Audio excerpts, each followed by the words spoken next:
Yoshi.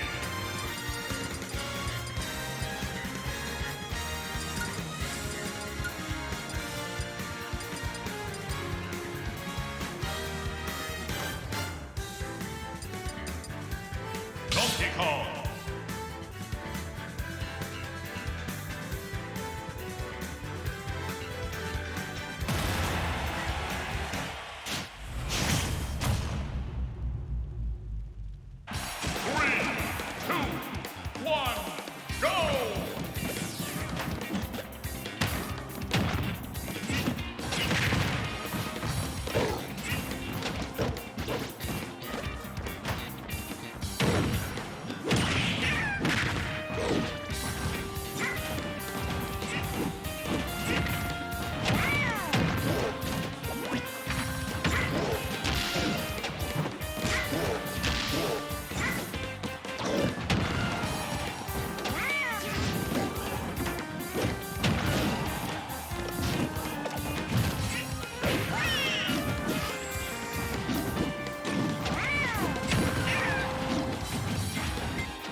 Charlie, is there no one here today? Is there no one here today? Alright, it's mine. It's my turn. It's mine. My mic now. Hello? Yeah, what's up? What's up, everyone? Welcome to LAN Hero. I'm joined by no one. Good to see everyone today, though. I'm just chilling right now, and maybe we'll have someone else join us later on as the bracket goes on. But 100, we are featuring some Falco Nexus. Oops. But I'm pretty excited. I always like Ultimate. This game is lit. But I'm down to hold on solo on comms. I've done this a lot. Let's go. How's everyone doing today? It's been chilling. College just finished for me, so I'm not sure about everyone else. Sheesh.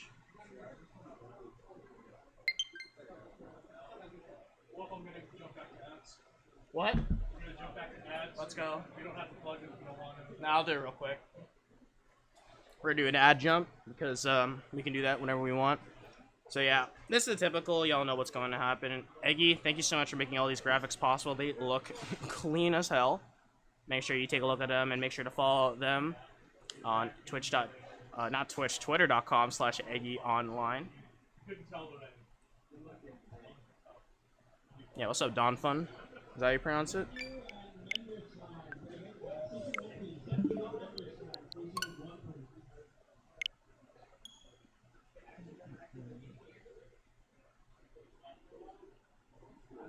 And Crown 2 is coming up in Utah. A lot of the players are going over there. We have two of the LAN Hero reps. We had Marco and Peckham coming on over. And also a lot of top players such as Louis Money, Comet, Clawtooth, Shu, Valor, Mudace, Leon, Base Mage T, Devuz, and a lot of players coming over. And, you know, shouldn't be a 2C right now, but I will be attending Crown 2 as well. I'll put it down there as one of the SoCal representatives for commentary, so I'm pretty excited for that one. But also know that Smash.GG at BYOG on Thursdays at 6 p.m. local. That's open near you at 355 East 1st Street, Los Angeles. Y'all know what it is. Y'all know what you want to do, and it's pretty exciting today. It's gonna be a nice, calm, cool, collective day, but I wouldn't have it any other way. That's tricky. It's Canis, but not Kansas. That's what I'm used to. We have Nintendo Novice and me on the other side. Two players I haven't seen really, so it'll be nice to kind of get an introduction on them. And it is exhausting commentating by yourself. It's like I'm talking to a wall.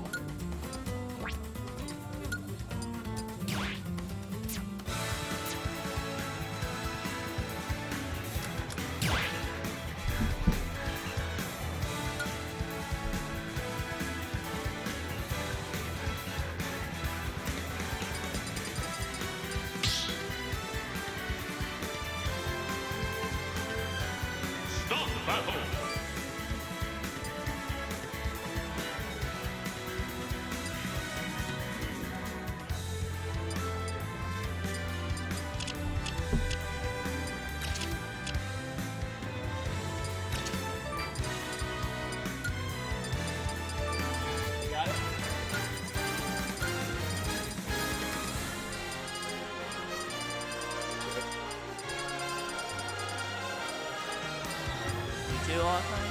That's fair. It's kind of better sometimes.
Pokemon Trainer, Corona Flash. Nintendo Novice, weird name. Bro, all your names are numbers. What's up? You joining me? Oh man, I just made the tweet that I was commentating with Len here. 3, 2, 1, go! Well, Alright. anyways, Introduce yourself. oh yes, I'm here with we got Nintendo Novice. Kansas, yeah, don't say Kansas. Like, I already tricked myself. Dude. That's right? But yeah. Alright. Yeah, perfect. Let's go. ET versus Plant. That's you know, there's a thing about. You know, this is kind of one of the like, well, that exists, but ET's been one of those characters always like. Good, but, I mean, what's your take on this team? Like, the player. Well, yeah. Obviously, character here, but wow, just poison gas. What a great read using the up smash ball. Those air dodges into finish sequences, and Canis gets a stock taken by Nintendo Novice. Just grab down. I love that. You can grab with the poison gas. That's like a danger on stage. That's everyone learned. And ledge trapping as well from Plant is super deadly. And down air, like Canis can run back and smash. Great range on that attack, but I'm just decking it really good. Feels too soon right there. Guard is out. The 3 squad for Pokemon Trainer use the fire breath, but pick them out. One One don't work, two works. Gotta be careful because the poison gas definitely wants to dissuade you from the neutral get up, but then you can cover the jump. I mean, that's exactly what happens. You can have an option exactly. Timing in the gas. This is literally day one stuff being revisited once more. Yeah, now we front plant with poison gas. It's the thing you see like day one front plantings. But it's like all this damage is being quickly racked up with air cross. Not yet, despite being light, Squirtle lives on. Oh, what the fuck? Not yet. Not yet, but nice. Sour spot down here. That move never spikes, I swear. A runoff flag. Win. Not taking Mario out as well at the end, but still some really good control. If you're Canis, like, what's your game plan to in order to kind of get around all these projectiles and all these setups? If I was interesting, like I know kill around the front plant, but as PT, it's an interesting perspective. I mean, definitely, I think what would be a good one is that if the plant is under the platform, if you're Squirtle, you can safely go for the grab combos because the Batui will land on top of the platform, keeping you safe. And then the zoning game with Ivysaur can be really good, but you just have to watch your timing with your Razor Leaves because, I mean, if we've seen so far, Nintendo novices found their way around all these projectiles, around in the neutral game. I mean, it's dominated the game essentially, right? So, I don't know. Right, Mike obviously there was no spike right there on one of them.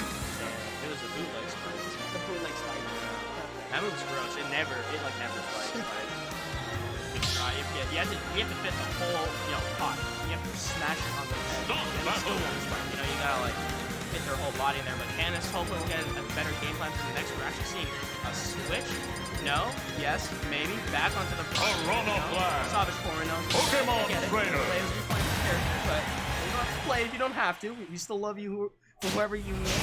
Hopping on to game number 2. But I need to get back to 3, 2, oh, you want Stadium? PlayStation 2 Go! is my favorite. Which Well, Nintendo gets to you. They're like, you mentioned our competition. Shut this down. Oh, but anyway, here we go. The match. It's like right at the end.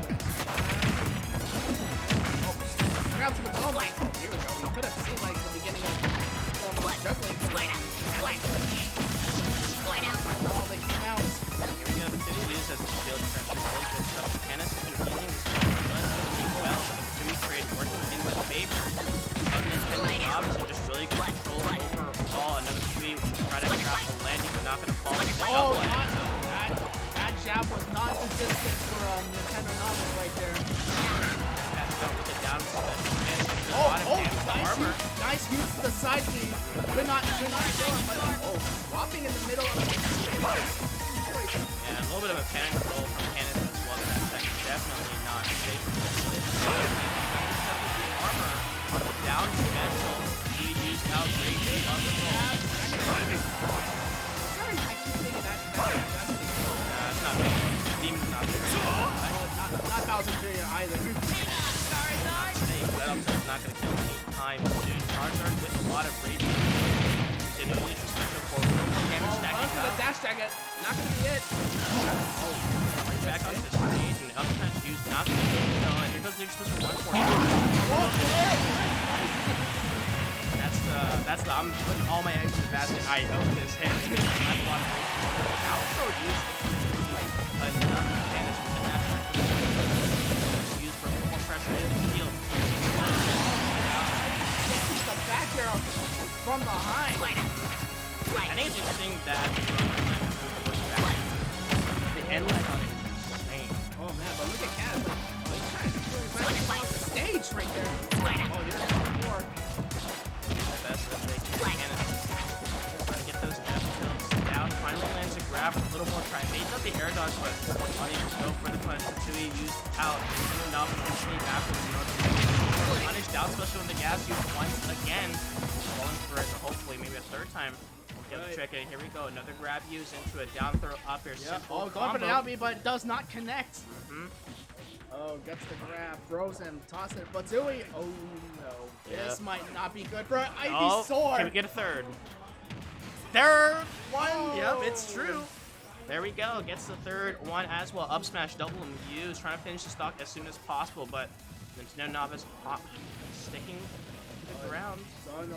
Throwing some fire into off stage. Do too well for now. Neutral Oh, up. try to catch with the up smash, but it doesn't connect. And an F smash used in order to tag a little more damage. Dash tag gonna get punished out, but Yeah, honestly. Oh, that is not the move right there. it's the down special right now.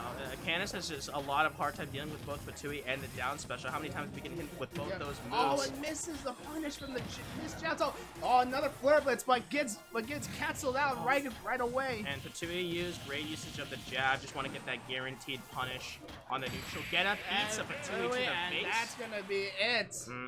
Nintendo Novice taking it 2-0. Really good stuff. But Candace definitely doing way better in that matchup. Definitely.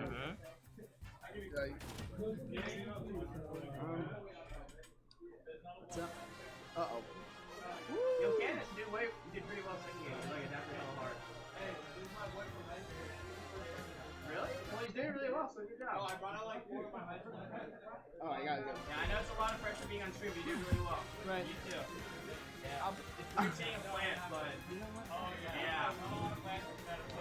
It gave me like PTSD. I was like day one stuff, like I'm putting the gas and doing down special. Oh yeah. And then I was like, oh, here we go again. Yeah. Oh, look at it. Oh, look at this. And also the ledge trap where he did side special on the ledge, and then he used to cover the jump because no one wants neutral get up on there. Yeah, but it works. You know? Yeah. Bread and butter is still good food. Yes. Alright, good stuff, man. Yo, you might want to come back to this. We got Crown 2 coming your way, ladies and gentlemen. And hosting in Utah, of all places. Utah. Utah. Yes. I said Utah. You said it. I know. Well, anyways, but look at all these players that are heading into. We got Peckham, Zomba, Base Mage, Schroeder. Oh, coming to Cancel. Damn. And coming to Thursday, we got BYO Games from Los Angeles. Yeah, BYO Games heading up on there on Thursdays at 6 p.m. Make sure to stop by for that optimal experiences. Locals are popping up left and right in Southern California, so you do not want to miss it, because if you can't go to one, there's surely one you can go to near your area. So stop on by to BYO Games. Thank you so much for being there. And also know that Super Smash Saturday has been postponed for now because PAL Gaming, you know. What's your Twitter handle? Actually, I gotta play right now. You know what matter. I just got word I gotta play. Bro, they're trying to set you up and then you're gonna leave me? Yeah. Yeah. Sorry, that game got called. Yeah, that's right. That's right. You're just gonna leave it like that. I'll be back. Don't worry. Uh-huh. I'll be back. Yeah, but also know that Super Smash Saturday is coming up. It is kind of postponed, but know that Uptown Smash is hosted by MPG. Also, this wonderful graphic was created by Eggy, so go on and stop on by for that optimal tournament experience. Saturday afternoons in the heart of Whittier, California. Y'all have no excuses to not go. Unless it's gas prices. Then I understand, because y'all know that is expensive as hell. Also, know, do your best in order to be able to carpool, be a homie. And also know that Vegas Super Major is coming up. Double Down, that's a tournament that a lot of people have had their eyes on. It is a platinum tier event with Leo, Spargo, Tweeg, Lutini, Zane, IPDW, Plup, and Wizrobe. Oh, so many great players going on there, and even more as time goes on. Lots of side events with Rock, Paper, Singles, random singles, Mario Party, mini-game. Did I say Rock, Paper, Singles? No, Rock, Paper, Scissors. Oh yeah, it was. Yeah. Alright, no worries, no worries. Good luck, no Rami. Oh nah. Y'all had my ugly face on. I had my glasses, but now we have. What? Is it two? Girth and Croissant? Girth and Croissant? I think that's it.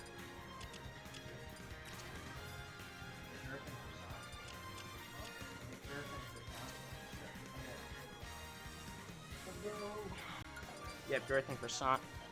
I'm coming up here. I love seeing new faces here in SoCal. Especially at this tournament. Makes me happy.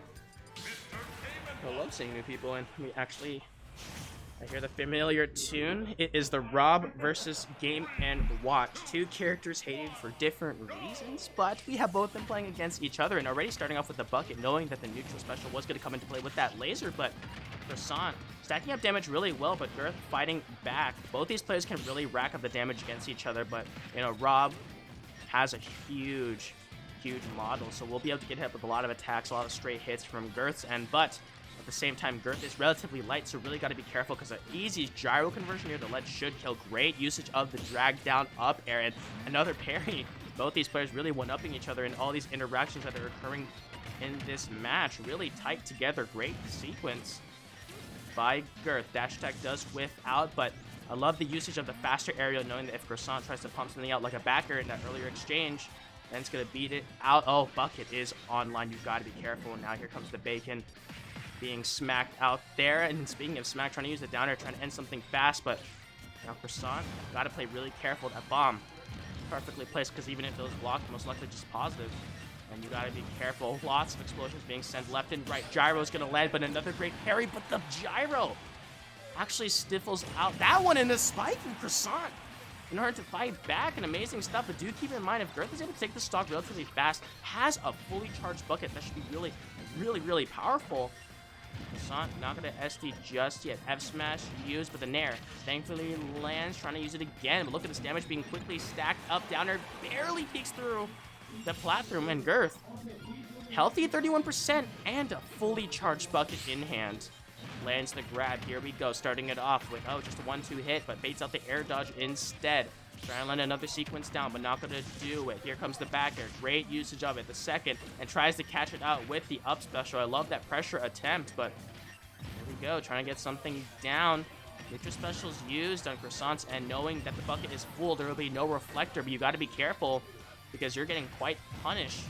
We're trying to pump out all these options. Roll is used, gets stifled out by the fourth bomb. Great up special to catch out the jump. Croissant getting sniped out once again. Amazing stuff by Girth.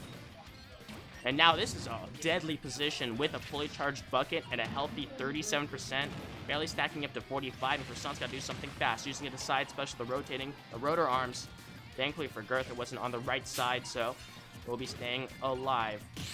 Oh, great parries from Girth. That's something I really love seeing. Just being hyper aware, knowing that's going to come out there, and great B reversals in order to get back to the platform and throw out these neutral specials. So much, space. Girth, a parry again. This is some amazing stuff. Great awareness, and I love to see it. And here he comes. Great usage of the jab in order to try to get something out there. Just the pressure of the bucket, and that should be a jab lock into the bucket. Exactly what I wanted to see. And Girth doing an amazing job, relatively even at the start, but quickly took control. And now we got a game with Girth versus Croissant, and amazing stuff. What's up, Urine? I'm doing good. How are you? Holding down comms by myself, but I'm chilling. I love holding down comms by myself. Literally, I can talk for hours. Yeah, Girth looking mad good right now. Looking good right now, and looking good in game. Got a really nice setup with the jab lug, understanding what was going to happen. Yeah, I mean, I wouldn't let you. I would let you go on comms. I'll let you throw it back as hard as you can, but right now we got a match going on, because right now Croissant is getting just the damage stacked up so hard. Girth just controlling it and gets broken out of the grab due to the fact that the bomb from the fair will be doing it. A great usage of there, but not the rotor arm. I didn't agree with that one. And here he comes, the damage stacking up fast. 106, 105. My goodness. Damage just being unanswered. Can't even touch the ground. Rob struggling to do something and just gets decimated. Girth just controlling this game. Great tag, tries to cheese out the stock. Here it comes, running out of gas, but the Nair, oh my god, wait, Girth doing an amazing job right now. I don't think Rob touched the ground though, so might not have a lot of juice left in an up special, but the attempt on the track down up air not going to land. Snipes out the jump. Really good stuff by Girth, trying to use the down air, but not going to work out too well. Reflection, it's a physical, so no absorption on it, but Girth's just doing an amazing job and baits out the grab. Not going to get it. The rotor arm, not strong enough. We'll be staying alive and trying to use the down air, try to get something started, because Croissant is really struggling, and Girth, great awareness right there, but no stage spike, so Croissant will be sent to the opposite side. Uses of the B reversal, interestingly enough, and I like this. Croissant is way less wary on tossing out those neutral specials due to the fact that Girth has been absorbing them. And as I say that, throws it out there in the left area, but here we go. A lot of pressure being used. Oh, not this guy. Sorry. I went 0-2, so I have nothing to do. Oh man, see, once you don't go on stream, no one hypes you up, and then you. Exactly. I need to go stream. What's up, Melon? What's up? Yeah, right now Girth is kind of being the goat right now, just kind of controlling this match. Oh yeah, for sure. Oh. And speaking of control, I don't know. This matchup, I kind of explained, goes super both ways, I right? feel like it does, yeah. Honestly, I mean, this game, it's like everything is debatably 50-50. Except for like obviously the bottom 5. You know. If that Nair didn't interrupt the side special, that might have actually killed, but it's still going to be staying alive. Croissant doing an amazing job trying to come back, but all these smash attacks are just desperate attempts. It seems like he's like really just trying to hit him, but, like. Yeah, see, he's not even giving him a chance to like wait and even react to anything. I mean, it's like a panic is settling because you're a whole stock down and you're a game down, right? You don't want to go to losers just yet, and Girth just doing the best job as possible. Croissant just can't get anything done. Hasn't even hit him. Well, there you go. It's like Girth is like mashing effectively, and then Croissant's like not. You know what I mean? Tactical mash. That's the culture right now. And also, Girth has been doing an amazing job just parrying all of Croissant's arrows, just not afraid. Because Rob's arrows are telegraphed. Like, if you parry Nair, good luck trying to punish that. But if it's a bear, right, then that's something that you can actually get off of because it's really powerful. A lot of players are scared of it for good reasons. But if you're able to parry it out there, it's a lot of frames to work with. Oh, see, nothing right out of it. Yep. Croissant. Yeah, Croissant. Cafe with me. Croissant with a cafe sponsorship. I've never seen this. Oh well, they just got cooked like a croissant in the oven. Explosion out there. Girth with an amazing job. 2-0. It's super clean gameplay from Girth. Honestly, that's how you have to. That's how you have to do it. Against people like Croissant. I mean, it's just like if this guy's gonna be mashing, I'm just gonna wait for him. And Girth like has the experience and like the. I have as many frames since Fortnite on the Switch. Let's go. Look at this. Oh my god. How we do it? I hope the mic's not like busting. Nah, that's good. Up. You want to get in here, Mr. Famous? Is that what you want? All right, I'll get out. You know what? Can I commentate a sec? Can I commentate? Nah, you can do it with Famous real quick. Give me a break. No, you want a break? Yeah, give me a break. Okay. All right, Mr. Famous. Let's go. I'll be back later. Of course. How's the mic? Is it chilling? Is Mike good? All right, we're chilling. Hello. Hello, Mr. Famous. Yeah, we're joined by Occidental's finest. Indeed. One of them. Well, definitely the Occidental part is true. Finest? It depends on the day. Well, there's a few of you. You're I know. the finest, not by default, because you are one. I know. Commentator, and then you have Oriole running the bracket. Yeah, exactly. I know. Shout outs, of course, to my good friend Oriole6, along with all the other great folks at Occidental Smash Scene. I really want to make it out. I remember you guys had the that bracket where it was like all the college students. Oh yeah. And it seemed like it was really sick. I wish I could have come out. I didn't even know about it until like it happened. But that's super sick. All the colleges are really popping off with like their own like kind of like community like within like their school, and I think it's pretty cool. Yeah. Ooh, Blazing Blake, C27's own. Indeed, and of course versus Soaring Hippo. It appears both players already have. There's in. Soaring Hippo is a PT main. Oh, I thought he played PT. Last thing I know, but. Another Game & Watch. We just saw Girth. Yeah. All right, Game & Watch and Samus. So that bucket's gonna come into big play for Soaring Hippo. Oh. With that shard shot. Oh. All right, going straight to small Here battle. we go. All right. So immediately gets the up B out into a Nair.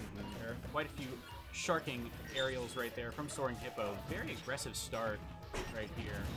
Honestly, Blazing Blake hasn't come out to an event in a minute. Like he comes by late usually and like runs the res bracket. Yeah. But I'm glad to see him back and kind of getting some stuff with the up airs here. Samus is such a little. I'm mad. I'm such a mad Wi-Fi player. Sometimes I embody that little Wi-Fi rage. I would also like to remind the folks at home that my fellow commentator does play. Well, wow, that was interesting. That was insane. Yeah, that, I can only imagine Blake being really frustrated right now. But, classic Game & Watch up B moment. Honestly. But, I mean, Blazing Blake making quick work. I mean, still doable with this. Oh, dropping the edge guard. Yeah, say that. I almost called Soaring Hippo Girth because all the Game & Watch, I'm just conditioned. Yeah, all right, that dropped ledge trap. All right, up B does not quite kill. Probably, probably a bit more percent. Probably around 130-ish is when Samus up B will start actually killing. I know. I feel like that move doesn't kill anymore. Ooh. I don't know about anymore, but yeah. Back throw. All right, now we're definitely in up B kill range. Ooh. All right. So charge shot does some steal damage. Oh, Yeah, well, there it is. parry Wow. on that back Surprised air. I caught him.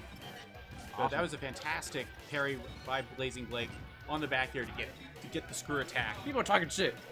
Is that Fat Girls? That is Fat Girls. How dare you? You're right, Fat Girls. I know. I gotta drop the low too. Maybe I'll pick up Game & Watch. Yeah.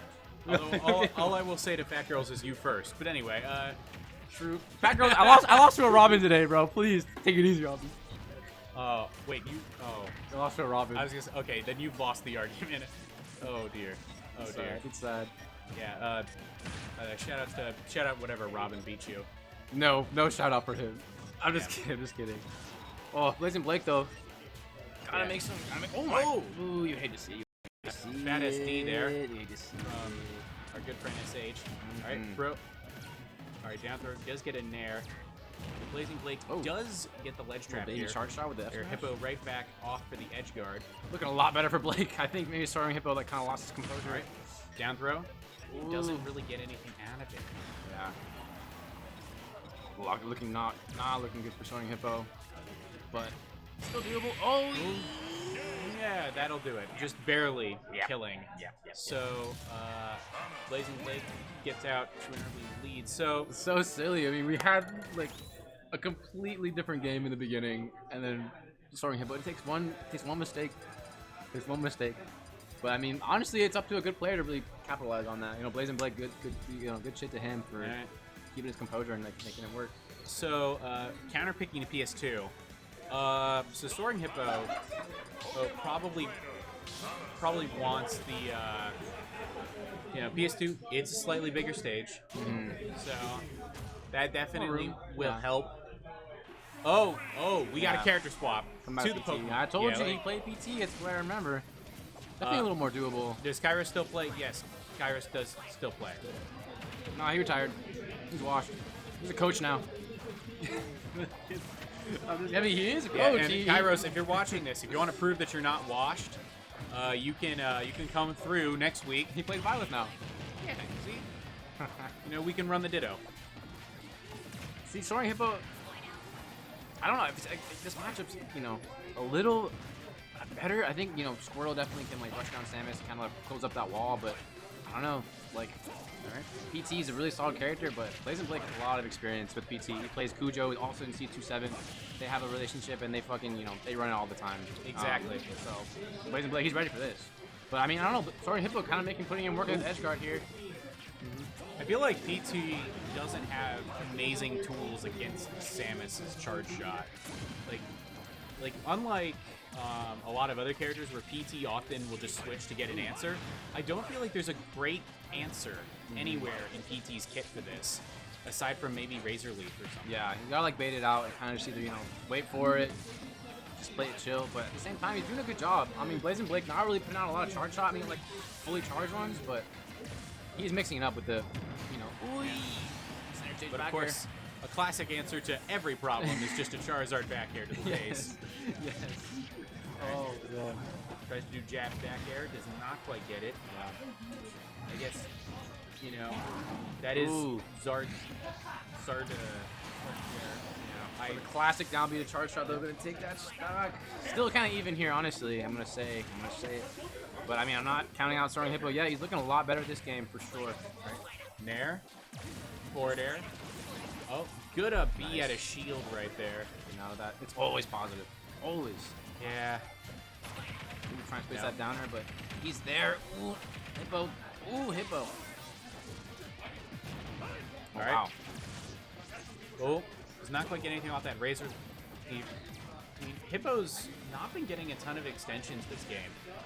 And honestly, Yeah, he's playing the slow game. He's like getting his 20%, backing up, or like but like he'll get like a little bit of punish, like that one Squirtle punish he had. But Blazing Blake, answering back.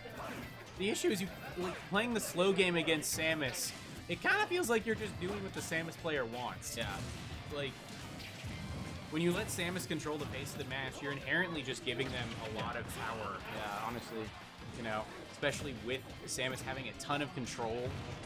Just, yeah.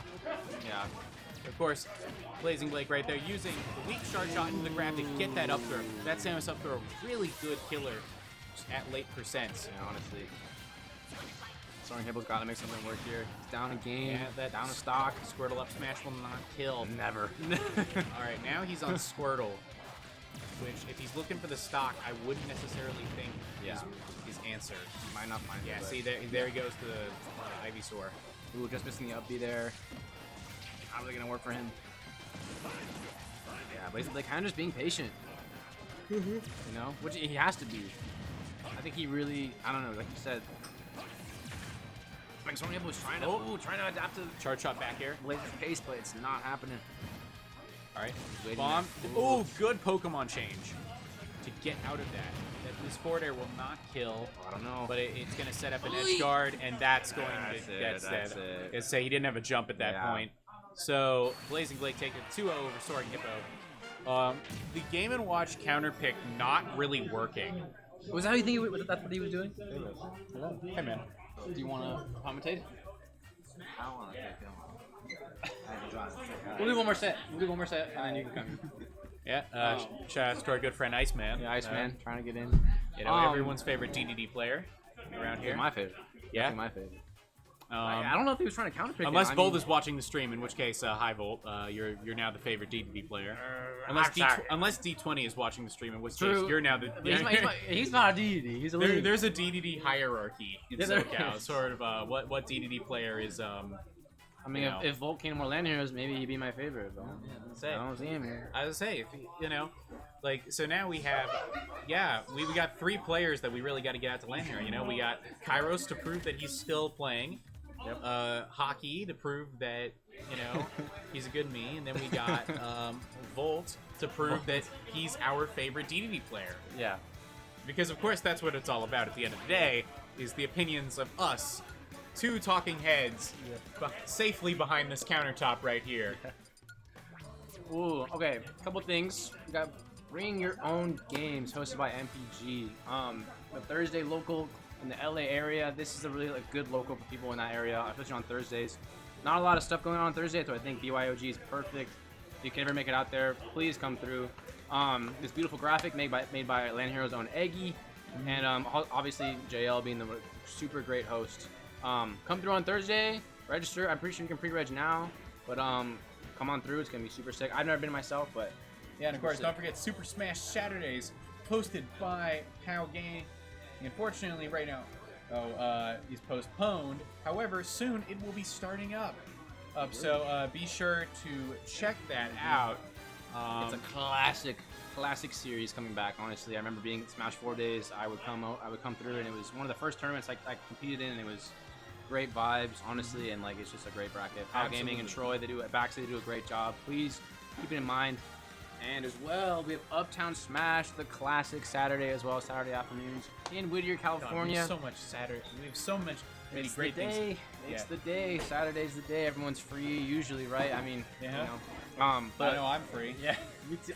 I'm free, you know. But if you can make it out to Uptown Smash, please come through. JL puts a lot of work in. It got a really nice venue, friendly setups, VOD setup, stream setup, obviously, super clean, hosted by MPG.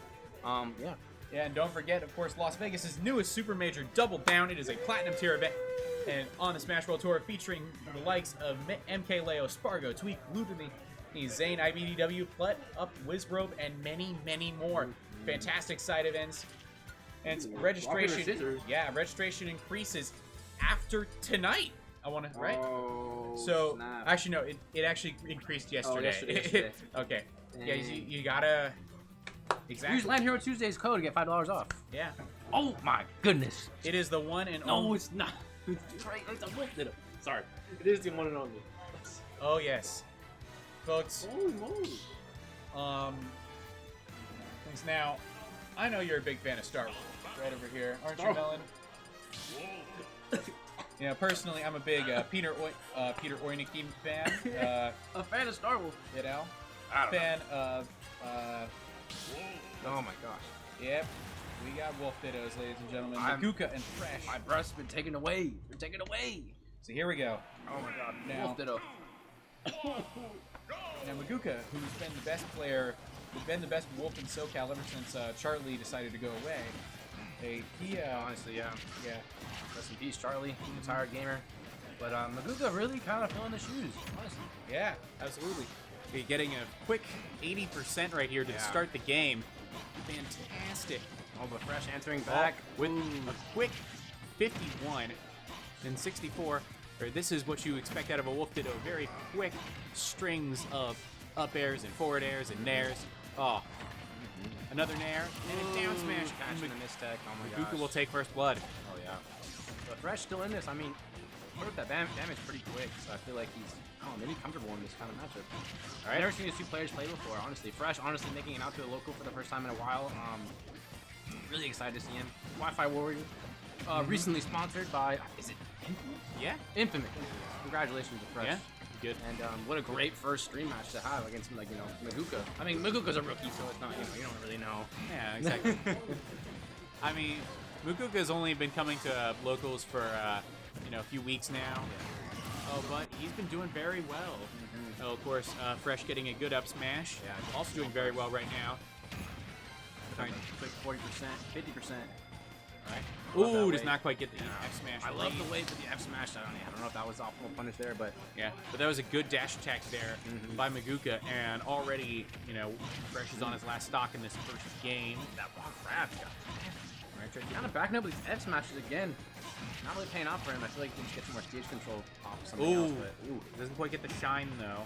To get there. All right. Oh, good. Jump on the head. Yeah. All right, F tilt, laser. All right, back air. Ooh, no punish there. Ooh, very surprising. All right, Maguka waiting. Does not quite get the nair. Here. Already. Okay. Oh, clipping him. Okay, back to ledge. Forward air. Gotta be very careful here. Oh! Whoa! He tried to do probably a footstool at a shield Yeah. for like an up B. That's the Maguka classic. I mean, not classic. He's a rookie, so I can't really be saying anything. Yeah, true. I know Charlie would have done that. Yeah, Charlie Paul definitely would have done that. I think Maguka's really inspired by Charlie, so I think, we have to Yeah, exactly. pay homage to one of the goats. But, man, Fresh having a hard time here. Really need to find his stock, but Maguka not really giving me any space. Ooh! Yeah, because I was going to say, Charlie may be the king, but Maguka is the emperor! Oh. He just, tiptoed and, spaced it, perfect. He got the parry and just Wow. Oh. Always fun to watch Maguka play, I know. Maguka the emperor, honestly. We could call him MDE. Maguka the Emperor. Fresh, though, gotta make something happen. I know he's got it in him, honestly. He's a really good player, and, I mean, how could you really contest against someone like Maguka, honestly? Yeah. He's really, he's a legend. He's a legend. He's been dormant for years. I think maybe he and CDK kind of trained together, actually. True. I think he was in he let CDK have his run, and I'll let you dominate the scene for a minute, but I'm gonna come back. Wait, we have the counter pick from Maguka. Oh my god. Going from Blue Wolf to Black and Red Wolf. Yep. I love this skin. I know, getting traded from the New York Giants to the Atlanta Falcons. Oh, Fresh though got an early lead here. Oh. Couldn't line up that back there. All right, Nair gets the grab, gets the forward throw. Does not quite get a follow-up here. Doesn't get it. Up smash. The down smash. All right. Oh, back throw. Yep. All right. Back throw is not going to kill. Come on, Fresh. Get something. Okay. Up throw does get an up air there from Maguka. All right. Forward throw. Maguka's got to be very careful. Does not get two framed. All right. Nair. All right. 140 up. A forward tilt will do it at the ledge. Fresh takes the first stock of this second game. Good stuff to Fresh. All right.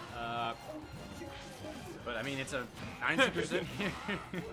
Yeah, also shout outs to whatever guy in the background just said "Holy shit, Wolf Ditto" really loudly. Yeah. Fresh was dead, but Maguka wanted to, put a little something extra on the gravestone. Very nice, very well executed. Honestly, I mean, I'm not. Oh, They both trying at the same time. let's go! It's melee. Double shine. Maguka. Yeah. Yeah, shout outs, of course, to Verdugo Smash. Oh, You know, of great, course. great local for course. Melee. You know, while we're on the Shout out to- subject of yeah. shines. Shout out to Pipe, one of the greatest TOs of all time. Indeed. Much Yeah, be respect. sure to give him a check out if you... Oh, good old DBZ. Air dodging back to ledge. Oh, man, this is really a wolf ditto. Back air. Looking a little better for Fresh this game, I have to There. say. Gets a back air of his own. Oh, but I don't know. Oh, reflection. Actually using the reflector as a reflector. Purpose. All right. 115 not going to take that with the Oh. back throw. Fresh not tough spot. Oh, good there up goes. smash. Now, And Magoo got Fresh the is lead. on his winner side stock. Mm-hmm. All right, got to be very careful here. All right, dash attack. Down throw into the dash attack. You know, I got a little ahead of myself. All right, Ooh. Ernie Maguka getting a lot of damage up here. Forward air. Fresh, There. Yeah, Fresh looking kind of scared, feeling kind of playing as if like Maguka's just gonna kill him in one hit. I mean, it's kind of true. I mean, if Maguka gets in once, it's done. Fresh is under a lot of pressure here. Yeah. To really get something. There it is. There it is. Couple Gets the jumps. kill move right here. Beautiful, beautiful. It's still doable for Fresh. Got to play really explosive in this next stock. Oh, oh, Nothing that though, up nothing air though. bear almost took it. Ooh. Oh, Got back safely. Another situation here. oh, Wow. This God. space the down smash. Oh, Oh. oh, Just jeez. missing that This fair. is so scary. One back air. Oh, I heard Sparks. Somebody's dead. No, nothing. I didn't. Listen, Sparks may have just been Wolf Blaster. Maybe it was something else. Yeah, there we go. Oh, Maguka classic. He learned that from CDK. Yeah, Great stuff. Wow. Maguka the Emperor taking it. A lot closer game that time. But I mean, honestly, Fresh. He needs more offline practice. He's a Wi-Fi player. But I'm just kidding. Yeah. Good stuff to Fresh. Honestly, making it look a little closer to that last game. But I mean, it's Maguka. What are you gonna do about it? Yeah. Good stuff as always from our two resident Wolf experts right here. You know, hopefully we get to see more of Fresh later in the night. Yeah, for sure. You know, and hopefully more later LAN heroes because I love watching Fresh. Yeah. Honestly, I wanted to make sure Fresh heard that.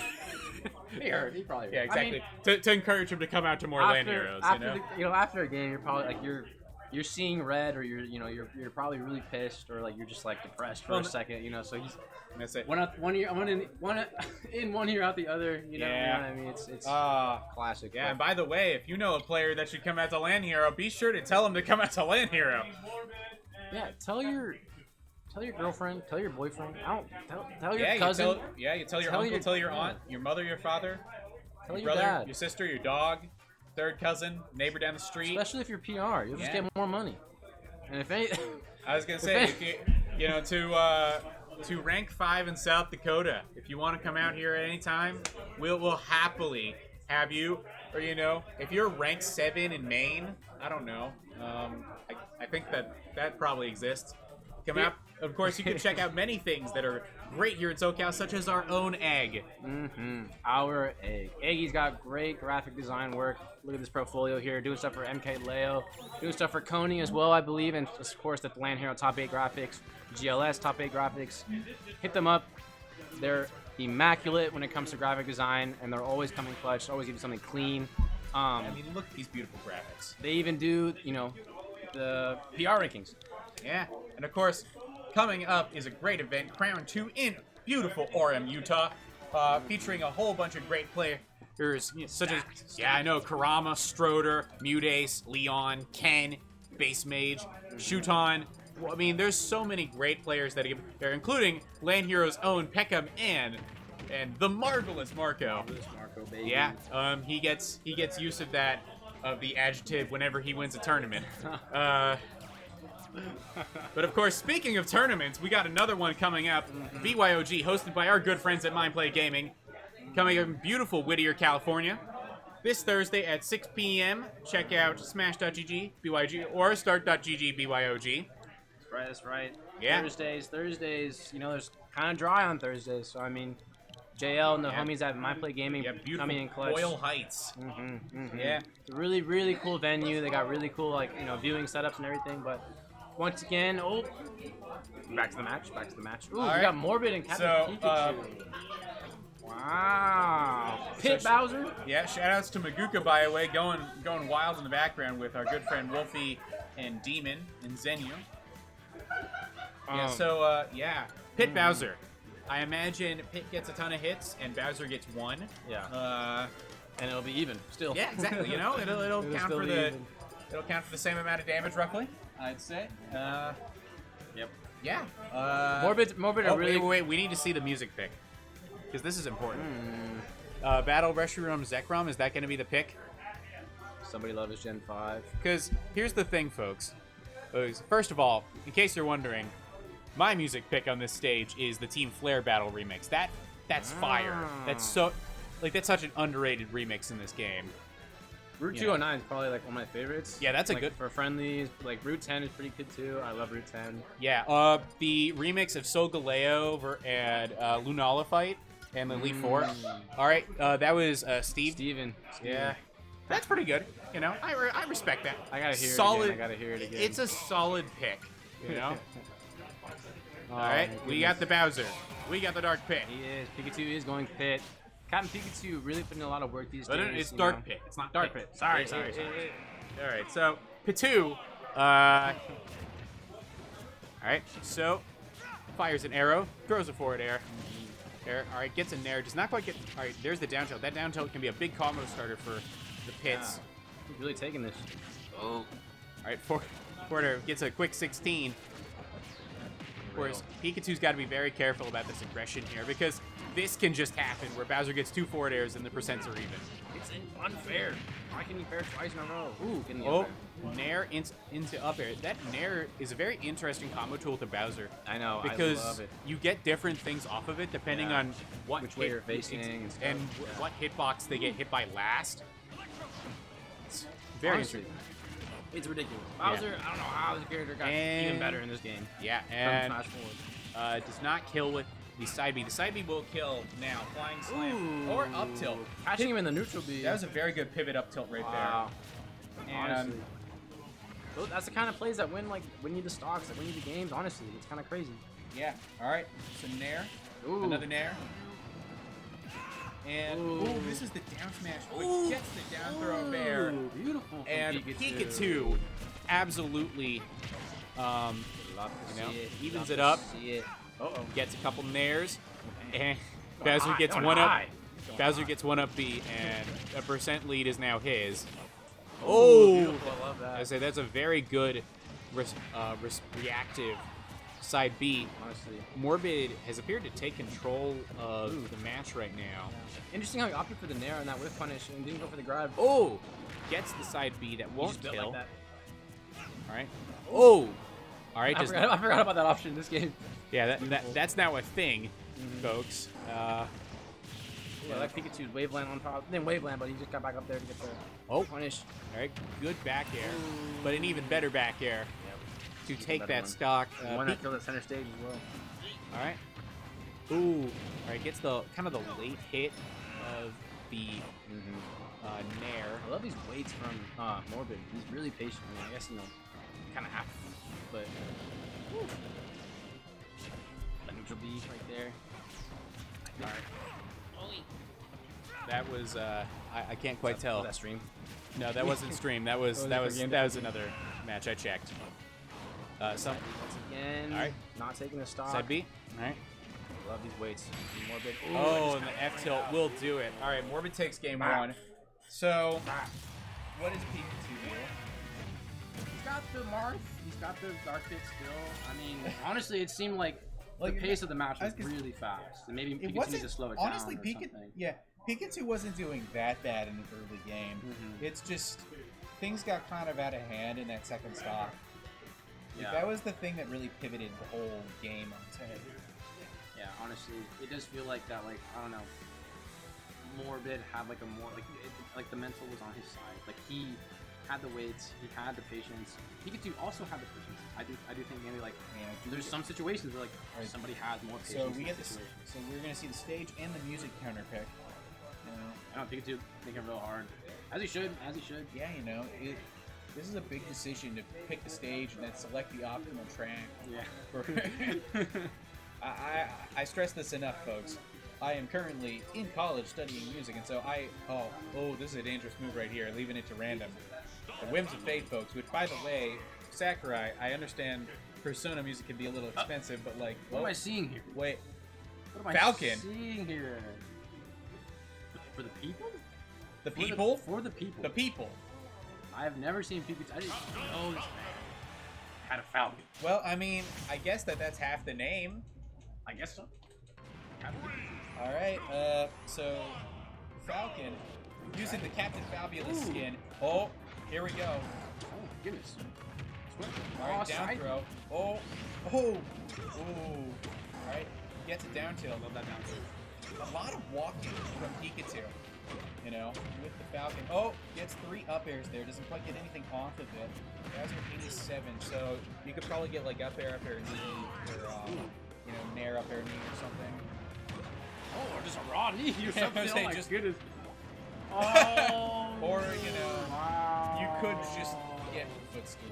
Oh my goodness. Like, just a raw knee will do it. So, yeah. Let's see, take him away. Here he goes. Ooh. Pikachu's Falcon position face. He's doing pretty well. Oh, The stomp for the freaking follow-up. absolutely. Wow. Oh, goes to the stomp again. So Guts. I know Pikachu and Guts practice together, and Guts has a crazy Falcon.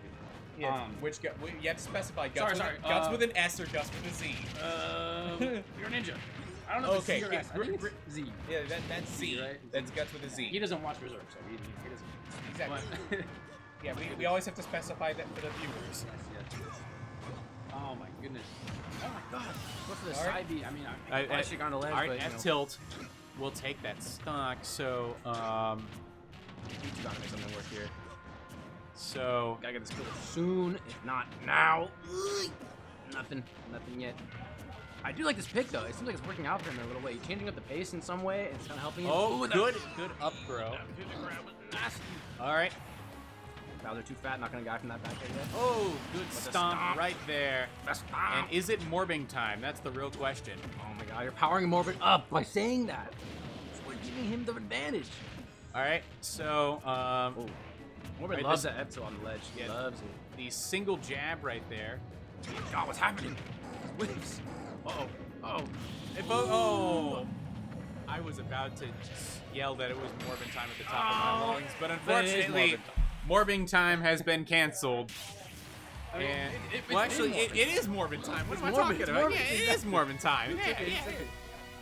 Oh my god. What a Yeah. set. I was really gunning for Captain Pikachu. He was kind of schmoovin'. I got to say, he was Yeah, kinda that. schmoovin'. So,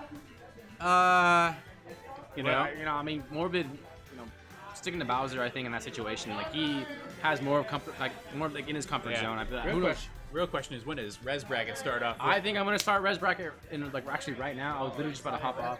I think so. I just signed up. What? I just signed up. Okay. for Red Bracket, then. You did? No, I didn't say. I already signed it up. I already started it, man. You took too long. No. Don't lie. My name's Melon. I'll be back. Mr. Famous, let me get you somebody else. Let me ask Wolfie maybe. And if not, just chuck me in the Res Bracket. You know, if you I can. will chuck you in the Res Bracket. You want me to call Wolfie? Wolfie, you want to commentate? I'm gonna start. Yeah, I'll do my job. I'm gonna start Res. Get out of All right. So who is coming in? It's your boy. It is your boy. All right. Hello, hello. So, You just missed some Morbin. nope, I never miss Morbin time. Alright. I actually watched the movie on stream on the Twitch stream. Oh, you watched on it? I never watched it. I'm so sad. I was just like, I have nothing else to do, so I'm just gonna watch it on Twitch. This is. So shout outs to Nexus and Tyranx for getting very new looks apparently. Mm-hmm. Oh, all right, But of course we got Falco and Lucina. Mm-hmm. Nexus has been doing is the player featured for this this tournament right now, and he's been playing pretty well. But this matchup, I think this is not the first time that he and Tyranx have fought against each other. No, and not even the first time they've fought on the LAN Hero stream, if I'm not mistaken. Mm-hmm. No, these two players have definitely fought each other multiple times. You know, as is the nature of SoCal often, but I'm not sure who owns the all-time record. I want to say it's pretty even between the two. Yeah, I mean, I would agree. I think Nexus would have like a lot of experience, not just from Tyrings, but I think from Vladen. You mean Ultimate Furry? Yeah. The Ultimate Furry. Yeah, that's what you're yeah, thinking about, yeah. I don't know who Vladen is. Right? Like Vladen, Orochi Wolf, and Charlie the King. I haven't seen them in ages, so I know. Man, it's really unfortunate, honestly. Yeah. You missed Maguka though on the stream. Oh. Took a lot of inspiration from CDK. You know, I agree. I've been keeping my eyes on Maguka. You know, definitely one of those players you gotta watch out for. But of course, two players that you've always got to watch out for are Tyranx and Nexus. And we got Lucina, we got Falco, we got a fist bump, and we got gameplay. Yep, game number 1 between both of these players. So definitely Falco. I mean, Falco's one of those characters that really evolved over time. You know, the buffs definitely helped the up smash being slightly, you know, more reliable to work with. But I just love how a lot of Falco players understand that they don't have a lot of the neutral game. They understand they have to kind of play back and just go for whip punish, because once they get the combo sequence started, it's suffocating. You take at least like 60 or 80. I know you know the class. A lot of players wish they had the skip cutscene button with Falco. Yeah, right. But of course, Nexus kind of wishes he has the skip neutral button. Well, he does. He's got it. He's got up tilt right there. Yeah, okay. Doesn't quite skip all in. All right, gets it down. There, doesn't quite get a lot. Gets a good fair bear for Tyranx. All right. Falls out of the Nair, but really good sequence from Tyranx, trapping Nexus on the platforms. That's going to be the #1 game plan, because Nexus can trap him using the up tilt, but not with the arrows. Great usage of the Tomahawk, but Tyranx knew it was coming, getting quickly off the platform and resetting back into this neutral stage interaction. Nexus trying to do a pair, but unable to clip into anything else. Both these players really swinging, but Tyranx finally strikes something and catches out the side special. Nexus, you know, really notorious for, you know, the Nexus side Bs with Falco, but really good stuff from Tyranx. There's one of them right there. You know, catching it out. Those 3 fair misses is pretty big for Tyranx, as he can potentially turn it around now.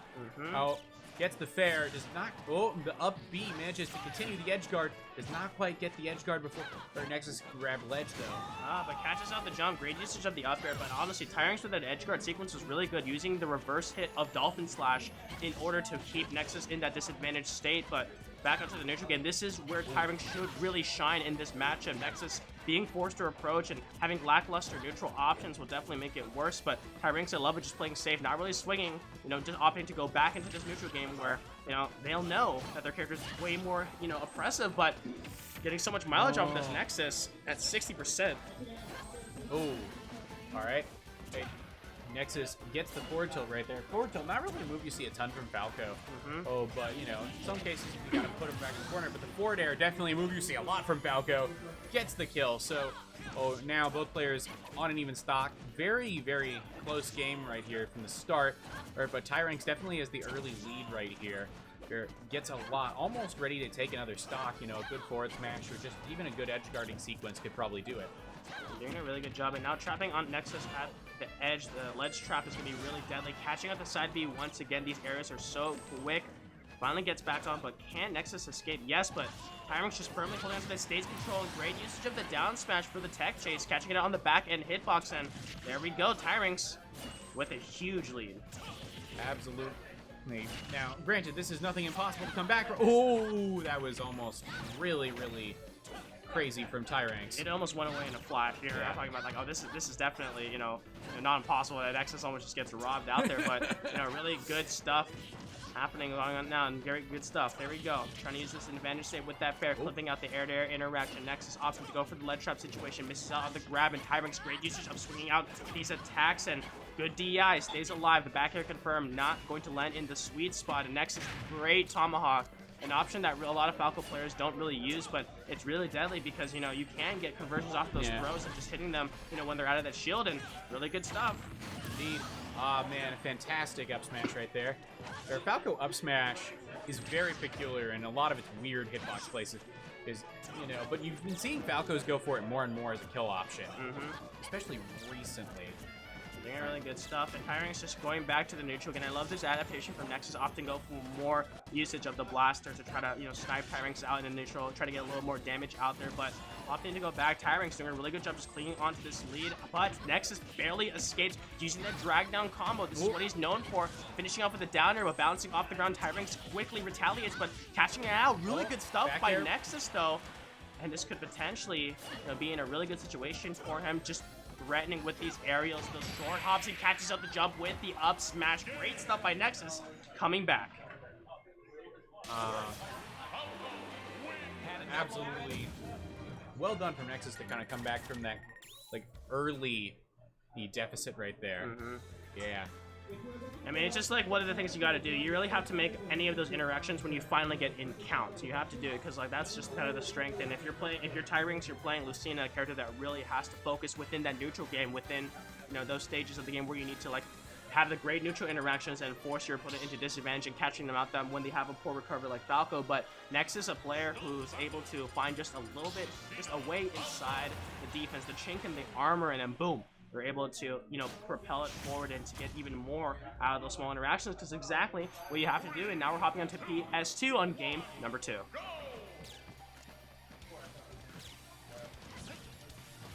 little bit of an interact neutral going on there. I love this Nexus having to tone it back, understanding that Tyrinx will be able to whip punish anything that he does. And there we go, just starting off as I speak. Raid usage, baiting out the air dodge with the up air, and Nexus forced to jump out. Instead, knowing that an aerial can clip it out. Really good stuff. Great patience from Tyrinx, though. The forward air doing wonders in this, but no. Nexus really getting forced out. Tyrinx playing way more aggressive, knowing that, yes, they have a great neutral, but their punish game can be insane. And great usage of the Dolphin Slash to break out of that combo. Absolutely, yeah. Using, like, just having a disjoint against Falco is so big right here, especially for that. All right, gets another back air, this time not canceled by a Dolphin Slash. Oh, but that one surely will. Nexus forced into a really bad position. It just gets hit out of the side special. You know, it's been opting to go for the side special because recovering low can be really scary going against Lucina, but, you know, you got to do it at some point because Lucina will be able to get those, you know, easy edge guards, and great one hit, just receding back to get stage control. I love this tech chase sequence from Tyrinx using, it's like an option selecting options that can really cover anything. So, like, yes, you'll avoid this one, but then you'll get hit up with the follow-up because you'll be in lag trying to chase it down. But great DI away from Tyrinx to stay alive. Now stuck in this corner, but finally gets out and chases down, knowing that Nexus will use the side special within a neutral trying to get something down. But Tyrinx with a huge lead and just barely gets hit with the last one. All right, so Tyrinx right here on ledge, but gets hit by the back air. So right now gets hit by a forward tilt. Well, definitely quite the, you know, again, Tyrinx is out to another lead. But of course, Nexus has shown his ability to come back. Gets an up air, does not quite get another. Oh, another Dolphin Slash to cancel out the combo. You got to use that as many times as you can, but then it gets really scary because you don't know if Nexus is going to be holding a combo and then shielding, waiting for the Dolphin Slash and be getting a huge punish off of that one. And you got to be careful, but Tyrinx in a disadvantage state, but finally breaks out, knowing that the roll in from Nexus was going to come. Opting to go for a down tilt, and the up tilt will take the stock. Really healthy lead, but remember last time I said that when Tyrinx had a healthy lead, Nexus was able to just, you know, scramble it back together and get something started, but it's just going to determine whether Tyrinx can hold on to the center stage and make these interactions count and make sure that Nexus doesn't land those clean hits in. All right, gets an up tilt, gets a back air, but the back air will not quite kill. Another back air does not connect. All right, so Nexus. Whoa! That was questionable DI. That DI coming into play. It was definitely a mix-up on it, but great stuff by Tyrinx. Misses the Tomahawk grab, unfortunately, and now Nexus, once again, using the Dolphin Slash as number 3, so definitely got to keep that in mind because Nexus knows the percentages of these combos and how they work. Often go back to the center stage, but Tyrinx now pressing the issue, forcing it. Actually, great stuff by Nexus. Gets finally broken out, thankfully, for Tyrinx with that up special, the Dolphin Slash, but opting back into this neutral game on both these players' ends, you know? Tyrinx just got to be careful. Absolutely. All right, there's another up throw bear. All right, setting up yet another ledge trap, which Tyrinx just kind of jumps out of.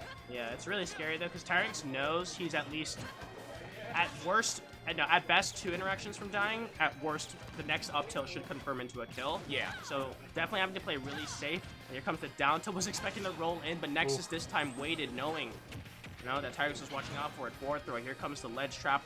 No ledge guard, though. Opting out there. Great usage of the shine to break out. Knew the side splash was coming, but missed it. Fortunately, and the up smash does miss, though, and That'll take it. Game 2 goes to Tyranx. that was really close, though, because Nexus, both those players had the right idea, just barely missing on the execution, and Nexus thankfully got broken now because Tyranx missed it out, but thankfully Tyranx was able to, a little bit in the scramble situation, was able to bring it back together and finally close it out. Now it's one game apiece. One game apiece. Yeah. All right. Also, quick shout out. Yeah. Shout outs to all of the Zenyou emotes in the chat. By the way, you know, hopefully he'll be on later in the night. He will be, actually. Yeah. He'll be soon, and doing red stuff right now, rolling backwards from Nexus, opting in this neutral game, but Tyranx playing way more aggressive, actually, knowing that, yes, if you're able to out-neutral your opponent, you also got to be careful in order to know that sometimes you can just press the issue and knowing exactly what they're going to do. Great ledge trap sequence occurring in there, catching out the neutral get-ups with the grab.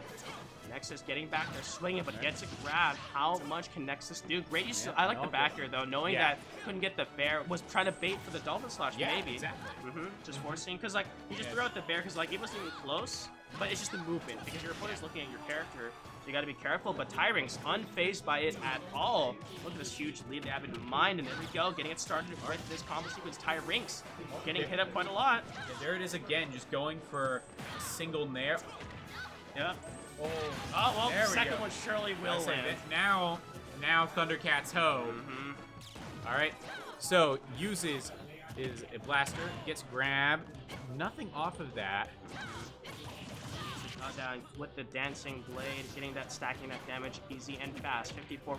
The Nexus getting hit up quite a lot. We've seen this same song and dance before. So Nexus getting trapped up here. Now have to be careful because those side Bs are not working at all. He's dead. Great stuff by Tyranx with that edge guard and a huge lead. This is the biggest we've seen so far. And knowing Nexus loves going for those tomahawk grabs with the empty hop on platforms. A lot of those players know because it's really scary because you expect the narrow to hit, but Nexus lands it with that back air, and we've seen Nexus come back on PS2 with the reverse sweep, but against Tyranx, that might be a tall order due to the fact how just good Lucina is at controlling this. All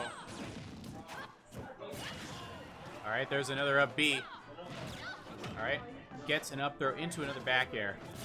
And Tyranx just doesn't care. It's like, yeah, you're gonna go for an empty hop, and I'm just gonna instantly Dolphin Flash on the opposite side. If you try to grab me, you're gonna get hit, and Tyranx just controlling it. I love the peek over from the legend. Great usage of the blaster. Actually hits super low.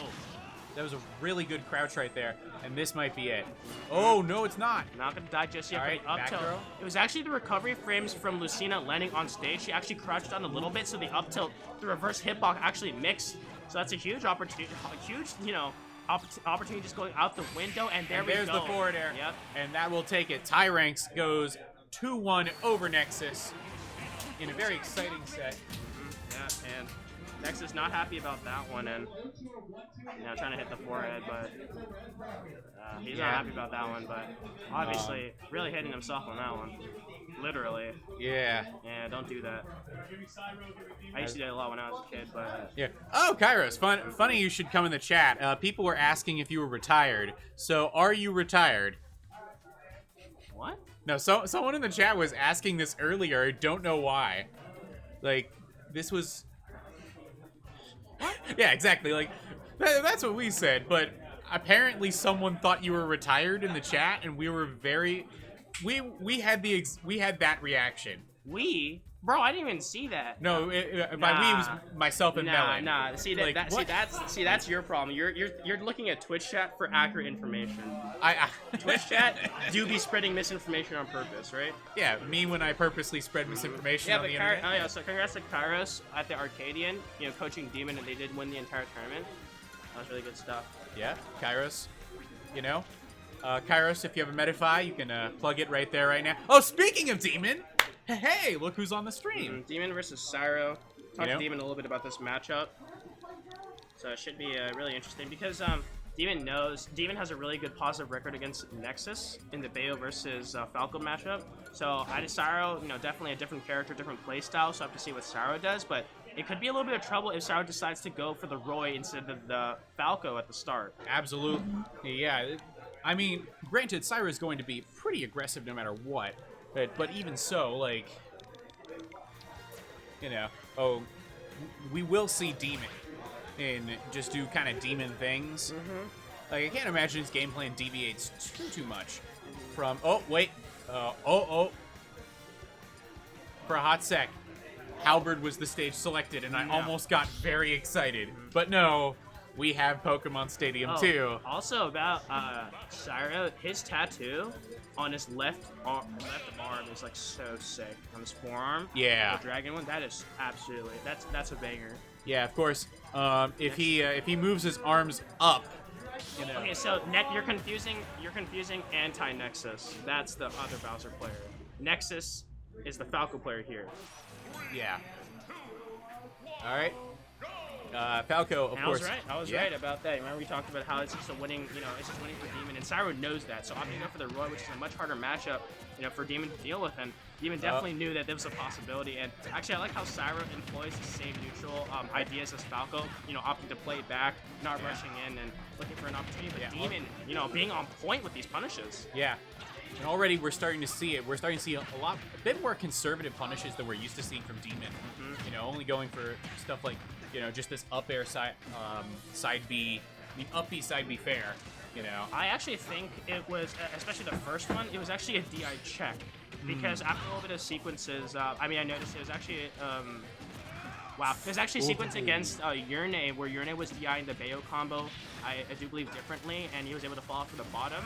So Demon, instead to adapt, used the Nair, the falling one, in order to catch the DI down. And then, so that one actually saw immediately after the first, instead of catching it. And speaking of catching, Cyro just gets a stock taken, and Demon playing this matchup amazingly. Yeah, absolutely. Demon, best Bayonetta in California. One of the best in the world. Oh, just very good at just, like, look at that. Getting it started, but Cyro holding onto the jump. Great usage of it. Survives, and I love the quick spot dodge, but Demon does not fall for it.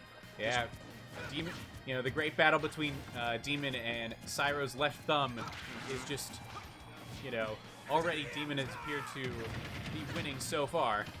Really good stuff. Trying to go for a tech chase, but Ooh, the bat good. within, breaks Demon out of that bad situation. And here we go, Cyro just stacking the damage, just stacked up against him, and really good damage being racked up 118%. And Demon definitely trying to finish the job, because Bayo does struggle to kill, and without getting these sequences. And Cyro opting to go for it, but even the Nair not going to be good enough. The ABK coming into play. I love that rotation's coming there and just challenges it. The bat. Which time, coming out too early, and Cyro does take a stock, but sitting at 124 is really, really bad. Yeah, especially now that we saw with that last Bayo punish. Yeah, Demon is really starting to adjust to Cyro's SDI, and so, now we're probably going to see longer, more extended punishes from Demon in this last stock. And falling out of that double-edged dance, thankfully, will break out. Great usage of the get-up attack, knowing that interaction can happen, and trying to end it all with a downer. Great usage of the up special from Bay and the Witch Twist. It's so good because it's able to catch like a neutral get-up attack right there, but as I say that, I just misspaced it. It was too much on the right, but knew the read. That will not do it. It was coming, and here we go. Once these moves used once again, Cyro really struggling, uses the up special to finally break out. Demon really struggling trying to finish it out, but staying on the defense, staying quite alive, and Cyro's got to be really careful because Cole's knocked out, and the jump just getting instantly sniped out. That's one of the biggest strengths for Bayonetta, able to go and win in these air-to-air interactions, but these players really struggling in there, and Cyro just trapped in this corner, but fighting back as much as he can. All right, ABK's right out of the corner there. Of course, when Bayonetta lands with specials, she's got that extra end lag. And of course, Cyro not really getting a lot of punishes, admittedly, or at least not a lot of punishes that have been super meaningful, I should say. It's just really hard though, because we just saw how many times they're able to get a nair, a jab, and they can't get the second follow up because a bat within is able to kick in just in time. And Demon, you're making it count. Yep, and he gets shot off. Demon. For a hot sec, the player cam looked like Demon had left the building. Demon doing an amazing job just controlling that matchup. Yeah. It's just that Cyro is really hard for him because you want to do those short hop air-to-air interactions, but if Demon's able to just whip punish it easily using the ABK, using the Witch Twist, it's just really hard because... Yeah, and even the bullet climax, right there at the end doing his best Danny Oakley impression. Really good stuff happening in there, and now hopping back into game number 2. No, still with the Roy, you know. I mean, if you're Syro, like, what's your best way of approaching this? Because it is pretty difficult from what we're seeing. That is true. All right, looks like yet another SDI check. No, it's just a standard combo. Yeah, coming into play using the side special and unable to get the whiff punish on it missing. But this is the tricky part. So much damage is being stacked up quickly. As I say, now Demon knows. Like this is the biggest issue that Syro probably has on his head is that he's probably thinking that Demon knows. Wow, that was just a commanding sequence and just gets the kill and only at 19%. Really struggling. Thankfully for Syro, the up tilt doesn't land against him. I love his patience coming in there, but the problem is that it's really hard to get the consecutive hits due to the fact that Bat Within has been saving Demon in so many times. Yeah, and not to mention it's just kind of the damage output that the two players are getting. There's just such an inequality. And that almost did. Like, good stuff, and it's just happening once again. I love that waiting for the air dodge attempt, but Syro staying disciplined and not falling for it. But the witch twist is just so good. He's able to cover everything. Like if you cross up Bayonetta, they're able to use the up special instantly. If you whiff something against Bayonetta, it's gonna be the up special. It's a do all. And that will not quite kill. Up tilt back air will probably kill at these percents. So I'm not sure if it's entirely true right now. Probably still is. But it's really hard because I think Syro attempted to do a Tomahawk way earlier in the match, but Demon was like, okay, I'm just gonna use the witch twist out of that sequence, and it just worked out. And you got to be really careful. And there we go. And the taunt coming out from Demon. Yeah, Bayonetta having some top tier taunts in the game. Can't even get this. See, that's like the oppressive. That's like the really hard part, and trying to use it to try to whip out the recovery, but Demon staying alive and Syro just running out of options and running out of answers, trying to find something and get something started, but Demon is just 3 steps ahead and counterlands the jab. That's the first conversion we've seen, not because Syro's been missing it, but because of the Bat Within. Yeah. All right. Demon now just approached. At this point, Demon needs probably like 2 openings to get this last stock, realistically. And the vertical stuff, really good things. Every time Syro tries to drop the shield, maybe get like a turnaround grab, it just doesn't work out, and finally get something started with a little bit of damage. I love that threatening, but Deo's just relatively safe even on the whip because they're able to change where they go, and Syro not quick enough to react in time to get something started, and Demon just in firm control.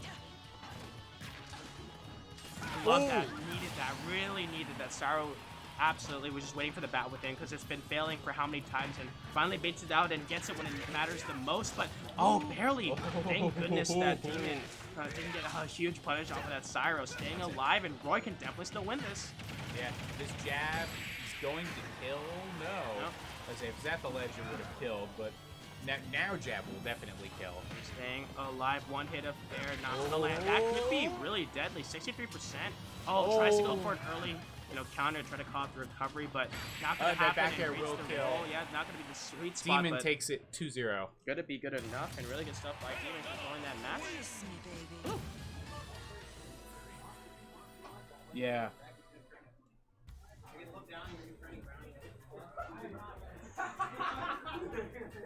What? What? No, don't say it again. No, please, no. It is funny. Yes.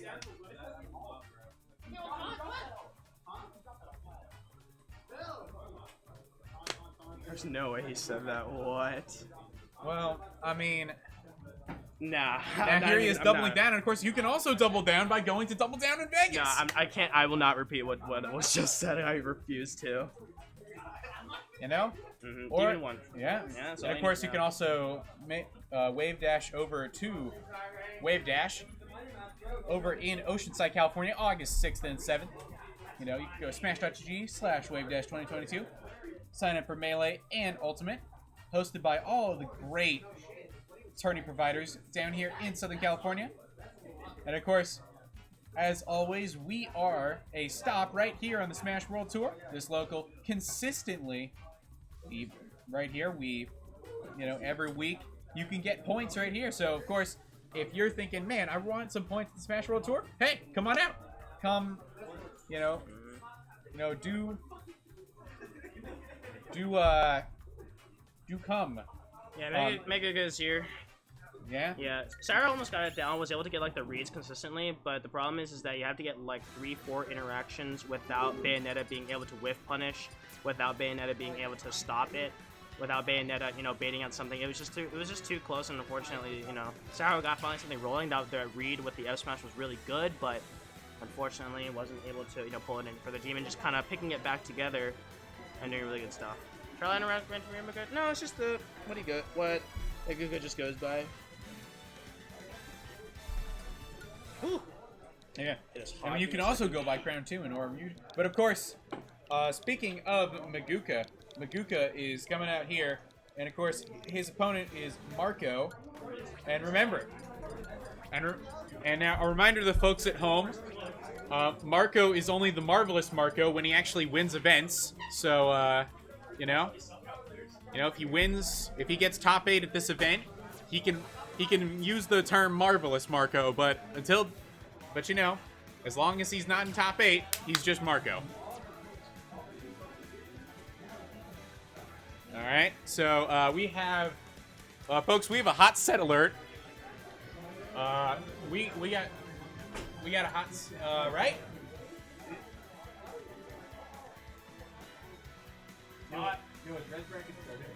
I'll ask Melon.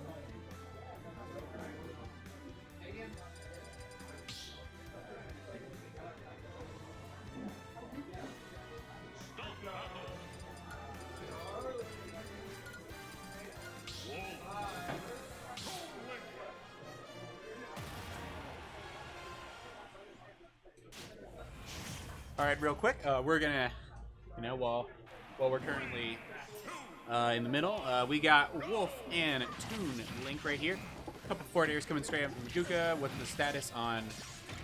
I don't know. Okay, so I tried to come, but I was like, the match is starting, so I gotta get my ass over here. But yeah, but two of these players, Marvelous Marco versus Maguka, and Marvelous Marco has been performing really well at the Super LAN hero at the game lab, played out of their mind, able to get so many good wins, you know, against Monte, against Zenyou, against Kless as well. Really good stuff, and has been making a name for themselves, being, you know, on the LAN hero banner. And but starting off right now, has to go against the old guard, and what a conversion, what a combo sequence with that back air. You know, just one step on that platform, instantly turn around from there, and it's just such a sight to see, you know, Maguka play this Wolf.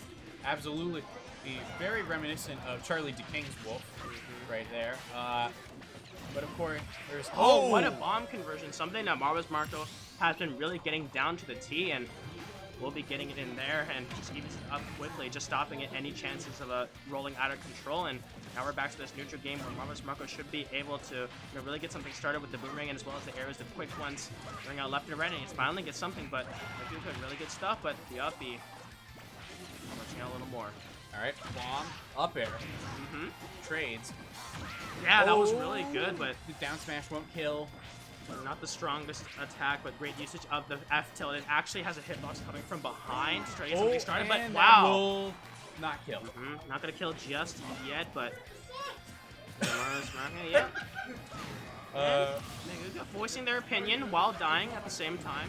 It happens a lot, but Absolutely. we'll be getting head out for a little more. I love the recatching of the bomb, so much pressure, but the down air is not gonna be enough shield damage to get something done. Yeah, not sure how. I mean, you could have gotten a potential suicide stomp off that shield break, maybe, but you know. But anyway, regardless, Maguka trying to get a regular old stock right here, or with does not get a forward smash right there. A little bit of patience coming in. I love this little movement on both sides. Marco with a huge lead, just knowing that just got to play it back. Go for the whip punish. I like the usage of the bomb, trying to mask your movement as well. Air dodge burned even, but there's actually the bomb on the other side that bailed Marco out. Maguka trying to get something started, but the uppy just scoops him up. Marco doing a really good job controlling it, and I love this staying grounded. You never, you know, want to jump too much against Wolf because that backer is deadly as hell, and escapes from there. The Zaire gonna be good enough. All right. Hey, so gets the forward throw into the corner, and that tech chase will get it right there. Good forward tilt there, right near the ledge. So Marco still has the percent lead though, but you know, very doable mountain for Maguka to climb. You know, we've seen him do it before multiple times, but of course, all right, gets a down throw. Oh, no follow-up there. Looking mostly for the damage of that down throw. And that's something I was really worried about when Luca is able to get these sequences, especially right under the platform where they're going to bait and air dodge using the up air to continue the chain forward. It's something you really got to watch out for. Marco burns the up B, won't die just yet. But a lot of damage, unnecessary damage is being stacked up, and suddenly the game is even. And I love the recatch of the bomb, so much pressure, and I love that Maguga opting to roll out instead to avoid the pressure. Stays disciplined, but thankfully swings first using the Nair. Bomb is being thrown out and has another one in his hand. F-tilt forces Marco out in a really bad position. Barely back onto reaches. the ledge, and the bomb being thrown out doesn't get the conversion though. No follow-up. It's looking really tight though. I love it. Trying to do something. Great air to get away, but a little bit of a scramble situation rolling out, avoiding the grab. Marco. 2 good hits should be able to take it, or just 1 good bomb conversion, but Charlie and forward throw. Yeah, Maguga knows the throw. back. They're waiting for the bomb to detonate, forcing the air dust to be burned early. That's really smart. And here we go, 199%. Wolf can just sneeze on this character. I was gonna say, a Nair kills, a bear kills, Yeah, a but bear kills. A grab kills, but I think what I'm worried about though is that Marco has max rage. If a bomb conversion happens, like that, watching out because I Boomerang was gonna can come back. I was say, about to you say. spoke it into it wasn't a bomb conversion, but it was a It boomerang. was a conversion. projectile. You always gotta watch out for it because Marco has been taking it, just waiting for that boomerang to come back, and was just super aware from it and just takes it, pulls the rug right out from Maguga's, from his body, and there we go, 199%. I guess Wolf does suck because can't even kill at 199. I know. Wolf actually bottom 1 question mark. Panda, get that on your channel right now. Yeah, but Marvelous Marco clutching that out there, feeling really good. And this is winner's quarter, so it should be a best of 5, if I'm not mistaken. Yeah. Yeah, the boomerang rebound coming back. When I think of boomerang is coming backwards, I remember that time where everyone thought the Razor Leaf would come back. Yeah. From Ivysaur. That was like a whole discussion. I remember That was a fascinating era. And everyone's just like, oh, it should come back. And everyone's like, no, it should stay the same. And now there's no PT players, so who really won in the end? I know. Shout outs to Quid, by the way. And then something started, but here we go, trying to get something down and let the sequence. Oh, I love this little scramble coming into play, but up close and personal, Maguga is definitely going to be the one ruling out there. But thankfully, I love this early usage of the up special, but Maguga's not going to let it drop, staying disciplined, staying, aware and a healthy lead. All right, right there. Oh goodness, here we go. Trying to scramble for something out there. Up smash, not going to get whipped out, but Maguga punishing it out there. Was expecting a roll in, but Marvelous Marco opting to go for the neutral tech. Lots of projectiles being thrown out, and Maguga, you got to be careful. 1 good conversion, but Marvelous Marco is getting the damage stacked up against him. All right. Okay, so right back to neutral. That and Zerfert. Ooh, cold down Wow, what a good usage of the air. That back air was so clean. Way harder than it actually looks, first of all. That was really good. Yeah, now, Maguga just needs to take 1 more stock to even up this second game. Back row shouldn't kill if it's optimal DI. Oh, okay, well, I can I was gonna say, hey, turns out it was not optimal DI.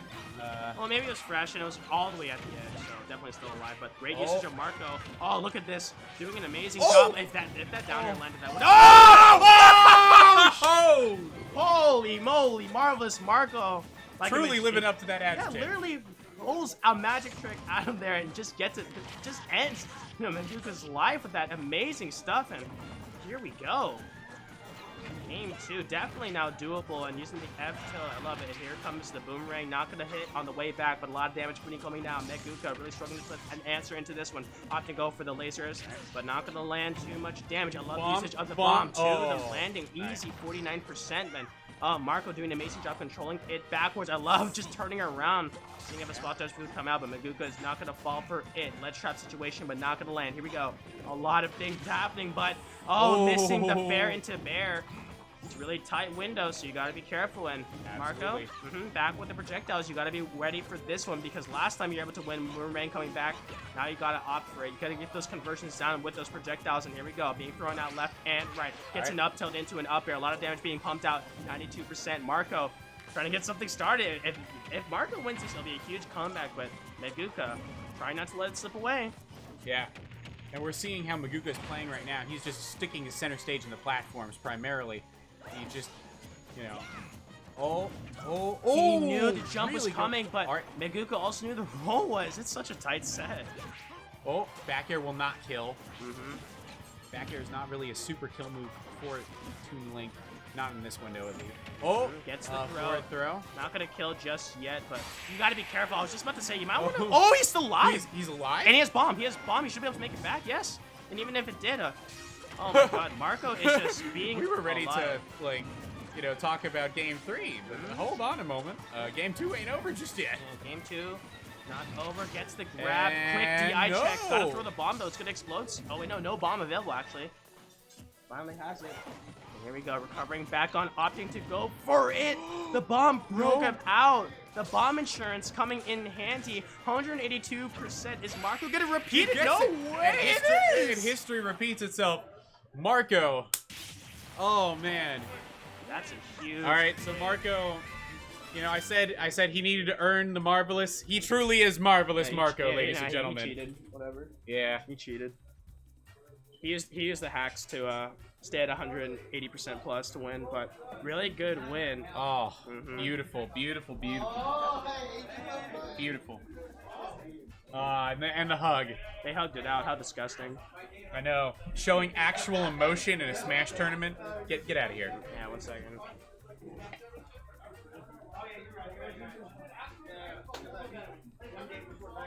right.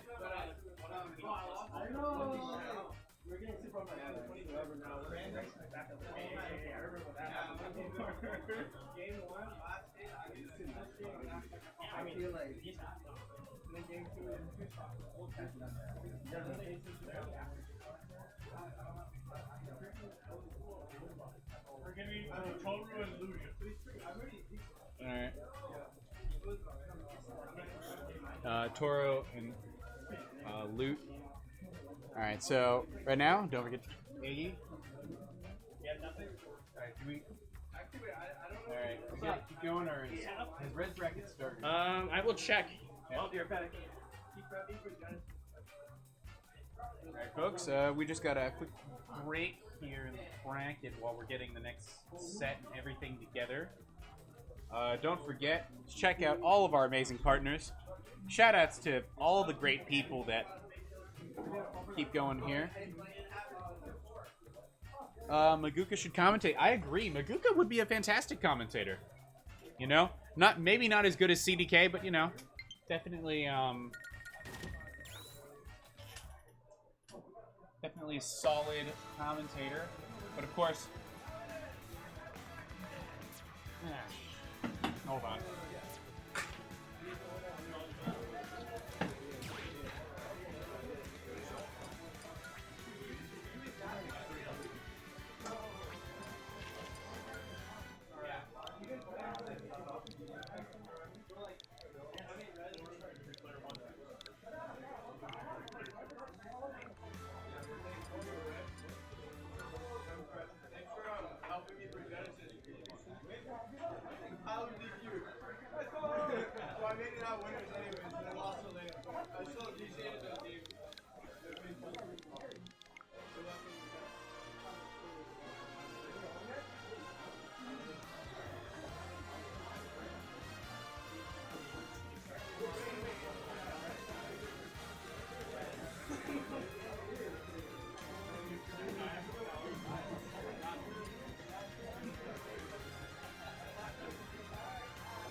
Sen, shut up. SoCal Smash players are hot as hell.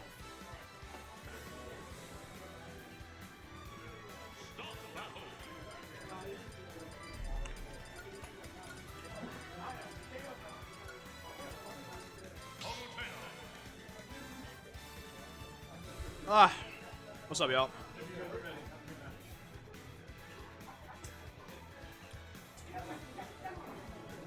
What's up? Bro, everyone's asking for commentators except me. Screw you guys. Is anyone else here? Nope, you can have a seat. Little stream. What's up?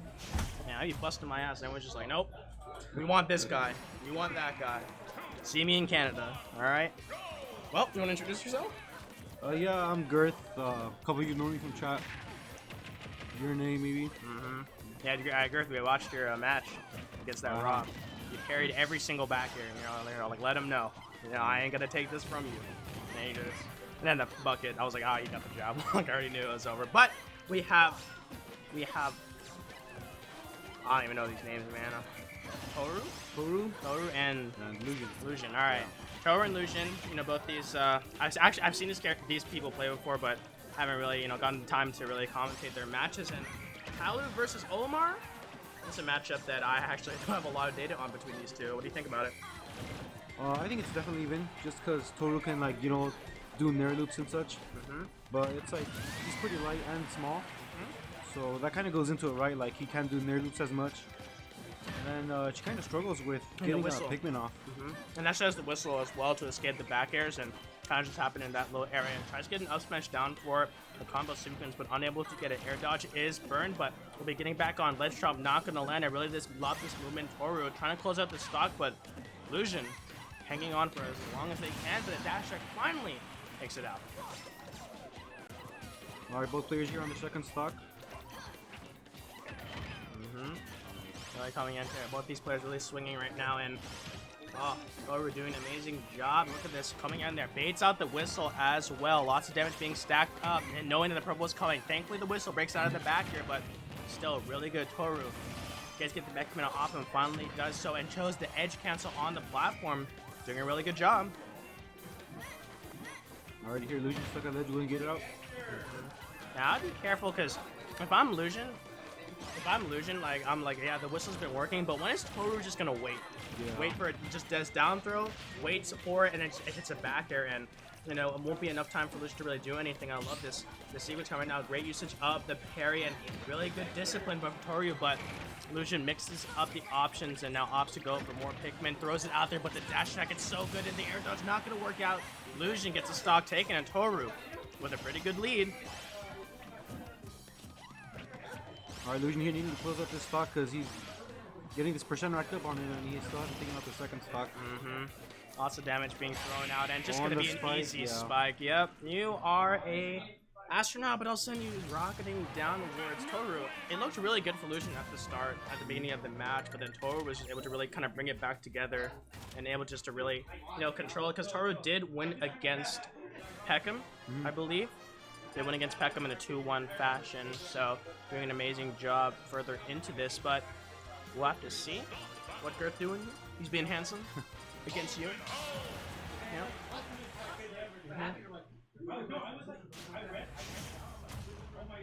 But if you're, because like it was still like a relatively close, but I mean like the disadvantage state for I would say, you know, the Olimar was getting a little like repetitive, like you'd expect the whistle, and then did a really obvious recovery off stage. So I was, you know, instantly spiked down. But hopefully on this stage with a little more, you know, control. But Palutena can definitely abuse Olimar when making him stuck in these platforms that we're seeing right now. But and if you're Lucian, like what do you adjust in your game plan against Toru? I think he doesn't have to play more spaces because every time we play, we're always grinding, and he definitely abuses like linear space, right? Because on Game & Watch and strike a dash attack or, you know, like chef and stuff. But if he does grab or smash, it's really like not much I can do. I think that's like a really good game plan. But the problem I would say is that even though you play Game & Watch and Illusions, playing Olimar, the problem is that Palutena has the speed to compensate. You know, for like you can zone out, but all of a sudden Palo's in your face with disjointed hitboxes, a dash attack, and not even a projectile that kills and does a lot of knockback. And there we go, Toru taking stock number 1, and it's gonna be up to Lucian trying to get something started. Just taking this free because, like, yeah, I'm gonna die either way, so I'm gonna take some free rage, but finally gets hit out, bringing it back into even, and I love this little sequence, but we'll be getting hit out there. Wow! That was really smart. That was really good recovery. I worried that he was lost his invincibility there. So I hang with it, might get spiked. It wouldn't kill, but of course, it definitely racks up damage and would start some sort of momentum. There we go. Back air, instantly using the spot dodge, canceling, and whistle used, but only 1 purple. Now blue. Here comes a little bit of a standard damage, gets the wide butt. Gonna do quite a lot of damage. It takes 2 nairs, so like you said, it's a little hard for Olimar. Pretty tricky. Yeah, to get the Pikmin off, but really good control. Has 2 purples out there and a blue. Trying to set something up, shielding out those damages, and you got to be careful. This is a really bad spot because if you're Toru, you definitely want to put as much pressure. And I love that little setup, knowing that the Pikmin is up there. I've seen that multiple times actually. Oh, but Toru is just like, that's a great setup.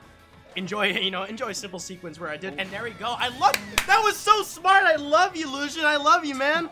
Oh. Oh, that was so good. I was like, are you gonna use the Pikmin as a disjoint and then you maybe get a grab this time? And there we go. Oh. Shout out to Danish, by the way. He showed me that with the items, and if you don't win this one now, I don't know what to say. Yeah, he did really good even up there. He's always going for that, sometimes it's pretty tricky because people don't expect it. They see him trying to do up smash, and then they don't know this is Pikmin on the platform or in the bottom, so they're like, oh, this is punish, I'll just jump. But then they get hit right in the face and bam, suddenly he's winning. Yeah, he was like, all right. I was like, okay, that's an F smash. I won't avoid that one. Then he just gets grabbed like, wait a minute. Really good stuff there, and the white Pikmin doing lots of damage, and the up smash almost kills. My goodness, that was a purple one. Running out there, has a purple Pikmin available, but here we go. Got to be careful. Back onto that one. Great usage of the Pikmin control. Now has 2 purples. Has half of the Myron zone ready to go. But Toru staying alive. Oh! Oh my god. That game was way closer, but Toru able to close it out with that down air. Is that set? Yeah. Lucian, what the hell was that? The blue Pikmin. Nah. I was like, I know the smash. I was like, can he grab it? I was like, wait a minute. That was insane. What the hell? You heard it, folks. I'm actually complimenting an Olimar. That's the first time you're ever gonna hear me do that one. Yeah, like every time people lose, if they lose, it's either they win hard or they lose hard, right? Because it's like really rare to find an Olimar here. I always hear people asking him like, "Oh, what should I do here or there?" But he always says like, don't worry, because you'll play another Olimar in like 3 years. Yeah, they're like really rare. Except that one time when the MFA went, I think it was LAN. Then you got it, right? Yeah, and he won that. It's good to see him. It's good to see an Olimar rep. That character is kind of nuts and like really frustrating for people because like it's like one of the characters where it's like that character's good, but no one plays him, right? Because when you think of Olimar, you only think of one player, right? That's like the Buzz. You don't think of MFA. You don't think of like all the other players, but you actually have Crown 2 coming up. You going? I haven't seen it yet, but I'm considering. Now that summer's here, we all got like some more free time, of course, aside from work. Thank God. Bigger events coming out, and what about Double Down? It's not that far. Double Down? Double Down. I haven't heard that one either. That one's in Vegas. Yeah, it's coming up. But Crown 2, the one that we actually have LAN Hero kind of partnering up with them. We're gonna have Peckham and Marco, heading over there as players, and now we actually have BYO Games hosting their locals and East First Street in Los Angeles. Be sure to stop by there. A lot of SoCal, locals are opening up. It's really good stuff. And I'm just really excited to see that SoCal's finally, coming back up there. A lot of more people are coming over. A lot of more players are getting better. I mean, Marco, won against Maguka. Yeah. Or does Wolf suck?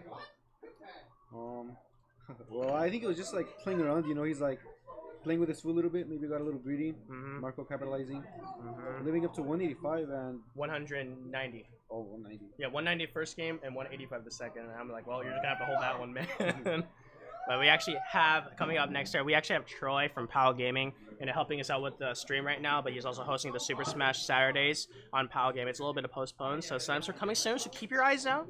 A little bit of equipment stuff happened, but they're doing the best as they can. A little bit of sounds from Nexus, so we know something actually happened. That's how you know you can keep. That's how you keep up. You hear Nexus, and back then you would hear K9, and then No, he probably lost, as I'm guessing. Kira Flax, all the OGs. Oh man, you remember? Do you ever watch the set with Carol Flax versus Taternator? I think I did. When it was like down to the wire, and then Kira died, and he just woo, bring Nexus to the mic. No, you already heard him. It's good. We bring it closer. Y'all ears won't survive. But we have both these players. We have Monte versus Marvelous Marco. I love how the distance between how much names cover it up. Like Marco, you got this whole sequence in Monte. Yeah, so this is actually a run back because at Super LAN Hero 2, Marvelous Marco did beat Monte as well. Oh man, Nexus needs to chill? Nah. Nexus is goated. You know, that's a sign. When you're able to be that passionate and that loud in a place like that, it just means that you know that everyone's like cool with it. Everyone's just like happy with it, that you're fine with it. Who do you lose to? Actually, I don't know. But Marco did win against Maguka to get up here, and Monte beat... Oh, I forgot. I think it was Tyrinx? I think it was Tyrinx. I'll check. I don't want to lie. Yeah, CDK and then Tyrinx, or Tyrinx and then Charlie? Who's Charlie? Oh, Maguka. The bit has run its course, my man. I'm just like tired of it. I'm like, yes, it's Charlie. What do you want? Unknown error. It was always a pretty nice set. I remember them playing in the Uptown Arcadian. Monte 3-0'd him like pretty cleanly. Oh wow. So Toru winning over Lucian will go against Zenyou in winner series because Zenyou actually win against Demon 2-0. So as a quick little update before this match starts, because y'all know this is going to take a few hours. So as a little bit of a update, we have Peckham. Where's Peckham? No, not Peckham. Where is Nexus? Nexus didn't... Where'd he go? Oh my god, did Nexus not make top 16 even? Oh no. Really? Maybe not. Hold on. Dude, Nexus, Lucian. I'm kidding. I'm checking. Oh, I think he played on a Morbid, no? It's Morbid time. Where is Nexus? Nexus lost against Random. Oh, Random. Yep. 2-0. That guy's crazy, dude. He plays Sephiroth on Joy-Cons. Really good player. Thanks for the update, PSI guy. So now we're hopping back into this match against both these players. Really good stuff. Yeah, using the throw to combo into the bomb, but Monte getting a lot of damage stacked up. Marco just needs one good conversion, and I kind of talked about this earlier. How when you're using the bucket as Game & Watch, it can actually be detrimental to get the full charge. And it's a stock taken, but because what happens is that when Marco realizes that all the charges are taken, then he just keeps throwing bombs because there's nothing, you know. I've played him before, and I've always gotten greedy, like, I want to get this cheeky little kill with bomb, and all of a sudden I have like 50 bombs on me coming my way. Stop it. Yeah, and I could shield, but it'd be better to book it, but I don't have that option since I'm trying to save it. And you saw actually the pushback from down air actually saved Marco out because the out smash was way too far away. Here comes the boomerang, a little repeat of how Marco was able to win against Maguka, but a little bit of pressure right now, and Marco just playing immaculate right now. Look at this, avoiding all those quick defensive options, and that's also you got to be careful about because the bomb, only when it detonates can you absorb it, because if Marco throws it directly at you, it just reflects back. Or there are some projectiles where if Game & Watch buckets, but like he turns around, it still gets absorbed. Really? Yeah, like with Snake, side B. I've always been scared of it because I'm like, oh, I can only reflect, and then like if he goes around, but I can still bucket it. That's really good. And great stuff by Marco taking another stock. Yeah, Marco's just been playing out of their mind, you know. At Super LAN Hero 2, they were able to really pop off, and it was really great to see. And here we go, Monte struggling to find something out. Can only really get an upbeat out of that punish, and only just 18%. Can't get a train of damage rolling. Finally, maybe getting something started, but the boomerang breaking Marvelous Marco out of that situation once again. Yeah, Marco doing a really good job at evading all these hits. Wow. Yeah, like good conversion. That's like the threat though, because like most 2-link players will throw the bomb for that damage or a threat, but Marco is willing to like drop it or throw in the air, knowing that you can get a conversion off of it if you're not careful. And Marco's just doing a fantastic job, and the reflection going into play, and Monte really struggling to find something out in this matchup. Marco doing really good job just controlling it, just being safe, because like why approach, because that's what the Game & Watch wants you to do. And Monte just finding no answers in there. Thankfully, the bomb is gonna hit there, but an easy conversion comes into play. Marvelous Marco takes a 2-0 over Monte. Well, you're the Game Watch player, right? Yeah. So what do you think? I think the matchup's definitely even just because I guess Toon Link dies early, and he could also get gimped like at basically any percent. Marco, they're playing the matchup. You know, he's well aware of all the damage that Monte can rack up. And yeah, he's just overall playing really evasive. You know, switching up his playstyles, conditioning Monte to shield or bucket so they could go for a grab or an aerial. So if you're right behind Monte right now and he looks at you, he's like, "Hey, what do I do?" What would you say to him? Because I think this is like, you know, kind of important. I would say to hold shield a bit more. And then I gotta try to condition him as well.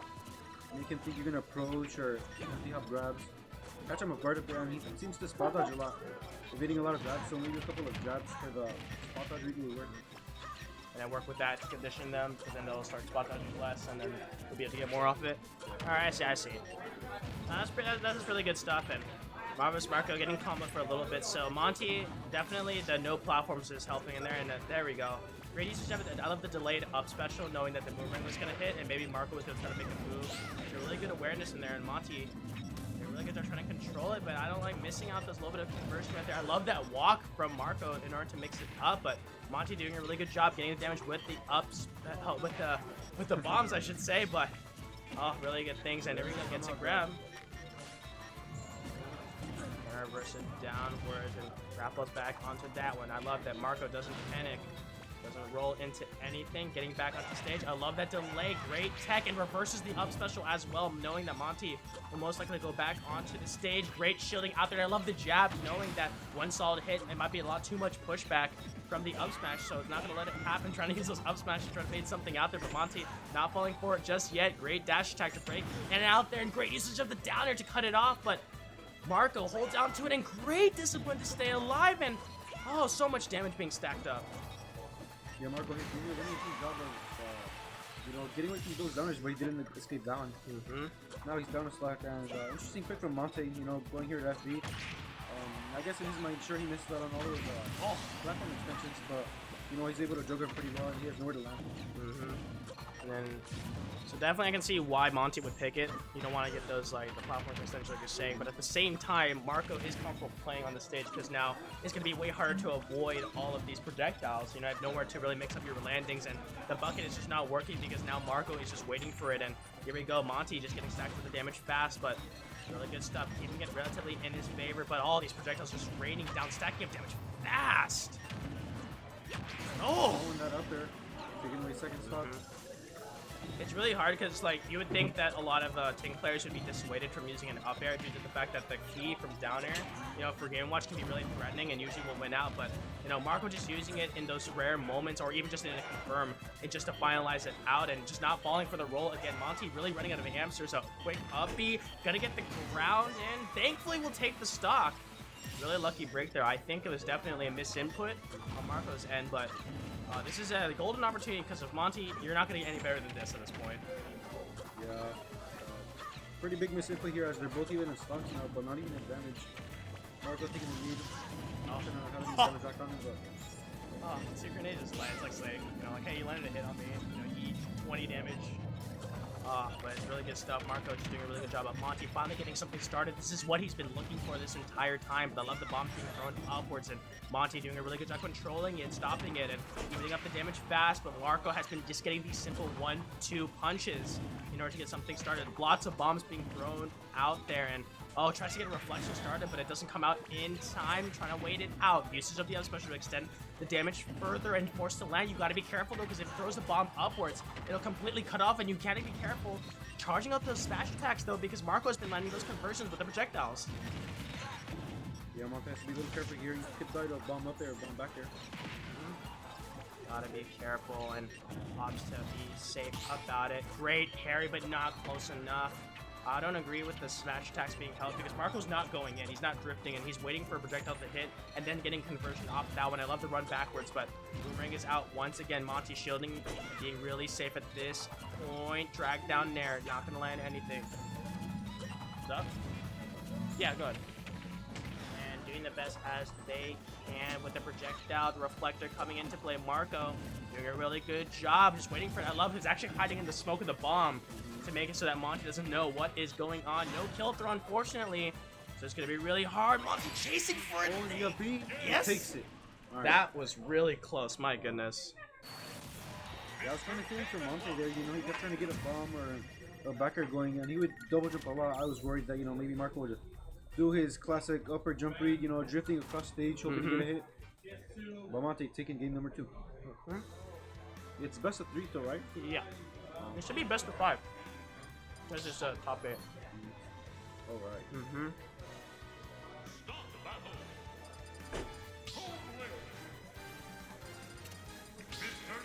Robin is a meta character. Nah, I hate Twitch chat. No, we're talking about Toon Link and Game & Watch. And we got Robin over there. You know, Robin, you take away the N, but Rob, there we go. I might agree with you. If you don't say that, nah. But he on the small battlefield, and that's the things that Monte needs to be getting. You know, stack up that 47%. Really been struggling to get it there and finally get something started. But Marvelous Marco instantly striking back, and oh goodness, have you played this match before? I have. Marco's up like 2 on me. Jeez. Yeah, he always has experience playing with Monte, and he's well aware of all the damage that he can rack up. Oh, But Monte, you really aware of the matchup here and read that normal get up with the down smash. It's just that I think it's when Marvelous Marco doesn't have the time to get space is when he really struggles. I mean, we're seeing right now because like Monte, you know, being quick on it, but knowing that Marco is kind of getting desperate, trying to get the damage down. Man, we're gonna stacking the damage has like 55 and just laps Marco already on the second stock. Yeah, Marco known for being a really good and passive zoner, you know, making taking advantage of all of his hits. That was really smart. Oh, and the spike. Alright, first stocks a piece. Nice down the conversion. Monte fishing for an up smash, barely doesn't get it. yeah. Oh, that's a Alright, scary nice one. combos. What's really good about that up air is that it kills and the lingering, it lingers for such a ridiculous long time. So you're able to kind of land with it. And I love the discipline and the old Easy classic. grab, yeah. It's a tether grab, so it's got way less in there, but can you hear Marco? He's like, yeah, I knew it was gonna happen too. I'm like, oh, my brother in Christ, you press the button, but here we go, trying to set up camp right now. Monte, I don't like going for those really aggressive smash attacks at such a low percent, but hopefully able to get something started. Just grabs out of that. Yeah. Oh no! Good. Couldn't get it quite, get it, and I love that tomahawk. And even Monte does not care. He's like, sure, good. Make my day, and gets away with it. Up special is used. Gotta shield it. You can't get hit up, because if you get hit from a conversion with a bomb or boomerang from the right side or left side of the stage, it's gonna be over, because you know, you're relatively light, and but Monte stacking up the damage fast. The 2-2 it's being used, trying to dissuade it, but Marvelous Marco doing a really good job avoiding it. The dash tag for the whip punish, but trying to click on the chase. Monte playing really aggressive with this, and the dash tag gets a little more damage, and finally we're seeing the chef from ledge, something we've been really missing out for how long. Oh. Are you just hitting that C stick, man? He was like, oh yeah. I wanted that roll read. And Marco trying to catch that neutral get up, but barely doesn't get it. Now Monte setting up shop. Shop. Just trying to keep him at bay, trying to hold center while also keeping the aggression, but he loses center. Yeah, loses the center, and now this is. I love the little delay, just waiting for the boomerang to go away. So really smart stuff in the application. Oh, the F tilt just barely misses out, and reads. Yep.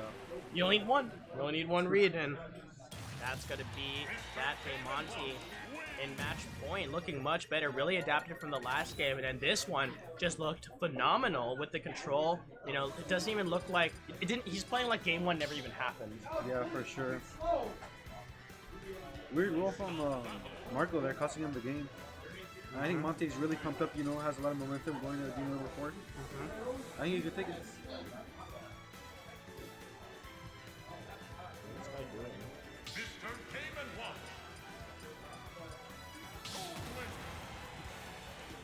Bro, that's strike 2. Bro, be smart. You're watching Game & Watch and Toon Link. You know? Leave the smart in the chat at least. Oh man, but hopping on Smashville, do you think it's a good stage? Because I think Marco wants to run, but I think definitely Town got banned. There's no way Marco's taking on that one, but... Oh! I thought he died. I had a heart attack there. But Marco really struggling right now, and I think he's got to do that little circle camp thing where he throws the bombs down and throws the boomerang as well. So they got to be careful with Monte. This can be really dangerous for both these characters because if the conversions start happening, they both can get killed really fast. Yeah, and it's really good here in Smash Bros. For both characters, I'm pretty sure, because if they both hold 10, you know, they hold it for quite a while. Here we would use Chef or other aerials. Just right there, you know, catching the jump in the up B. Now Marco on this advantage. Here we go, but the advantage is quickly slipping away. Bomb being thrown out, and we're finding the reflector coming into there. But you got to be careful with those down airs because he's going to be doing so much. Finally grabs onto ledge, gets the grab. Great usage of the pivot, the forward throw to get Monte off the stage. Here comes the boomerang backwards. Gets hit with the bomb instead, but no boomerang conversion, thankfully. But Monte's in heaps of trouble, getting stuck here. Yeah, these high recoveries getting stuffed out by Marco here, and the one time he grabs, or he shields, he gets grabbed by him. Boa tries to get another roll read, Stops it out there. This should kill with that boomerang coming back for an extra amount of damage. Really good stuff from Marco, and you know, 111%, that's really healthy because Monte has been really unsuccessful in trying to close out these stops, trying to get those reads, you know, with the down smash and the up smashes. But, you know, Marco, when it's in this prime driver's position, it looks really good. Yeah, definitely. Both players have really good awareness here. Marco being aware of that extra added hit stun from that boomerang, or the arrow, I should say, and close out that second stock. Oh, the bomb, nice bomb catching the tether recovery. Gonna come into play, really good stuff, and now it's gonna be up to Marco to kind of set up camp once again, trying to get a nair. I love that from Monte, trying to get something started, but really good discipline from Marco. Up tilt doesn't get punished and finally gets a backer, but a quick nair to get off. I love the wait from Marco though. Was expecting something and now opting to go back, and I just noticed that it's just every time Marco throws out a bomb, he loves to hide within the explosion because like it covers everything. There's nothing you can see, and it's a small interaction, but it hides everything. And I mean, Monte can use it too, so it's always a double-edged sword. But Monte and Marco really going at each other super even in this game. Yeah, both players are trying to catch each other's jumps, and Monte already at 100%.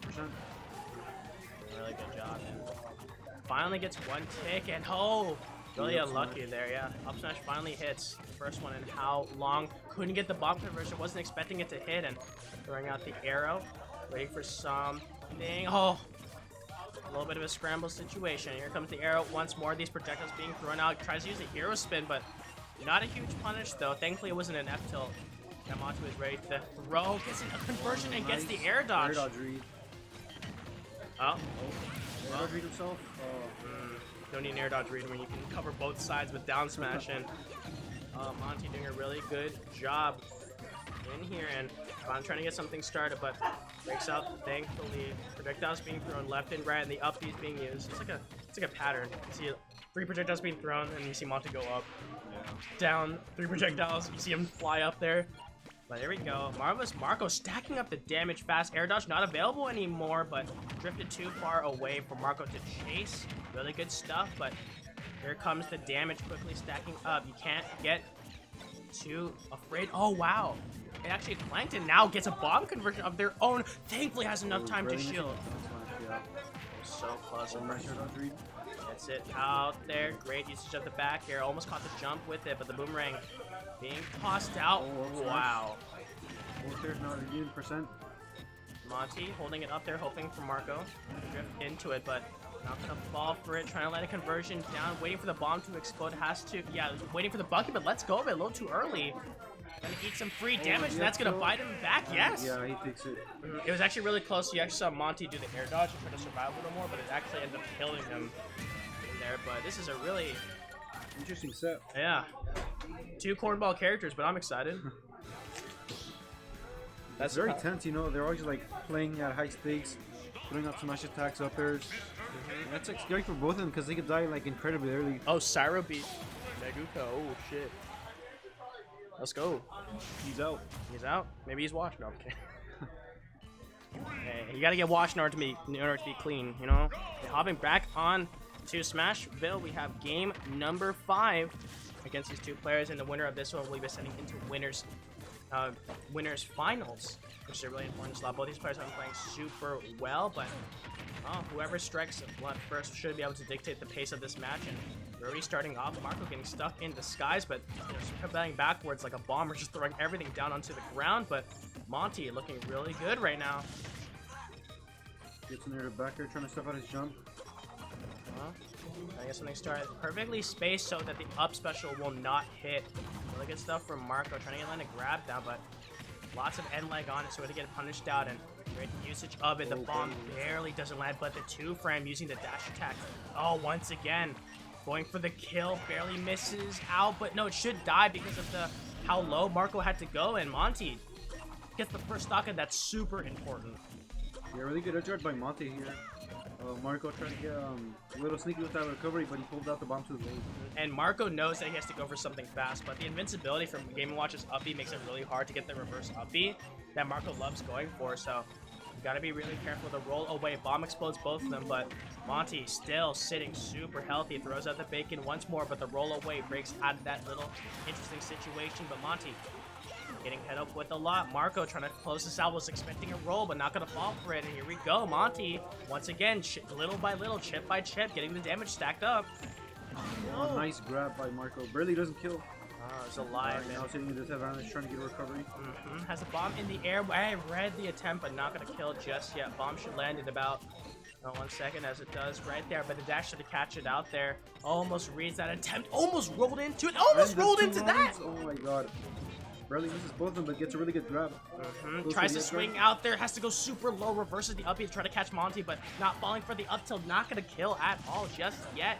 So much damage being thrown up there, and oh, the dash tag holding it out there. I like that from Monte, trying to get something out there, because you might as well go for those things when you're this ahead, because it surely will kill with how much rage you have, and gets the grab. Will this kill though? No. Might not. Yeah. Oh god. Cross stage. Now this is where it gets really ugly. Thankfully, the up special does scoop Monte in. The hero spin coming in clutch. Both these players really fighting for something, because Marco can stack the damage in like 4 interactions, should even it up. But the problem is he's just trying to get something started, because Monte has been doing a phenomenal job. Gets away with it though. Great stuff by Marco, being daily disciplined and staying alive. Making sure to stay patient, and Monte doing a really good job. Bomb won't kill just it, just barely kisses the side. Bomb goes high, but Monte won't get gimped by it. Oh! That was so close. Yeah, really clean with those conversions there, but barely missing that one. Marco already here at 170, trying to get the jump read within there. I'm pretty sure we'll get this percent. Just trying to rack up a little more damage before losing his second stock. In there. Bad DI maybe? Yeah, Marco here at the tournament stock. Yeah, doing a really good job, and maybe it's a repeat of last stock where had Monte at 54 while he got stock taking, almost brought it back, so you get a repeat of that one, so maybe it's possible. But Monte playing so well. Look at this damage being quickly racked up. Just throws one, trying to get a sequence start in the up special, just ejecting him out of that bad situation. Here we go. Great usage of the boomerang, but unfortunately the bomb exploded, so we're only able to get a conversion. Trying to use the down tilt, but that is not safe at all. Thankfully the boomerang stops Game & Watch bomb, but catches up the jump once more with the nair. Such a good option. Uses the down air and another conversion. That's exactly what Marco needed, though. Bro, he just took a screen. He's like, look at this photograph. Every time I do it, it makes me laugh. Who took the screenshot? I don't know. I just saw it. Ooh! You can take a screenshot of that one right there. Have you seen those clips where like certain streams allow pausing, and then they like pause and they put that little frame and they just like take a picture? Yeah, no. It's like the funniest thing. We're like Game & Watch right now, the frame rate. Yeah. Ah, really good stuff there, but it was like it's like Marco kind of had it under control, but it's like when Monte was like an engine, needed like some time to get started. Like lost game 1, was like, okay, well now I know what I need to do. You know, barely won it on second and third, just kind of rolled over, and then in the fourth game really just did an amazing job. Well, no, it was a game. Wasn't it game 5? Or was it game 4? Game 4, yeah. It was game 4. It was still really controlled by Monte, though. And speaking of that, we have Uptown Smash coming out, hosted by MPG. Saturday afternoons in our Whittier, California. The graphic was made by Eggy, so you have no excuse. And tell Garth he looks sexy. Oh, he already knows that. He already knows that. Henry just told you he looks sexy. How do you react to that one? I would tell you would think he's a good, dancer. I saw his pop-up over there. Yeah, he threw it back. Yeah, he threw it back. You're an A. If you threw it back harder, you would have won, just saying. But now we actually have Las Vegas' new Super Major coming up. Double down. I'm going to double down on that Platinum tier event. So many great players. You have Leo, Spargo, Tweak, and Gluchny for that ultimate side. And you have Zane, IBDW, Club, and Wizrobe all going. And there's so many more players. So use the code LHT LAN Hero Thursdays during registration to save $5. That's a lot of money. That's literally half a quarter, eighth a gallon of gas. And, you know, now we have Wave Dash coming up there. The first SoCal major in God knows how long. Are you going to Wave Dash? I'm definitely considering it. You know, we have that new local BYO. It's like 5 minutes away from me, walking distance. Really? So like I live there, I work across the street, and on that same street I literally would pull up to the local. The grind don't stop. It's perfect. And now we have Toru versus Zenyou. This is a match I definitely want to see because Toru has been playing super well, and Zenyou is Zenyou. It's the standard stuff, but this matchup will be really interesting because Zenyou definitely does struggle when switching to when is on the Mario, but it's really going to depend because Zenyou does play Cloud. You know, went against Midnight at Super LAN Hero 2, when Cloud in game number 2 after losing the first one and just, you know, swept Midnight away. Yeah, Zenyou, he's you know, Mario can definitely struggle this matchup just in general. But It's one of Zenyou his has few a lot losing of ones. really good matchup experience against Palus. You know, and even if he does pretty bad, like you said, he could always opt to go shoot for the Cloud. Type of game one here, two players just dash down team waiting to get a conversion. Dash attack is starting. Nice down there from Zenyou. I love that chase down from there and opting for the jab, so it looks like Toru wasn't ready for it because I was expecting Zenyou to go for like an empty hop grab. And speaking of grab, you gotta DI that right, and thankfully just in time doesn't get the sweet spot. I love the ledge trump attempt, but Zenyou already looking much better. But Toru, this is the final classic that I need to get as the Palutena, using the up tilt as an anti-air, a ridiculously good tool. Fireball thrown out there. Interesting. Maybe trying to chase down something, but Zenyou getting hit out there. That's the problem. The rising back here out of shield. You know, not Bayonetta, but Palutena will be able to get it. But speaking, yeah, just get sent into the skies, and really good ladder sequence by Zenyou in order to take the stock. Yeah, Zenyou's taking stock one here. Using that bait. Getting in, trying to get it with a dash attack. You know, maybe push a little lead here. That was a really good. There we go. Getting that damage out there. Barely gets away with it. I think Toru just barely adjusted the DI to get away from that because knowing that Zenyou wasn't going to extend to the platform, he was extending to go for the fair kill. Trying to get something down with the down tilt with Zenyou. Oh, you got to be careful with the fireball because it delays it. It delays the hitbox of Palu's back air, which can be bad for Mario if he's trying to recover from the up top because then it'll go through the fireball, extend the hitbox, and hit him. But in that sequence, it actually worked out in favor of Zenyou because he was waiting for it and it bought him enough time in order to get him punished for that. So really good stuff coming in from here, and there we go. Usage of the back air to snuff out any option that Zenyou could possibly be doing. Yeah, Zenyou here in disadvantage, but he's not losing his stock. He's playing it really disciplined. You know, he's jumping, but gets hit by that side B. Alright, loses stock. And Come here, Nexus. trying to throw back air. Yeah. I always questioned whether it was a true combo, but you know, players like Master and Zenyou making it look true, and yeah, that was definitely. That was really good. No, it's like a DI check because it happens so fast. Because like if you DI out, then you're like being put in a worse position by the forward throw. But if you just do the down throw back, like the arc for it is like pretty disciplined. I think you can use slingshot maybe in order to help with it. Oh my god, Toru just fell asleep, didn't really, and was like, no, I'm not gonna air dodge for that one. Almost dies for it, and Zenyou just going for it. Great usage of the nair to react to the neutral get up, trying to punish a jump right there, but Toru trying to get that sequence started, but a whole stock behind Zenyou. Looking really good right now. I love holding the shield a little longer than usual, kind of waiting for something to go on there, and that's what happens when he becomes telegraphed, and there's a DI check. Yes, gonna successfully do it. Oh goodness, but Zenyou just playing out of his mind in this matchup. Toru really struggling. Fireball almost lands and uses up in catch there. up uses the tech, yeah. Went for Nesta my share, trying to get a Hail Mary, you know, trying to maybe Air dodge read. yeah. Yeah, that's the thing though. A lot of Pal players try that against Zenyou, but he doesn't. He never falls for it because he knows that like it's a possibility. Because like you just gotta keep it in the back of your mind. Like if your opponent is super behind, they're gonna get desperate to finish it. So you think in your head, what is like not the optimal way, but what's the way for them to like try to cheese out a stock? And a lot of times it's holding like a smash attack near that ledge sequence in order to bait out when it's during an air sequence. So once you keep that in the back of your mind, you can react to them continuing the air sequence, or you can see that they're not continuing it, so you stay disciplined. You know, that's the mark of a true like top player. Yeah, it's always a good mix up there. But so if you're getting these neck conversions. Yep, not a mix up there. 55%. And a landing down air breaks out thankfully, but then you're struggling a little bit, but finally get something started with an up air. Great usage of the up tilt. Toru trying to DI away, but falls right into the trap with that one. Great counter though, and a landing down air again. brings Zenyou out. Has got a landing hitbox, so really tricky stuff. And Toryu, you know, has the stage control, but oh, you got to be careful because Zenyou is going really aggressive right now.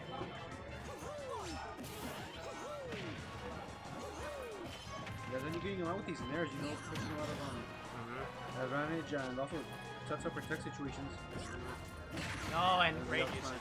That's where you gotta be careful, especially against like Zenyou and Mario. You never want to be jumping within like those kill percents because they can just go for an up smash read in order to get the anti-air, and it's just gonna happen. And you know, he's the best Mario. You know, maybe the opinion of many, but I think Dark Wizzy has the results to speak for itself. Unfortunately, argument being thrown out there, but. You know, SoCal is sick as hell at Zenyou, really showing off maybe that he is the best Mario. Here we go, a lot of damage being quickly racked up. I love the usage of the arrows as pressure, but great carry. Oh. Well, the nair stepping on his own feet. Yes. The air dodge with explosive flame. Such a good projectile. That projectile is insane. Like, it's when been they how do many... it, like jumping out of the ledge. And especially if they're close, like right on it, you know, like, it's just unpunishable. Like, what can you do? The worst part about it is when they do it off stage and you're trying to fall, and you're like, well, I either do this or I just kind of get memed. But really good attempt by Zenyou trying to go for a ledge trump, but Toryu buffering an option to get away from it. A down throw, but jumps away from it. Zenyou doing a really good job staying alive, and the dash attack just gets shielded out. Here we go, and I love that little thing in the fair. I don't think the up smash was able to get it just yet from how low it was, but Toryu doing a really good job and gets it down tilt. Not the punish I was looking for. Maybe Zenyou going to go for something a little more special, but we'll be missing out on an opportunity instead. That was right on music sync. That was actually insane. Because I was just like, maybe it's like, duh, and then he got the up air. That's exactly what Toryu needed. Really good stuff on the read. Yeah, he's noticed that every time he would down throw, Zenyou would wait a little and then maybe jump a bit, just so he knows, you know, total. Usually goes for those back airs, but he can always mix it up with and that's lingering that Mario up smash there, taking second stock, both players even. And that was really good attention by Toryu, knowing that it was going to happen and just consistently going for the back air. So why not mix it up for the up air? Because I mean, that's what I said. Like, what in your head, right? What can kill me? And said he didn't really think about the up air because definitely thought Toryu was going for the back air, and it was really good stuff. Definitely just brought it back. All the momentum and hope. Oh, won't die yet. Great DI, yeah. Great DI, great tech, and oh no. Gonna eat a lot of percent for that one, unfortunately. Oh, look at you. Hey, look at you. You missed.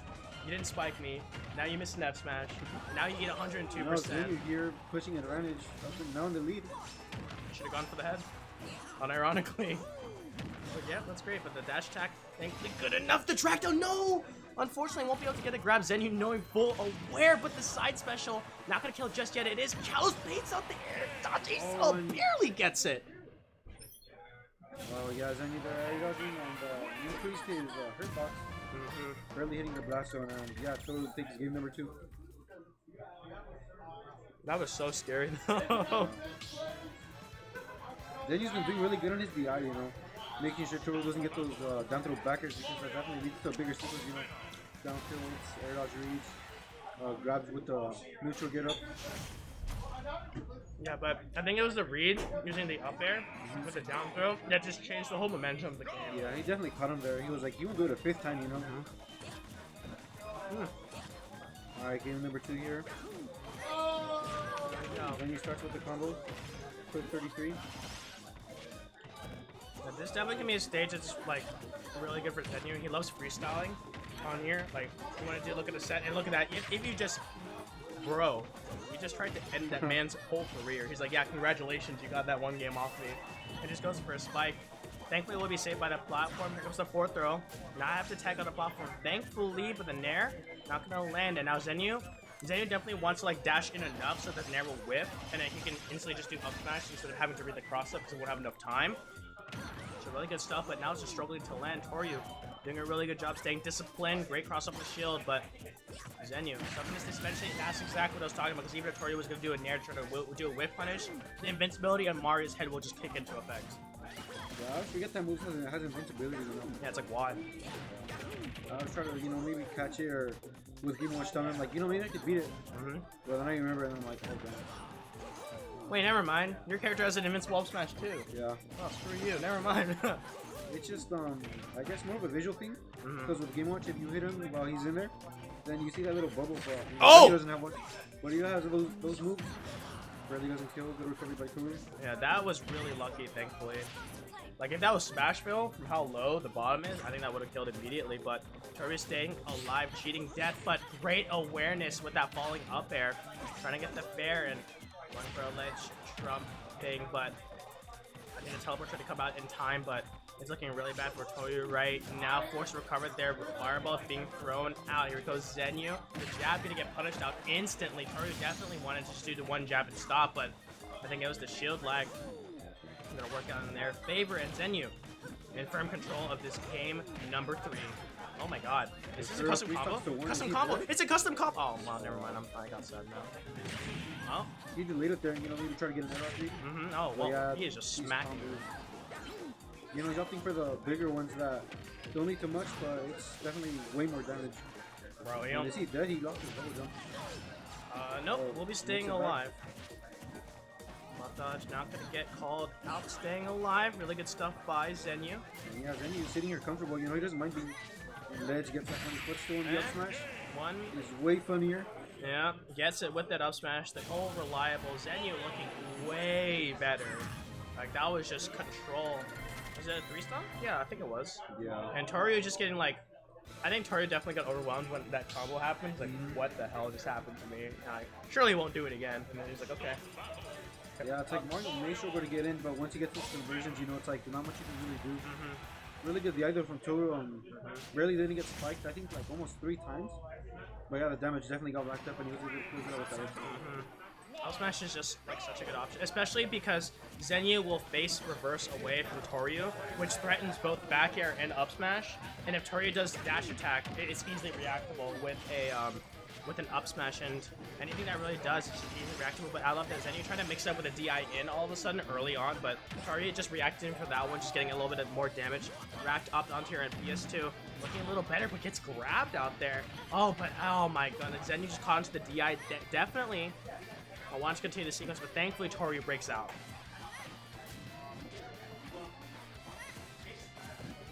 Yeah, and these dash attacks in control, he tends to go from a lot. They do get stuffed out.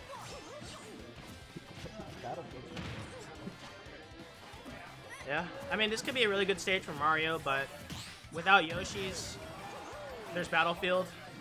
That's a really good stage for him. And also Smashville, does really well. Yeah, really big mid flat that he could definitely take advantage of. And also, wow, what a read on that one. And catching his jump on ledge, trying to get greedy.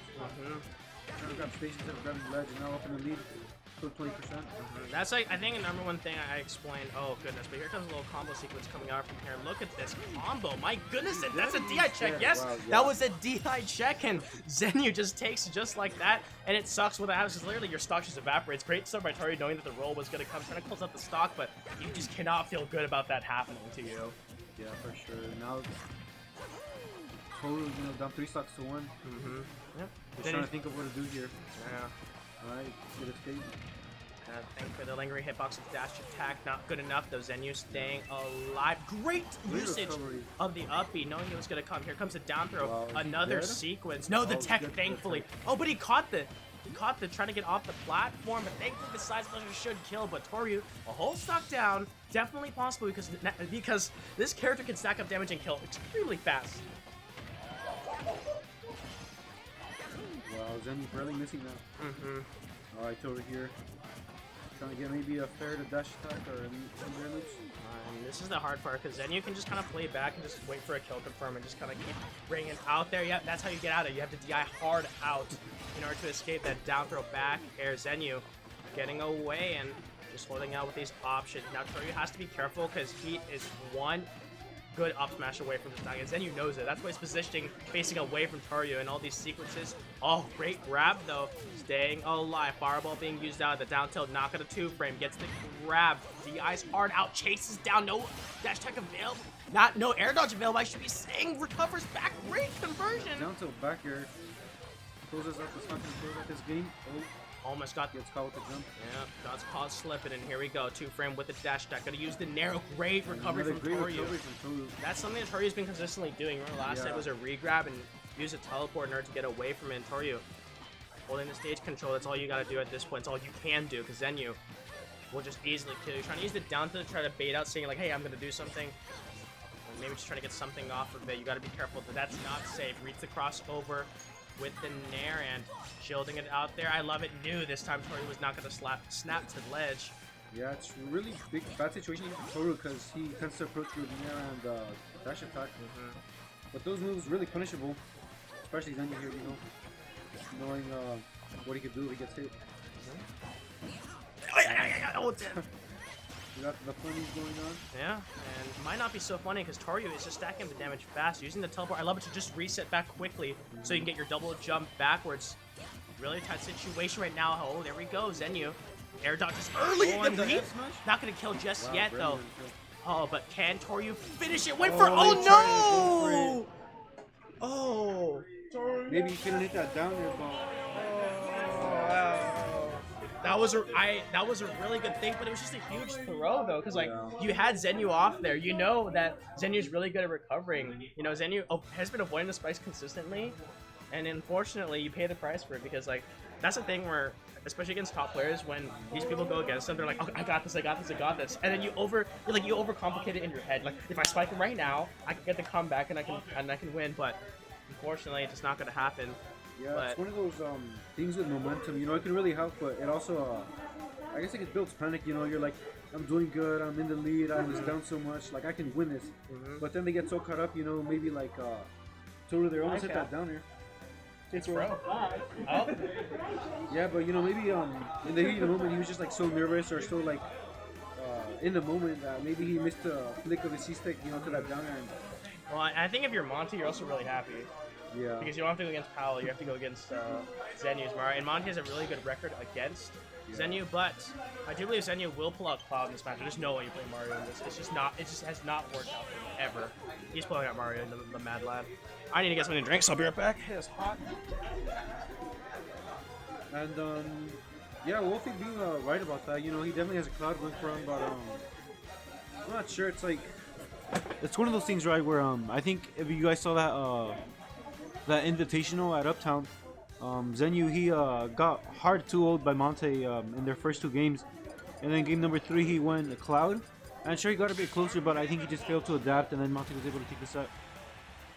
But winners finals here, Monte and Zenyou. And yeah, Zenyou starting off with Mario here. Alright, I'm a liar apparently. Had some success with Mario, you know, did well in a previous bad matchup, but I think the problem with this one is that you definitely have to avoid throwing Fireball because Monte will just kind of be like, hey, that's a free bucket for me, and he'll do, you know, quite a lot of damage and quite a lot in that sequence. But Mario holding up with a lot of momentum and getting that easy damage, 64. Mario 64, we've seen that one before, but yeah, Zenyou here wanting to opt in with Mario, you know, sticking with him. He's like, I could do it, it's definitely doable, but hard nonetheless. Maybe definitely we'll just stick to game 1. Because he does a lot. He sticks with Mario for game 1. I was like, oh, maybe I don't feel about that one. And then Monte just has a good record against Mario, and he gets a kill with the Nair. Goodness. Good awareness on him, you know, he's like, it's one of those moves you don't see coming. And well, that's in the move you don't really see coming, but Monte hitting it too. Will he hit it? No ops for them there. Oh, yes. Illusion getting a set win. Do you know who it was?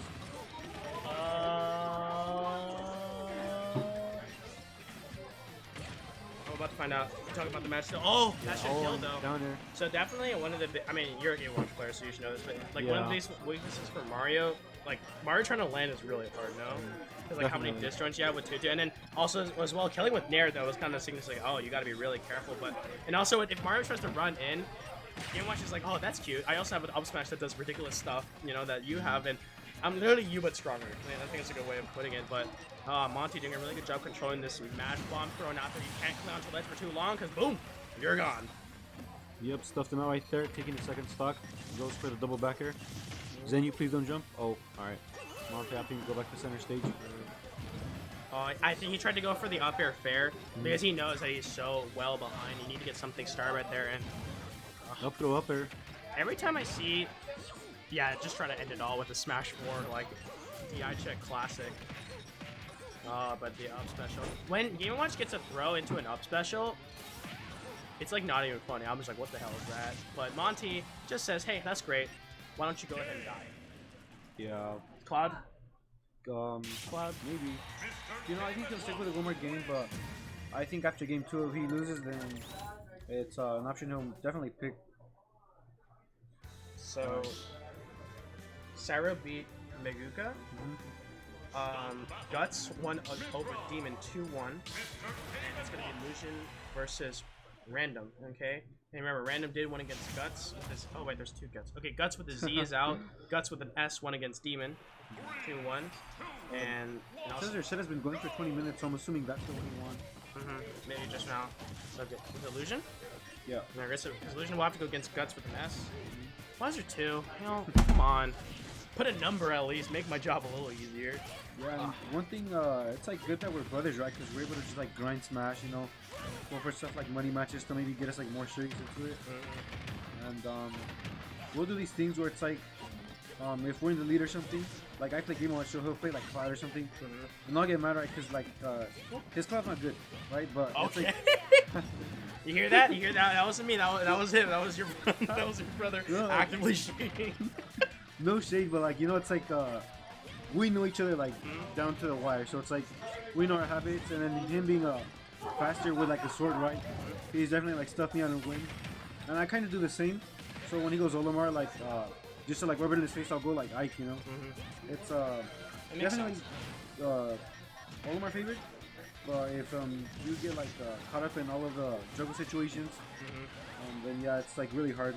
So I was actually in the bottom. I was really hoping for the Aegis because I think Aegis can do really well against in this matchup, and I think sometimes Zenyou's Cloud has really obvious like habits. But Zenyou, already getting like Monte, she's like, yeah, I know the Aegis matchup too. I've played against a lot of players. You know, who comes into mind? You have Dragneel as an Aegis representative here, Arcaster as well. But there you go, Zenyou able to close out the stock, and I think what's really good about this Aegis pick is that you're able to whip punch a lot against Game & Watch with Mithra, and in Pyra, all hitboxes are really deadly and will kill, you know, Game & Watch, especially at like 100%. So you always gotta be really careful in the situation and trying to land a grab, but unable to do so. I love you, bro. Oh.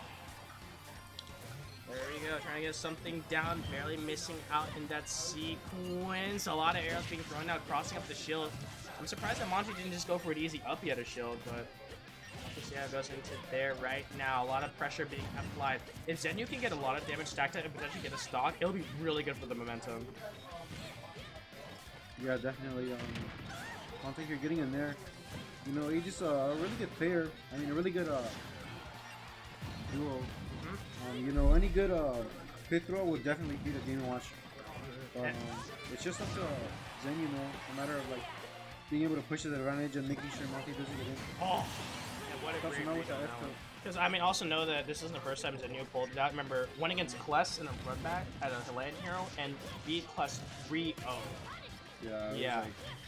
It was just a really commanding lead because Zenyou has that really good fundamentals. I honestly think Aegis complements that super well. You know, Zenyou and Aegis is not the two words I would use together in a positive notation, but you know, there's a new thing for everything, and Zenyou doing an amazing job with this. Look at this. Now it's even worse for Monte when he has to approach when it's Pyra.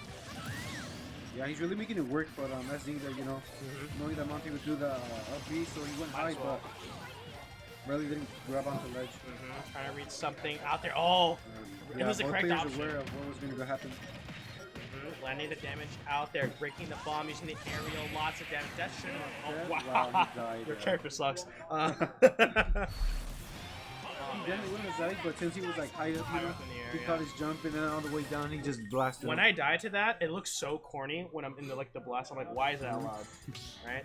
That's like when you get hit. That's like when Kless hits you with the dollar store, you know, into the power geyser, and he looks at you like, no, don't look at me, you monster. If Yeah, Mithra you didn't know. have a sword, she'd be unique. What is she supposed to do? Beat your ass with her hand? Rex, you're gonna catch these hands. Yeah, maybe like a female little Mac or something. But yeah, going into game number 3 here. Zenyou definitely has what it takes, you know, take a game right now.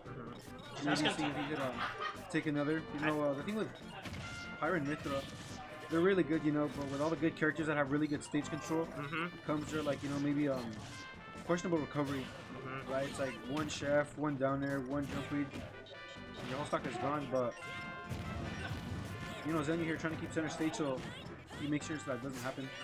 Platforms definitely can work in the favor of being able, because like if he hits Game & Watch with a down air on the platform and then gets like a smash attack, then it can get really deadly.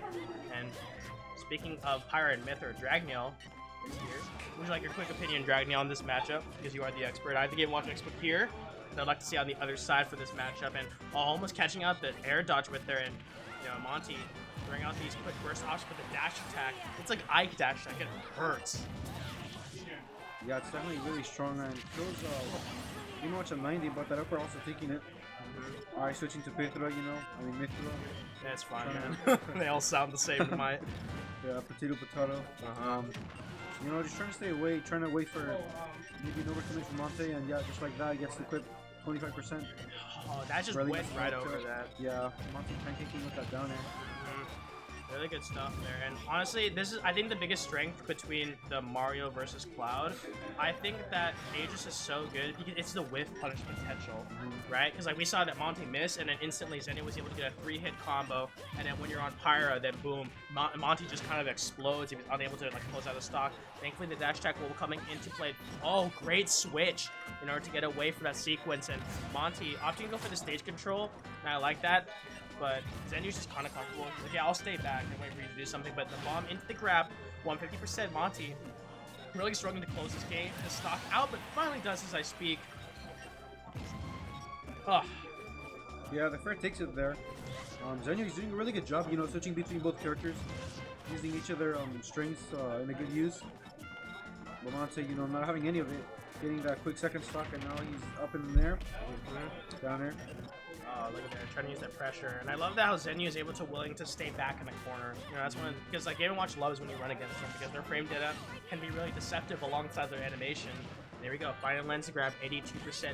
Zenyou just threatening with it. I love the double jump, knowing that's going to be really hard to punish Monte with that crossing over aerial, and just a lot of damage being stacked up fast. That's the advantages that Game & Watch has on this stage, and here we go, recovering back on Nair, misses though, but safe on shield and throws out the blazing and not gonna land, but mobility doesn't matter when Zenyou's got all the bases covered. Staying alive though, almost gets into it, lands a grab thankfully for Monte. Really good job trying to control it. Staying alive for now, the Nair catches the air dodge, really good stuff coming into play, but Monte trying to close this out while Zenyou doing a really good job staying disciplined, and now it's gonna be the fact of how long can Zenyou really hold on to this, and how many mistakes Monte will make, you know, in that neutral game, because Zenyou has been on point with the whip punch.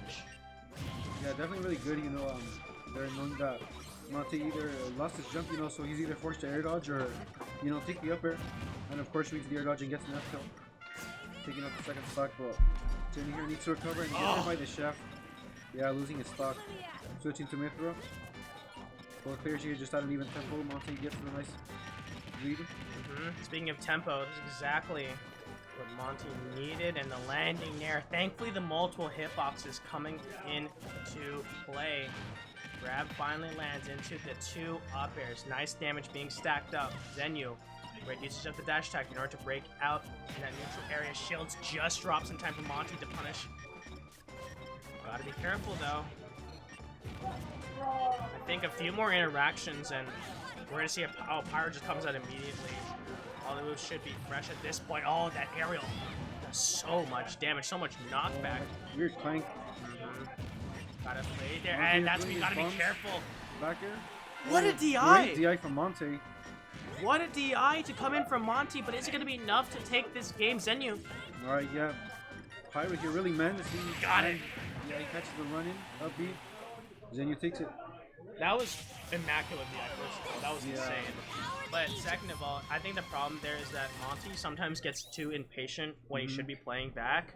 Because I was like, the only way that Monte is gonna get killed is if he whiffs something and Zenyou gets a down air into a conversion. And it's exactly what happened, right? Yeah, so I agree. You have to play back. You have to play back. That's something Zenyou definitely took advantage of when playing Toru, you know. throwing out those back airs and all the menacing F tilts, but you know he's playing it safe.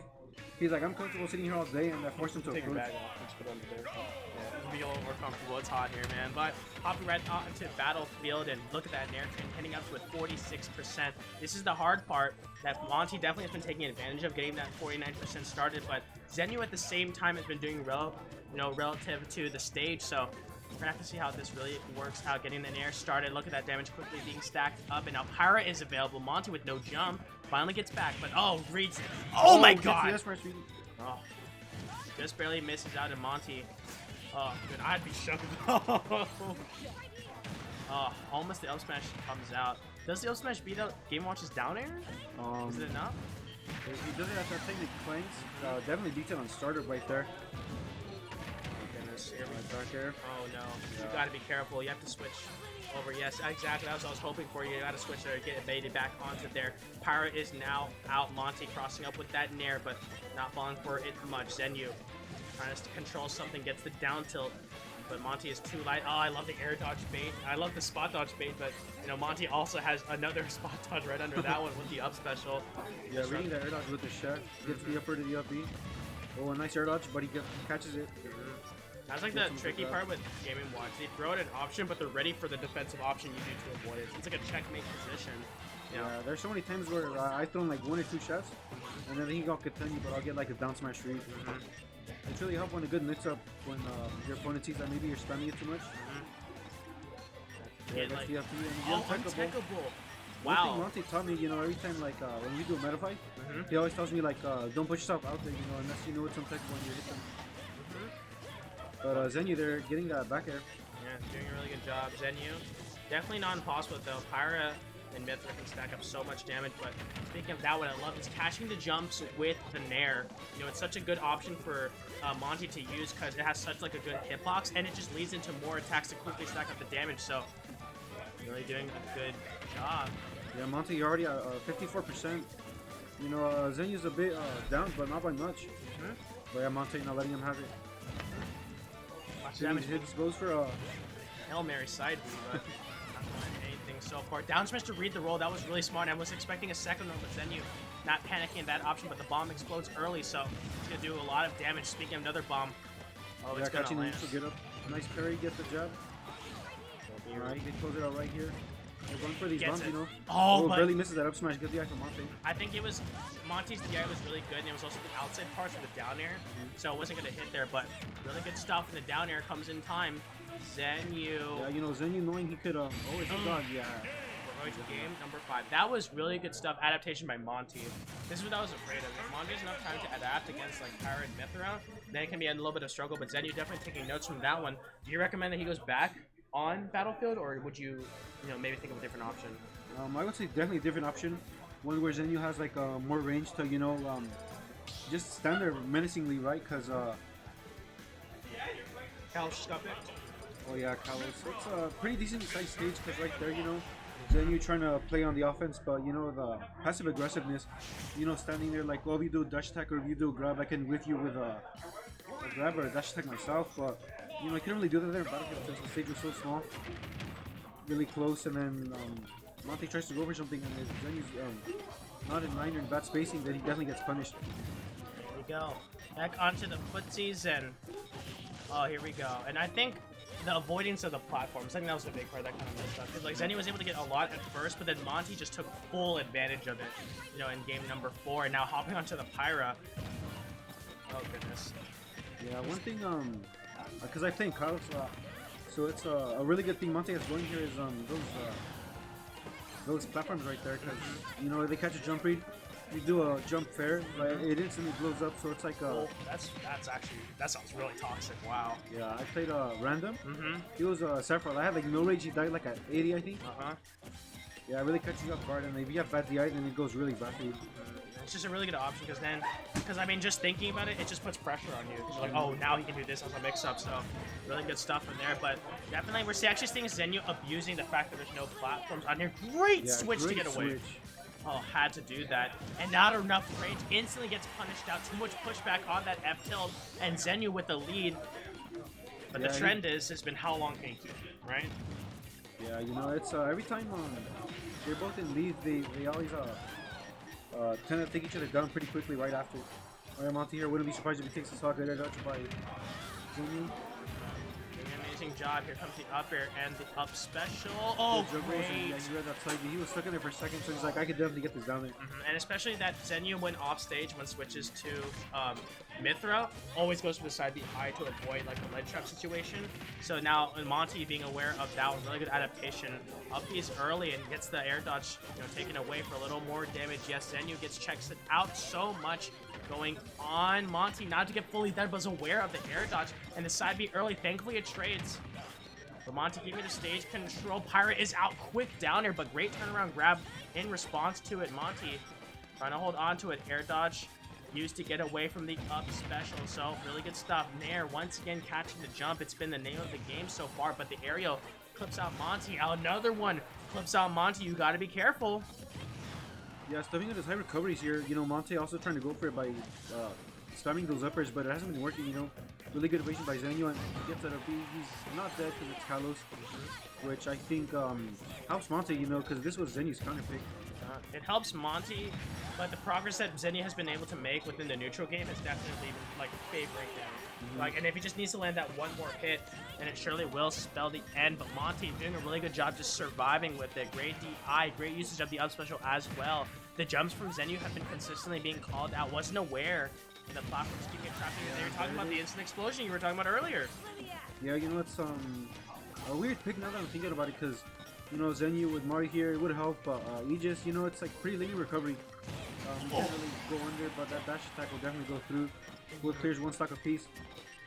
That was a dash attack that needed to hit if you're Zenyou. Like, you had to go for it, and Monte gets stacked up, but great shielding, great adaptation, not going to continue the string, waiting for Zenyou to go for an aggressive option or to try to land and don't roll in. Great usage of the get up attack in order to get away. Zenyou trying to get a combo started, and here we go. A lot of it being poked out. The two hits of fair, finally both of them connecting, a rare sight for Game Watch players that they've been always talking about. And now just threatening with its movement. Zenyou, sticking on to Mithra is unfortunately your best option, but the fact is that you're so much lighter. Yeah, you definitely run the risk, but trying to use your speed here to maybe get a quick little advantage, trying to get a whip dash attack, but he's not catching it. Hopping onto the power for the recovery. Yeah, no, he's stuck on ledge, catches the jump, but he's not dead. Really good DI from Zenyou. But he catches that double jump, and that's great catch on the jump, and Zenyou doing a really good job, but really cool to see how we kept talking about the instant explosion, how it catches it. It worked twice in the moments that it needed to do, so, good call on that one. And Zenyou performing way better, though, and I always love this low FPS camera. It's so good. Really good stuff, though. Monte definitely abusing the plats right there. I knew it really come in handy, and then... What's your tag? Girth. Girth. You have a sponsor? Penis Esports. It's like this meme org. They're like starting their... So your name is Penis Esports, and your name is Girth? Oh no, that's the... Like, I'm sponsored by them. That's not a coincidence? That's not a coincidence? Was your coach's name Balls? Yeah, it's definitely like a meme org. I heard of it from Scout. When he got sponsored by them, I was like, dude, that's hilarious. My turn. He showed them a tweet about like them dropping merch, and then it has like random sponsors, like a random name like Vane or something like that, and then like Walmart. Oh man. We got Super Smash Saturday here, but it appears to be postponed. Maybe next Saturday. Yeah, Coach Balls. Merch manager head.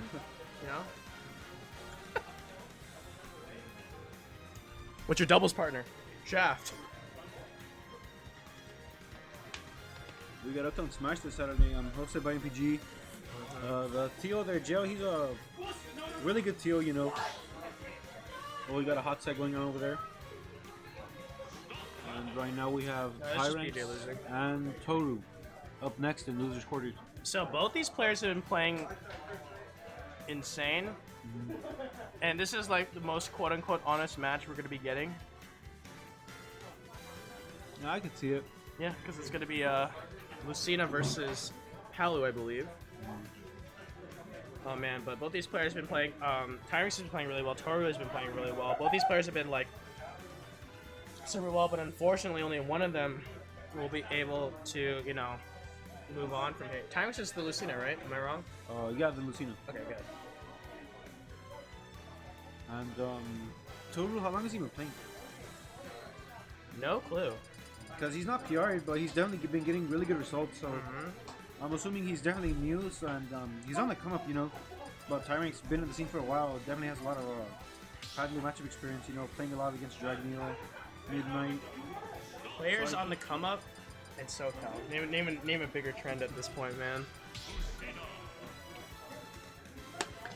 Yeah, I think Tyrants may definitely have an edge here, you know. I think Toru or Palu in general definitely has a good time of using characters that don't have speed, you know, that fail to catch up with them. I wouldn't sleep on Toru. Toru's played really well, like especially against this is Zenyou, right, earlier? Yeah, it's just that it was a few interactions where it kind of fell. I mean, come on, the suicide down there went for it all, but I mean, it did work for him in his set against Lucian. That's true. So you know, maybe he could pull something out here because Lucina, you know, known for not having the best recovery, especially when she loses her double jump. So if he can abuse it, then that could definitely help him in this set. Alright guys, we got predictions here. Who do you think is going to take it? Going into game number 1 here. Let's go both players. Alright, both of them playing on here onto Smashville. Finally, we're not seeing a PS2 as the first stop. So Tyrants definitely has been a champion of this neutral game, especially conditioning with like the tilts and then using the being able to use. Is that 2? Yeah, with double a B right there. Getting cancelled by the Nair and doing it twice. It's like the car cancel in Street Fighter 4. You just put a little meter, like 2 off specials, but there we go. Right now, and great use of the drag down, and I was aware of it. I love that stuff coming in from there. Yeah, Toru doing a really good job there of going for that jump explosive thing out of ledge. It's his bread and butter. You know, he's a player that goes for it a lot, but yeah, gets stuffed out right there with his double jump. Nice call out by Tyrants. Here we go. Going on from the now in the down air, the reverse hitbox of it coming into play. Speaking of down air, Toru doing an amazing job calling that out, but a great parry. Only opting for 1 hit, knowing that you can't go anything else. Usage of it barely gets back onto stage. Really good stuff, but the Nair catches out the jump. Coming in from Tyrants' side. Good usage of the recovery, the delay, using the side special. Want to mix up the timing as much as you can. And here we go, the down air trying to be used, but the dash attack gets it out of the whip punish. There we go. Toru takes the stop just like that. Oh. Really good things coming in from both those players. And here we go, Toru getting hit up a lot. Tyrant's really doing a good job controlling, but finally gets in there. Started Dolphin Slash instantly to get off me, he says. And using the up special in the reverse air to get it off me. Once again, Toru getting hit up once again. The up tilt. Once again, it's looking really good and gets it down tilt. Wanted to stay in the center to go for the down smash free. That's kind of been Tyrant's special. And here we go, though. Early burnt Dolphin Slash gonna eat a lot of damage for it, and Toru. Yeah, good awareness on Toru's part. You know, I'm aware that after that it'll be Lucina doesn't really have much drift, so he was able to capitalize with that double upper, pushing to 60%. Oh, that's a really good stuff there. Sliding F tilt. Yeah, good catch by Tyrants. You know, maybe reading he's probably gonna go for this, so forgets it would work. Looks up, but doesn't get punished and gets it up to kills him at 166. Here we go, doing a really good job, and now we're opting onto here. Gets the dash attack, doing a little more damage, but now trying to go for a pivot grab, and this is gonna be really hard because Toru, like, it's a range advantage that Lucina has that's been really paying dividends in this matchup. Yeah, definitely. You know, Toru always gets a lot of space backers, tomahawk grabs, but when you have a character that can outrange you, that's not really a possibility sometimes. And yeah, him trying to get back on stage and reads it again. On the up smash read, but doesn't have much range. Well, that's a shield breaker, and you can say goodbye to that game. It's gonna go in Tyrants' pocket just like that. Commanding lead by Tyrants, like, you know, he definitely had it going. He's like, you're gonna do this here, you're gonna do these 2 explosive flames, and you're gonna shield. He caught all that. Really great punishes by him, and he takes the first game. Yep, and a quick thing, real quick. You guys should vote for Chase for the upvoting Gamer Invitational. Sure, yeah, so vote for Chase. He is fading elimination. I'm a shiller, I know, but we want our SoCal player in there. You know, Gamer, you know, shafting me for my job for Crown 2, but we're not going to talk about that one. You know, I'm a little salty with that one, but it is what it is at this point. It's always the bald men that are making my life You know, we got Sam and now Gimmer. Oh my goodness, but here we are on PS2. Both these playing really well, but Tyring's definitely be the one showing up, especially within the neutral. I think the neutral has been is a good thing for both these players to really interact with, but Tyring's definitely edging out so far. Yeah, Total here seems to be playing a little more slower pace, but yeah, Tyring's here definitely catching up with the speed and range of Lucina. He's definitely able to get good conversions. But Total also firing back with uppers of his own. This matchup is just reeks of the neutral, because like Yeah. that's what both these players are really known. Both these characters are really known for, right? Is a neutral, and then Palutena has like insane pressure, and Lucina has like that edge guard potential. Here we go, Tyring's trying to get something started. Now stuck on the ledge. Great usage of the dash attack as a burst option to get out of the situation. Again, as a whiff punish tool, this time barely misses out on the back air. And that one though, really good stuff by Tyring's as a correct DI almost lands, but they up tilt to catch it. That was really smart from Toryu and takes stock number 1. Takes the first stock, but you know, definitely not that far off. Tyring's here getting the Oh, upper. On the backer of his own. Really doesn't take it. Oh, you gotta be careful. Against Tyring, so you have to do reactionary air dodges. If you burn it too early, he's just gonna get so much mileage off of it. Tyring's doing exactly that up tilt. Doesn't land though. Really good stuff. Toru getting the combo sequence down, but oh, what a swing back and easily, you know, lines it up, and the damage is stacking fast. Great roll away. You don't want to get greedy with that one.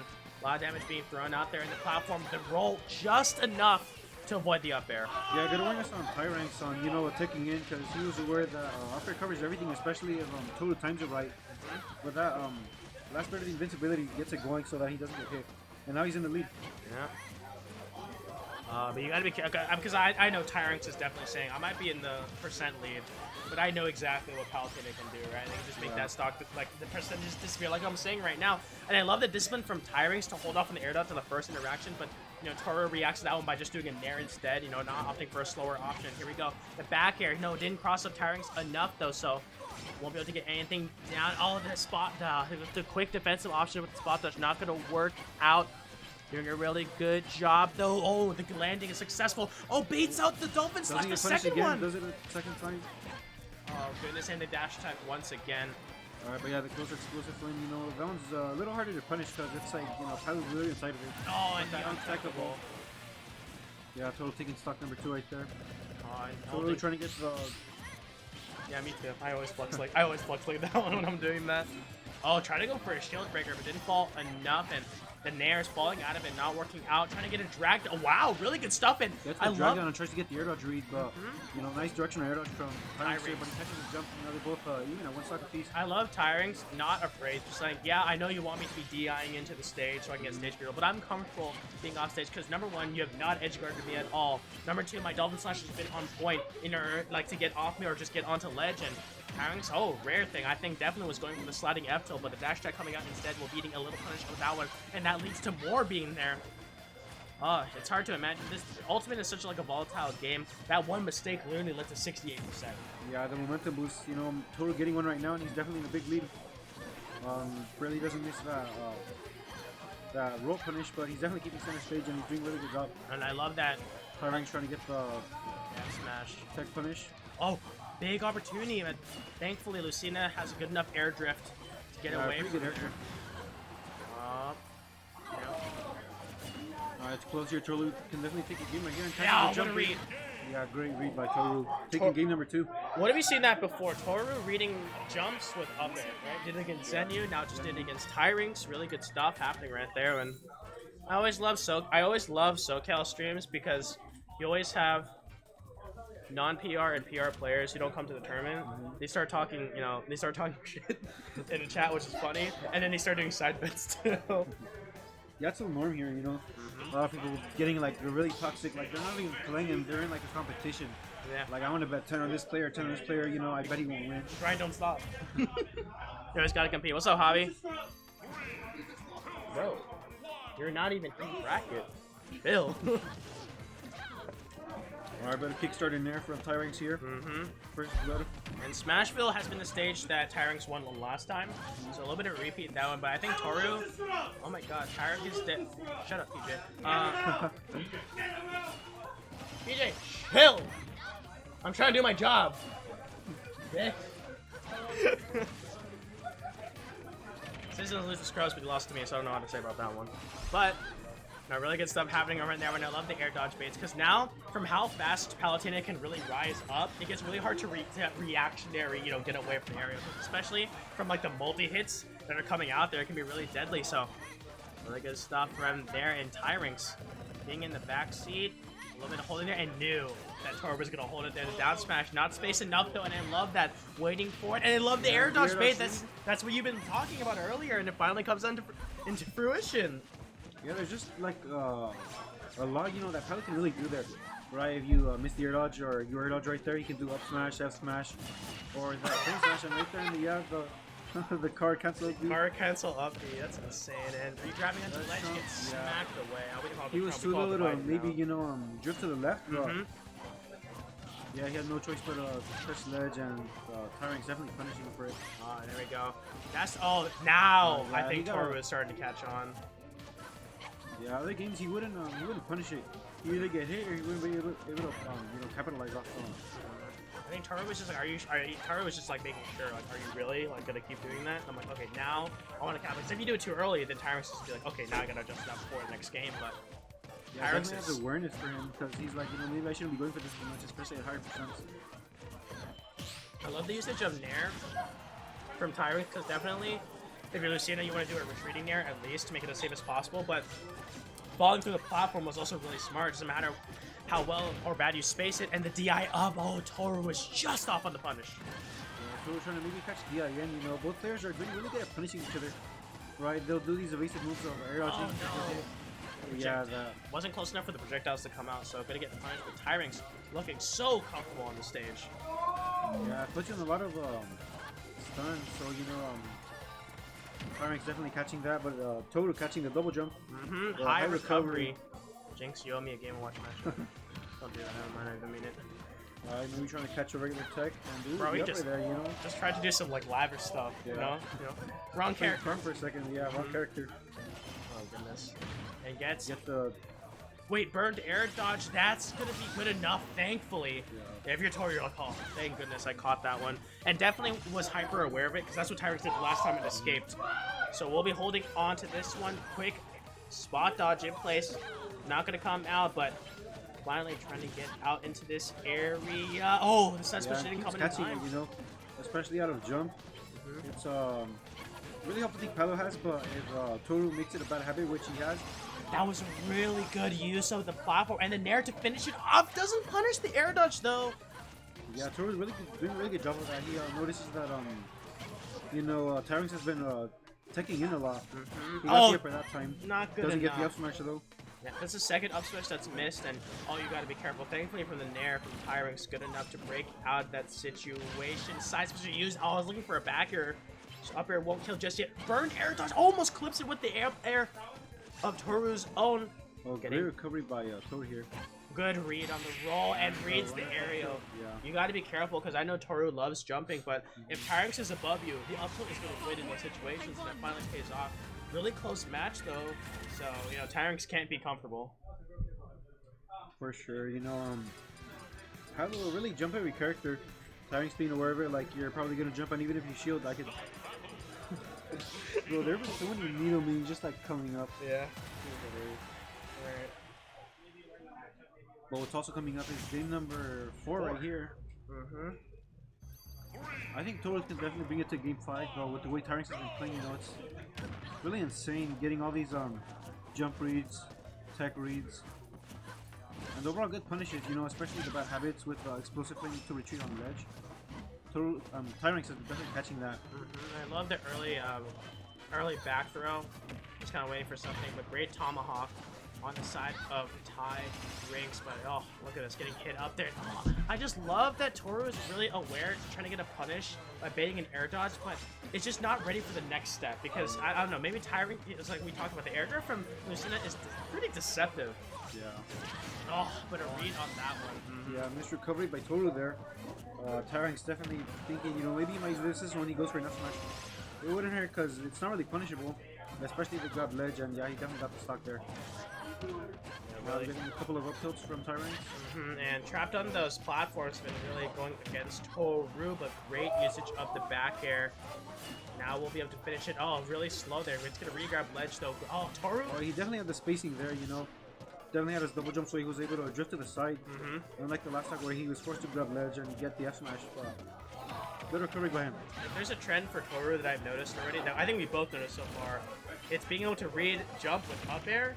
And if he's gonna re-grab ledge, you're not gonna catch him because he's gonna drift away from the ledge before you even get there. It's just really good. Really good, you know, awareness.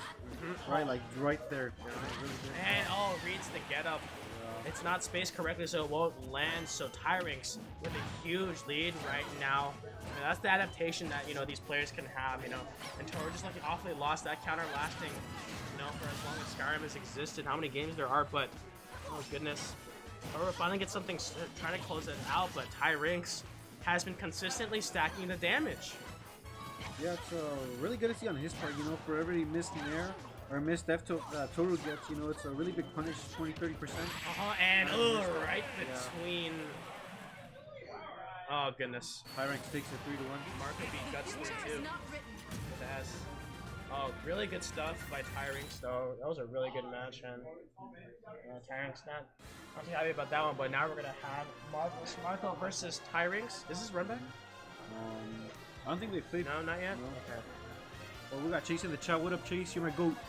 Chase, you suck. I don't mean it. You're the best. Chase, I already shield for you. Sorry.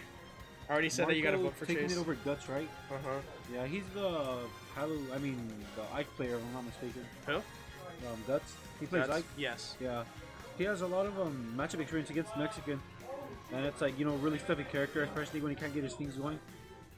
So I'm not surprised you won that set. Man, Mark's just called Vlad and Vlagan. That's messed up. Oh. Guys, predictions starting. Oh, results here. Tyrinx, yeah, taking it 3-1. It was pretty evenly predicted. 50-50, almost 50-50 each player. It was, yeah. People knowing that Tyrinx is a good player, but not opting out to take Toru out of the equation. Toru played really well though, and now we're gonna have Marvelous Marco up against Lucina, up against Tyrinx, and now we have this goofy music playing in the background for a goofy character like Marco playing, and just tripping like that one and eating to 39% just like that. Yeah, guys, predictions started right here. What do you think is gonna take it? Tyrinx, after playing a hot set against Toru, taking him out of the tournament, or Marco, who beat Naguka earlier. Yeah, down 3 stocks to 1, 190%, really 200. Yep. Both players definitely with some momentum here. Trying to move up to losers quarters. Oh! Losers finals. The scoop of the up smash good enough, and that killed ridiculously early. The up B is not safe at all. Tyrinx doing the most optimal punish, and now Marco gonna be in the back end. Yeah. Marco here, known for really good racking up damage, but so is Tyrinx, as except previously shown. Both players playing it slow. Marco trying to close up the stock, gets the jump read. Doesn't get the stock though.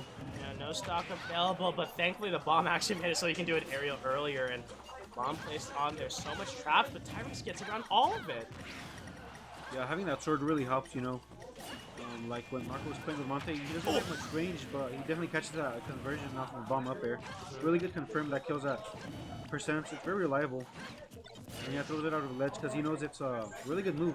Relatively safe, but Tyrinx punishing it. Also going for a counter. So one thing that I know Marco loves doing is throwing the bomb, hitting it a shield so it won't explode, and he'll recatch it. But Tyrinx literally says like, yeah, I'm gonna Dolphin Slash out of all of that, so it's not gonna matter. Yeah, really good move. Has invincibility on frame 2. And yeah, stuffs out a lot. They said it's against Toru.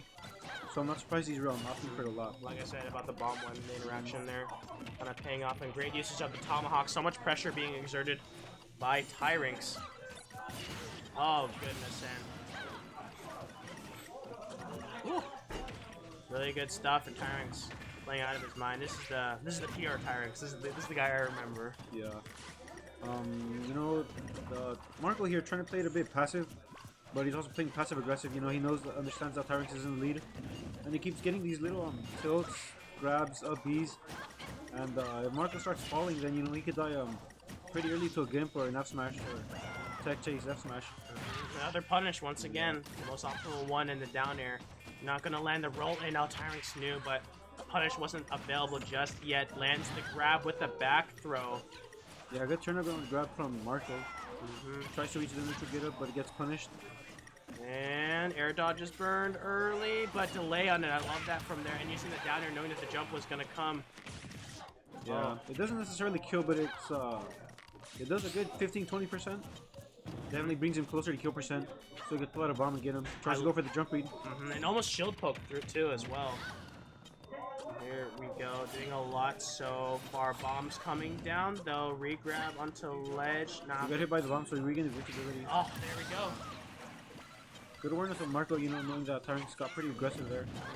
Misspaced it a little, and his hitbox was near ledge, so he was able to hit him with the F-tilt. Yeah, but now it's definitely got to be careful because, oh, that uppy almost does so much. Oh, wasn't aware of it. I love that awareness from Tyrants to go for that the uppy like that. Just force a take situation. Marco not ready for it, and now we'll be taking game number 1. Yeah, I think he got a little too caught up in, you know, maybe doing the reverse W. He goes for a lot. No, Mercs, that's only at Super LAN Hero, not here. Yeah, good reverse on his end. But yeah, missing that tech, you know, maybe caught by surprise because it's a pretty fast move. So you have to basically read it, you know, it's like one of those Wi-Fi moves where you have to like know it's coming to be like, alright, I'm gonna tech this. But yeah, Marco missing it and losing game. Yeah, but the momentum already swinging in the favor of Tyrants. Great catch in the bomb. He actually Z drops it. Oh, I love it. And Boomerang to jump lead. I like it, and turn on and grab. It's really good. Has quite a bit of range. oh, here we go, and a little bit of damage down. Hits it up a little more.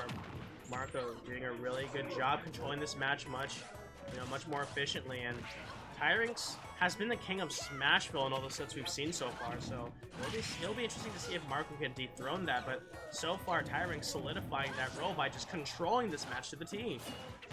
Oh, well, almost like the T thrown off the harbor, my goodness.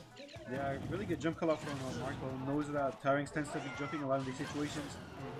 But Marco, high recovery there. Maybe he lost his double jump. Oh, had to roll with it. Tyrants unable to really finish it, but the shield break comes out there straight through the skull of Marvelous. Marco will be taking out. Oh, goodness. We're going right now here into the down throw, into the easy conversion, trying to follow it up there, but Marvelous Marco getting away from the corner, making Tyrants pay with all these projectiles being thrown in the face, but the dash tag actually good enough in this situation right now. Here we go, and throwing in all these projectiles right now. There's a trash can down to the right. Well, Tyrants really controlling Muchu here, but you know, Marco always fighting back, getting these really clean conversions. Always the good thing for racking of damage, because you know Tyrants, he's not really combo heavy. That's just how the character is, but gets a nice jump read. You know, 1 hit, 2 hits, he's already in death advantage. 13-20% each hit. You know, each swing it brings him closer to kill percent. And Tyrings is it's just been a whole neutral game over and over and over again.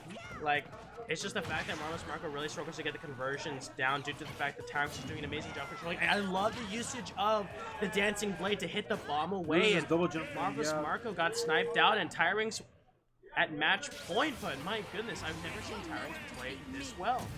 Yeah, really commanding lead by him. You know, Marco looking a little ass here, trying to. Oh yeah, I appreciate it. Thank you so maybe much. Get some conversions going, but Tyrants not having any of it. You know, he tries to go for those bomb setups, like you say, but he goes for those upbeats. You know, they come out really fast, do a lot of damage, a lot of knockback, and he definitely capitalizes off of them. There Now we up go. 2 games. Yeah. Marvelous. Yeah, no worries.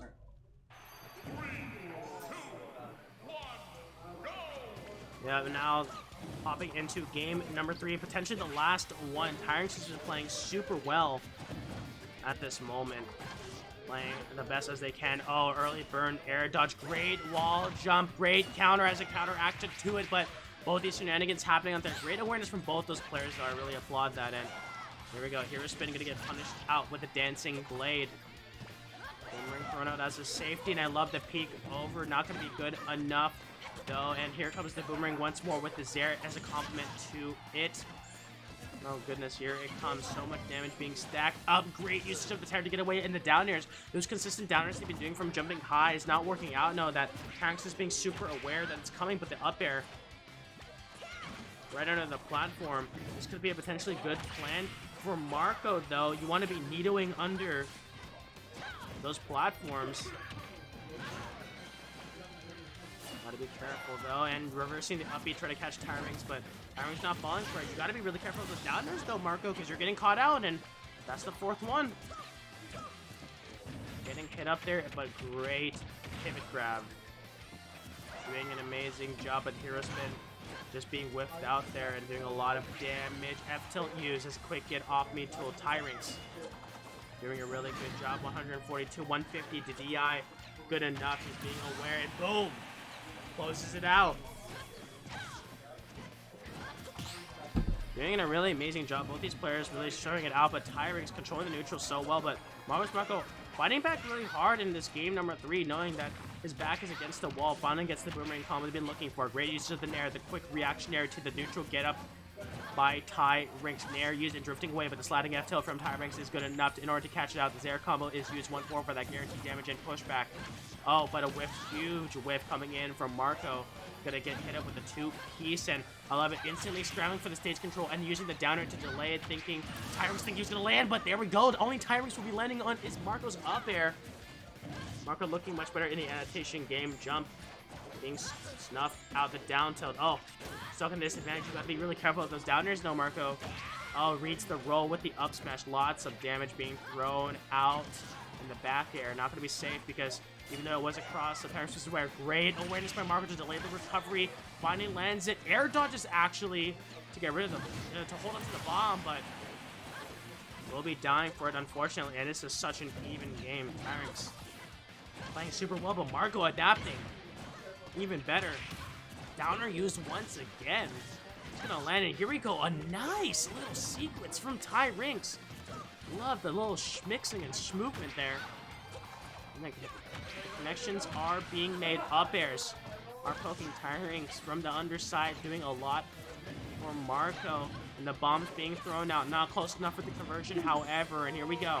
Oh, the up tilt into the up air conversion. That's exactly what you need. Great stuff.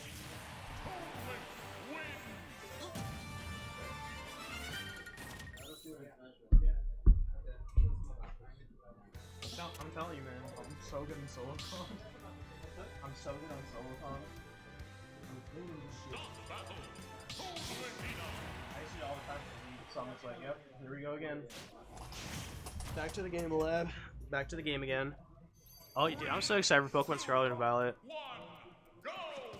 Did the news come out yet?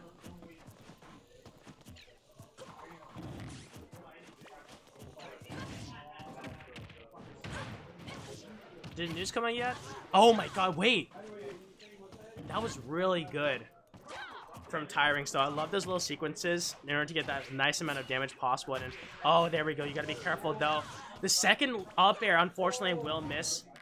Just trying to do a really good job avoiding that one, but oh, once again, controlling it super well.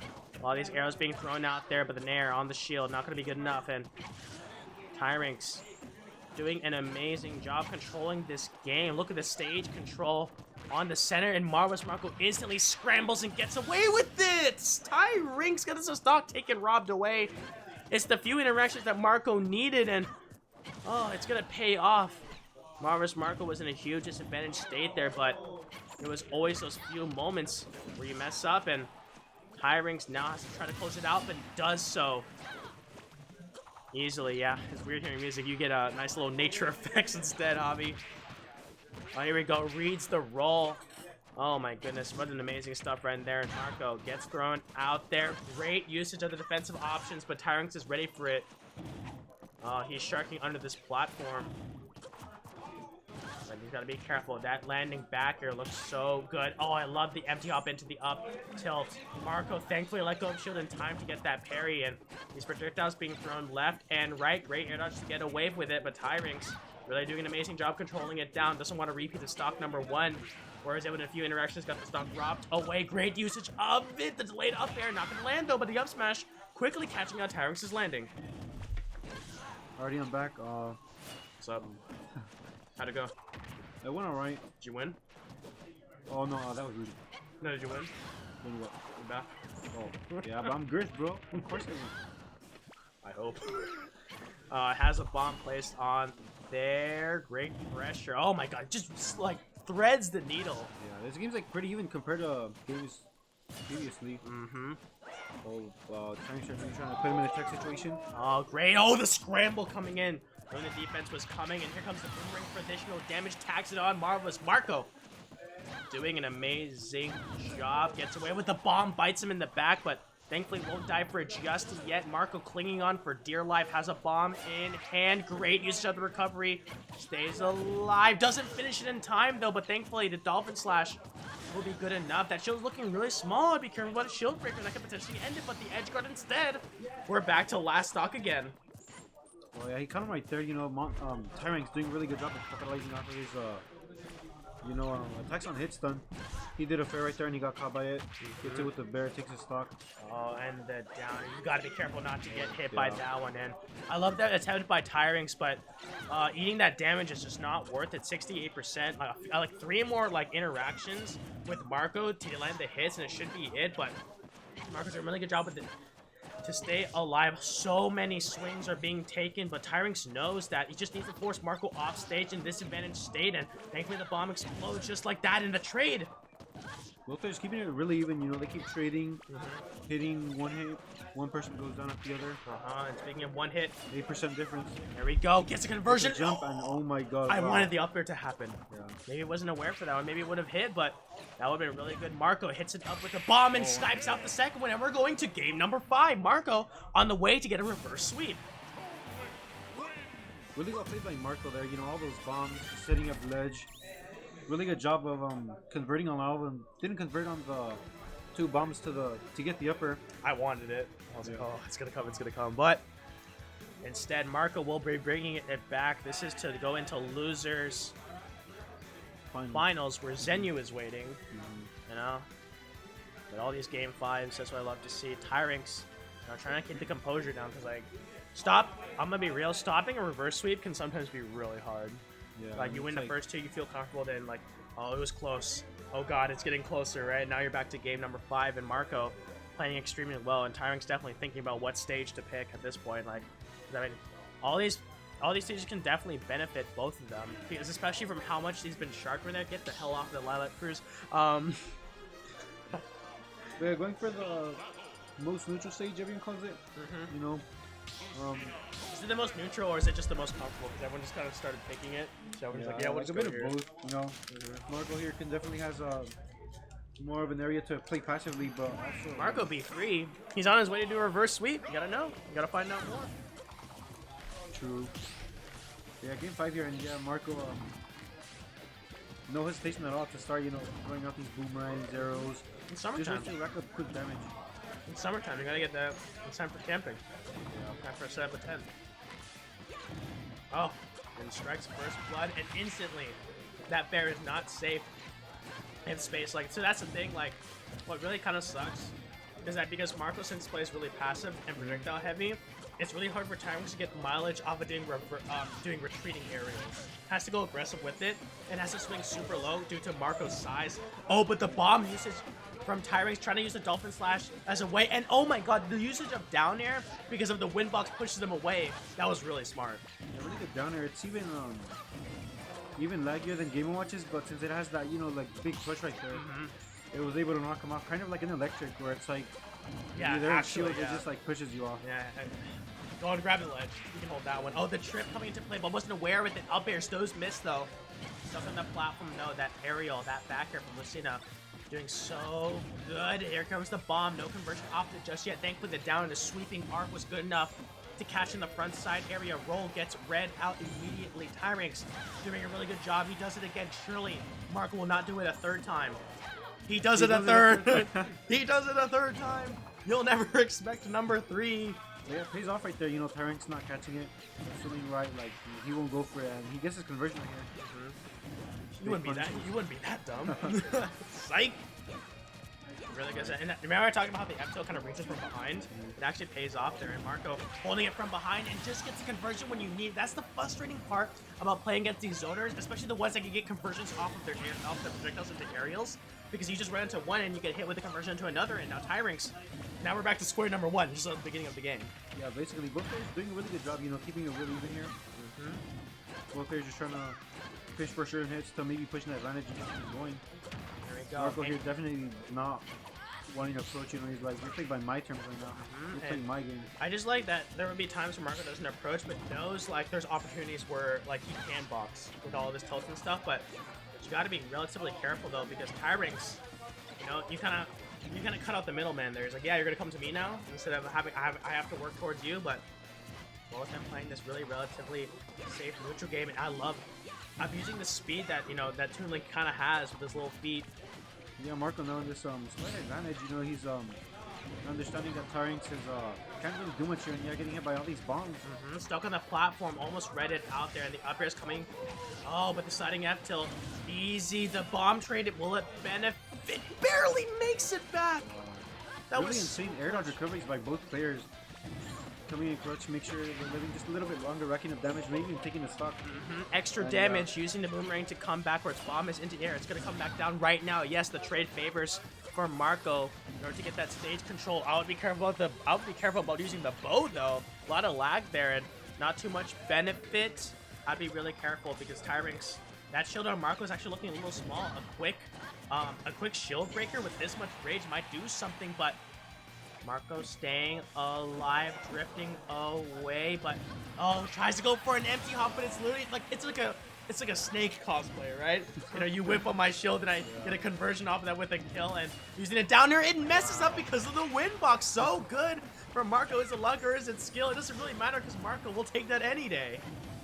Yeah, Marco here at 165, really good recovery right there. He could definitely die to one swing, but He tanked? wow, really great tech. You know what? Tyrinx could have died there too, you know? Maybe if he caught his double jump, that would have definitely been it right there. Yeah, but now we're back to the neutral 101. Tyrinx this time playing aggressive, knowing that unfortunately when Marco sets it up and also inches forward, he gains stage control. You know, it keeps him going forward. Marco's starting to set up shop here. Tyrinx trying to get something going with the bomb, but Marco recovers and is able to shield it. Thankfully, the tilt actually... Oh, there we go. Once again, stops the boomerang. That's really lucky. It happened twice in a row, and the parry comes into play. Gets the stage control, including the up tilt to cancel it out as an anti-air. A lot of flanks here. Marco definitely aware that he's Oh, no. wow, very That was recovered. really scary on both ends. Has the bomb. Throws it Oh. early. It's good enough, but the Oh my two God, wow. frames the delay on it. No! Tyrinx has been fishing for that for how long, but just can't get it down. You gotta be careful where your Marco goes. So definitely, I'm sniffing a shield Yeah, breaker. so many hits where it's just, you know, like barely missing the edge guards. You know, he's out of his double jump, out of his tether. Grabs the Marco, bomb. really good recovery, you know, air dodge, really good angled up B. This is the hardest part because Tyrinx knows how close he is, and he's really scared to do the shield breaker because like if it misses, then you're gonna miss it out. The conversion though, but here comes the Bomb back gets the air throw. dodge read. Look at the clock though, as 144. We're definitely not gonna reach the end of that. When the bomb comes backwards, it Wow, yeah, smacks. Marco really menacing here, especially when he throws up the bombs, catches the jump. No air dodge. Such a tight set. Oh my god, the late hit of it, not able to get a conversion off it. The bomb goes up into the air. Such a tight set. It gets knocked again. No air Oh dodges my burn God. early. Oh. Marco What? swings Weird grab. early. Will he survive? Recovers super high. And No! that kills- Oh my god, it kills, yeah. God damn it! Oh. What a set between those two. Oh, such a tight thing. Marco, they're super close to closing it out, you know. So many opportunities, but the high recovery, you know, he covered a little too high. And yeah, definitely had enough time to get the F smash. I mean, it was really good because Tyrinx has been consistently going down low in order to stop it, because that's what Marco's been doing for how many times, is going low, and Tyrinx would barely miss it out. It was just the one point that Marco went high because it was just a high pressure situation. Tyrinx was barely ready for it and was able to punish it out. He was really good at getting those high recoveries, you know, he almost never punished it. And even if he did, he'd get like maybe an F tilt, maybe an F smash, but it wouldn't kill. But yeah, right there, it definitely cost him the set. Get him on the mic. Bro, you heard him? You probably heard him. And now we got Tyrinx versus Zenyou. How do you think Zenyou feels about this matchup? He's probably like classic ultimate, you know. I remember when Zenyou and Vlad used to go against each other at Hat. That was one of the matches I still remember when I was like 2 years ago. Yeah, I've seen him play I think Paladin it was, and he would like always beat him. So I was like, it's interesting because it's You hear that, Vlad? He says you're maybe free. it's, He says you're free. Well, it's like one of those matchups where you think like Lucina definitely has an edge here, right? But, Not in this game. Not in this game. I think in 4, yes. Ultimate, I think Mario's movement is like able to like find their way under the swords. That's kind of the problem. Will Adam take him off at the game? Yeah, look at him. He just destroyed his confidence. No, he's never gonna come. Ultimate Furry though, like. Vladin, what's your persona? From furry to furry, just asking. Oh. Alright, Tyring's getting just stuck up in this air, but hopefully he'll get something started. I love how Vladin doesn't, now, talking about Vladin now. I love how Zenyou is like fast falling through the platform and not air dodging, knowing that Tyring's loves to go for the delayed up air to catch the air dodge. So really good stuff happening up there. And look at that conversion coming from Zenyou. You know what my persona is? What's your favorite animal? And then give me like a few months. Alright, Zenyou trying to stuff out his recovery with the fireballs, but really good Pivot grab. pivot grab, yeah. And recovering really low. Tyrinx getting hit up. And oh, the up air. Taking the first stock. The move that you never like really think would have dropped. I can work with that. Capybara. Alright, we'll go with that. It don't matter. It'll happen. Charlie got that treatment. You see that Gardevoir? That was me. Oh goodness, but you know what else is going on right now? These Mario combos. Doing so Weird much. reverse up B getting different hitboxes there, sending them off stage, but Mario. Oh god. DI? Yeah, the Yeah, DI wow. check. Oh my goodness. That's like Rob up there, you know, that's always like, you'll never know where you're going. Especially Zenyou drifting one way, he can definitely dictate where you're gonna go. Oh, great usage of the dolphins. I think the worst part is that Mario it can be harder because at least for Rob, you're on the arm, so you can kind of see where you're going. Mario's literally inside your body, you know? Like I know you're a plumber, but get out of my pipes. He could have lost his stock right there, but good combo breaker up B by Tyrinx there, and he's also able to close up the stock with down tilt check chase. Yeah. Now racking up almost 50%. Doing a really good job. Just tries to from hit edge. them, yeah. Yeah, gets to the jump read, catches the neutral, get up with Monte. Oh, that was and he still really catches the well played. What was that? Was that in there? No, that was Dolphin Slash, I think. Really? Does invulnerability come out frame 1? Frame 2. Frame 2. Does the hitbox come out on frame 1? I think frame 5. Frame 5. So I don't know. Maybe it was good enough because the invul frames happened, but it happened to be a super fast option. I don't think Nair's good enough. He just cheesed him. He just cheesed him. Reversal. Oh my god. Counter. Well, that was a throwback to when I did that to Aladdin. I killed him at 0 with the wicked of Luigi up in the air. I saw him. Oh my god. You just gonna take that, Aladdin? This man is slandering you behind the microphone. That's it? That was like such a lucky moment, dude. I was like, oh my god, there's no way. Yeah, dying at 0 though definitely hurts. Zenyou up 1-0 on. Dying at 0 sucks. Doesn't matter if it's Mario or Luigi grabbing you, or Riddle's sneezing on you. Bro, Riddle's I couldn't. Yeah. I was like, what the hell is that? Maybe a little bit of justice when DD, you know, kind of was like, okay. We're going into game number 2 here. Yeah, and Zenyou with the quick aggression here, you know, he's maybe a little flustered that he couldn't take that and that he was able to kill him at such a 90%. Oh, yeah, well, you're talking about that one, and literally Zenyou's just like, sure, you know, let me stack up all that damage. I don't think that would have killed, and I think Tyrinx actually might have DI'd that wrong, because he DI'd to the left, and you're actually supposed to DI to the right in that instance. I was looking really close just to make sure I'm correct, and down tilt used, but great grab by Tyrinx in reaction to that option. Almost catches it out, but Zenyou ready for it. Yeah, Zenyou really good on all these percents, you know, he's playing really aggressive, he understands what's up. I think he wanted to do back here, there's no way. Really understands what's on the line here, and already putting Tyrinx at triple digits. Oh, and you saw that? That was a DI mix-up. Tyrinx is definitely waiting for the down throw back here, but Zenyou quickly doing a forward throw, and you know, Tyrinx almost dying for it, barely does it. Really No air dodge though, and he knew he was gonna do an early dolphin slash and try to cut it off, and Zenyou intelligently uses the flood instead. It's a small recovery is local, and many matchups, but against Mario, You know, especially if you have bad air draft after being in free fall, it's really bad.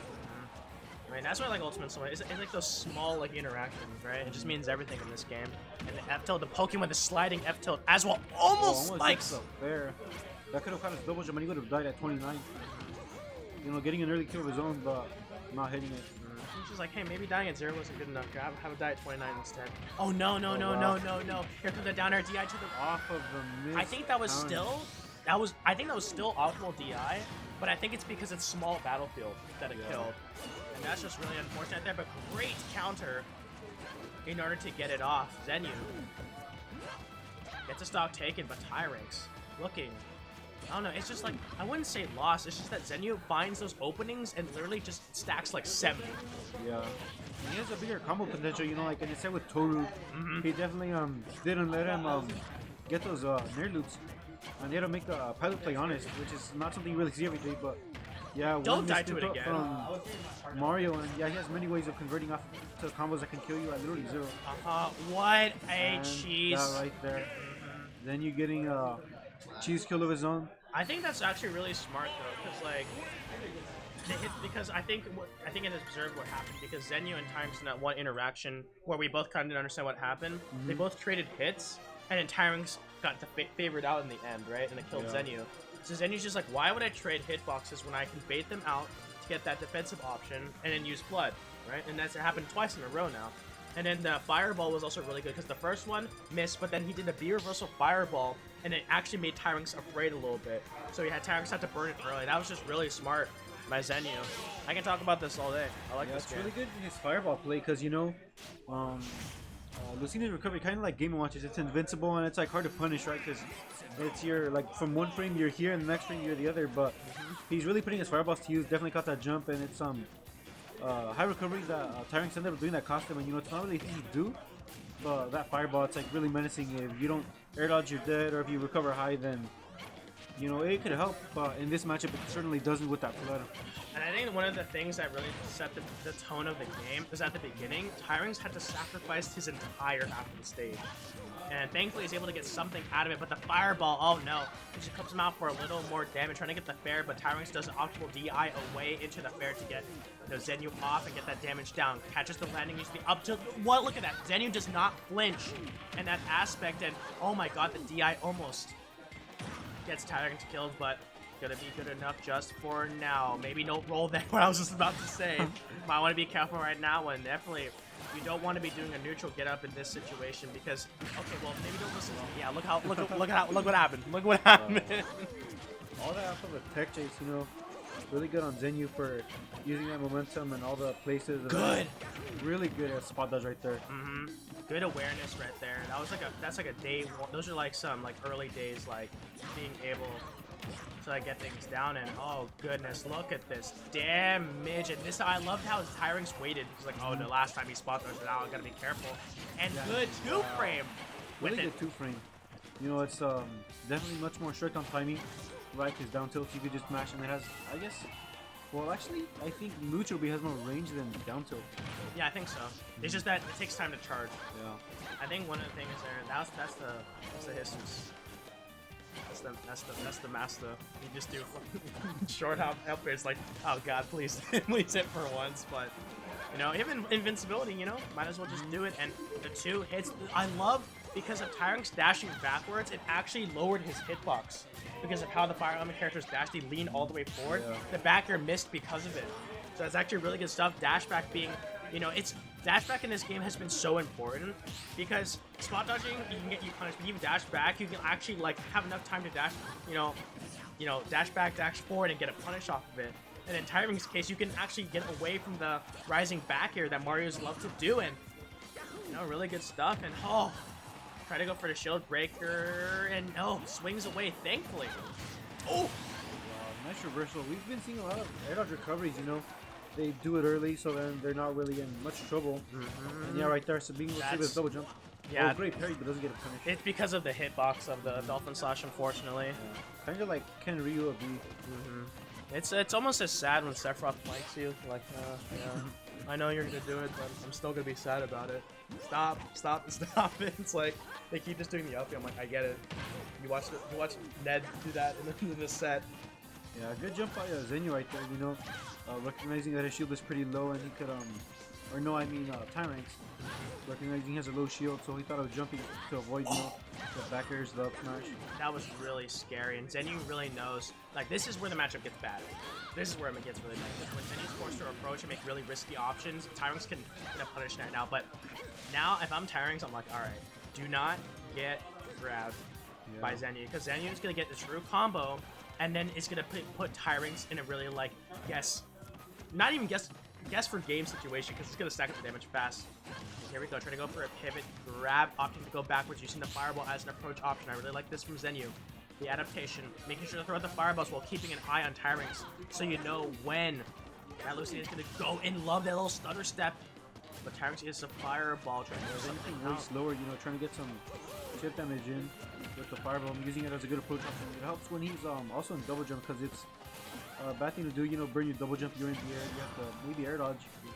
But with the fireballs, it really Oh, helps. it just barely missed, and Zenyou trying to go for a grab. I love that from Tyrants, though, just opting to go for the dash backwards. You know that Zenyou's looking for a bait or a defensive option, so might as well just get the hell out of there, and that's exactly what happens. A little bit of scramble, you know?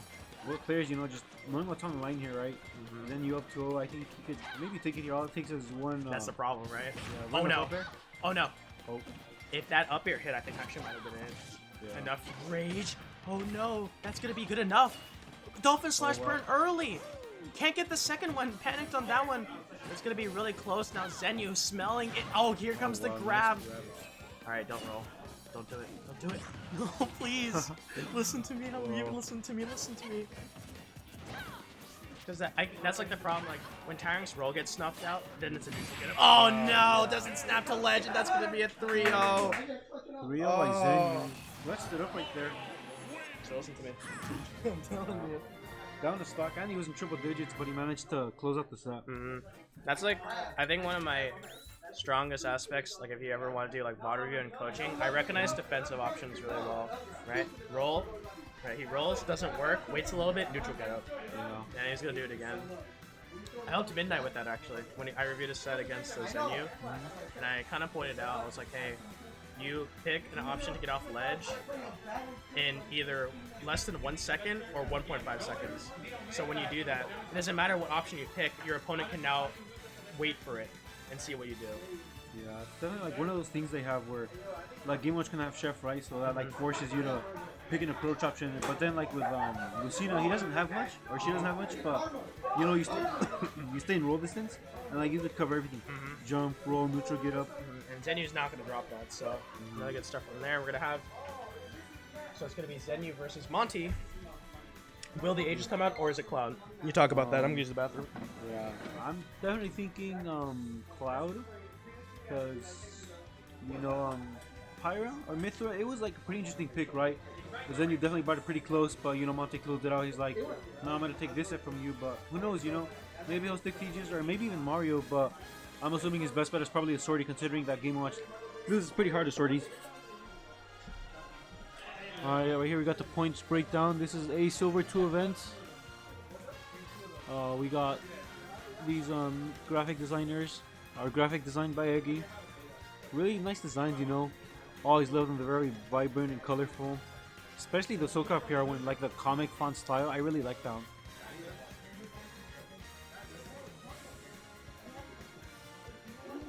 Alrighty here. Will there be a grand finals reset? You guys bet on that?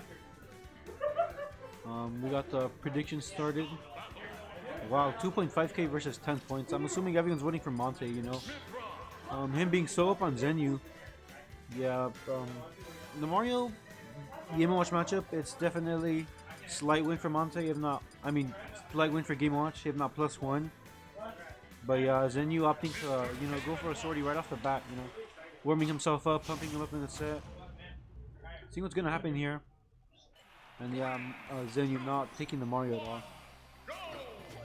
Opts for Aegis, game number 1 here. And yeah, he has now to his advantage, you know, the range, all the aerials. So if Monte whiffs, you know, Zenyou, he could have like approach and maybe provide a little punish or two, but it's a lot harder, you know. Given that Mario has some pretty decent airspeed. and ground speed. But yeah, Mithra, you know, really good at pushing the advantage. Also Pyro with the big range and more menacing kill options. I'm back. Go Monte there, respecting the aerials and getting a good grab. So I talked to Monte before this, and I was like, what do you feel about this matchup? And he's just like, I kind of forgot about it, so I needed a little bit to get back. That's why I only won 2. And I'm like, okay. Yeah, Why'd you good do stock Aegis, taking right now? good Aegis definitely wins, you know, but Monte up to him to really figure out the pace of his match and understand his strengths and Hey, everything. No. and yeah, what can he really do to prevail in this matchup? Because there's definitely a lot stacked against him. But a thing that isn't stacked against him is the recoveries, you know. Really punishable. It's quite bad actually, you know. But I think it was really good by Zenyou though to actually get around it. By adapting it. I think it was really lucky though that the up special actually tagged Monte for a little bit, forcing him out there. But the 2-frame, the dash attack. Is he dead? Yep. Yeah, he's dead. It's just one of those things where you have no choice. You know, you kind of can't really do much. It's one of the things that Charlie really emphasized, you know, in the beginning of Pyro's release, where it's like he let everyone know, like, you guys, she's not this good. You know, you have to exploit her recovery. There we go. Yeah, you know, Spargo, you know, evolving the meta of her prevalence in, you know, the overall scene, doing those slick switches of each character, where it's like you think they'll punish. Or, you know, the thing where Mithra doesn't really snap, so he switches to Pyro. That's true. He also did a slick switch to Cloud. You know, he's been finding a lot more successful in that one, but just be a little careful now, because I think that Zenyou knows that's like 0%. That's what he wants. Oh, great reflection of that one. Oh my god, if Monte got it. Oh my, wow, Monte, you're so good. Conversion. You're so good. Great. You saw the reflection and just laddering it in there into the side. My goodness. And Mel, by the way, that is Chase. Yeah, that was really good. You know, it's one of those things that Game Watch can definitely have to, you know, push back against, like Pyro spam or Pyro side B. It's like I think many characters can't really do, especially the slow ones. Right? It's like I either take it, I shield, or I jump out of it. Oh, and great reset knowing that the air dodge was gonna come. Here comes the jab for a quick amount of damage. Thankfully, Zenyou got a lot to do. Yeah, Monte in the driver's seat, catching the first jump. That was the double jump. Zenyou barely recovers. Sticking on to the Mithra, doing the best as they can. Yeah, he could definitely die to down it right here as Mithra. But fights back. Immediately, here comes Pyra. Oh god, there's no dead? way. Great DI from I think Monte. he could have died if he had max rage. But wow, they got greedy with the out smash read and he takes it. Treating it like a Mario up smash, honestly. But still really good. That was really scary. Monte literally acts like nothing happened. He's like, yeah, I'll DI that right. It's another day. The guy took it. Hey!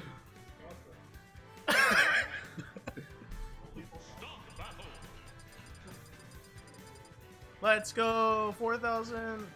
Oh, Zenyou pick now. Yeah, wow. Yeah. Go back in comfort, right? You know. Cloud's sick. Not gonna lie. I like that character. He hasn't even beggar edge against Game Watch here because though Mithra I think is faster, he definitely has like the aerials, all these bigger things that, you know, do even more damage and provide a bigger offense for him. And I think what's also kind of a problem here is that Monte knows matchup too. You know, how many times has Zenyou clashed into Monte? Monte's always come up ahead. Yeah. Mario struggles. No, Cloud struggles. I mean, it's just knowing this is kind of the download, and unfortunately, that's just kind of part of the character, right? That's what like Game Watch likes to do. But great use of the air dodge, but I think definitely will be coming into consideration is the limit in this matchup. And great read on the jump by Zenyou. Ooh.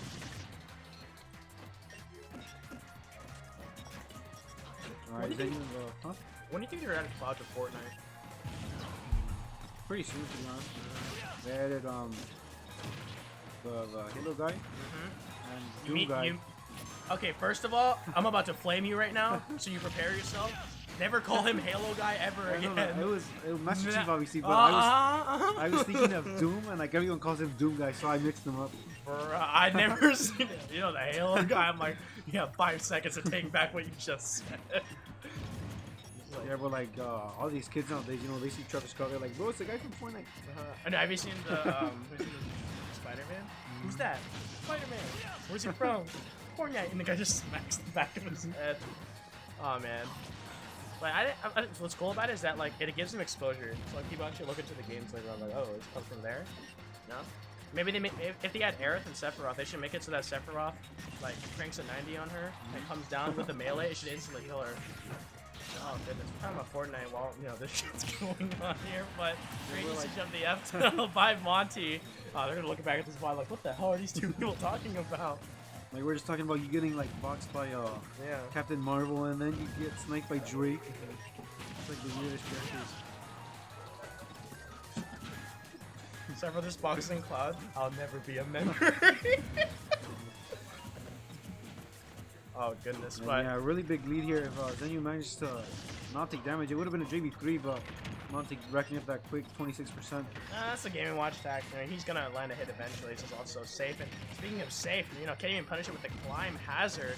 Oh, but even can't come down with the bear in time. Opts to go for the limit. Not good enough though.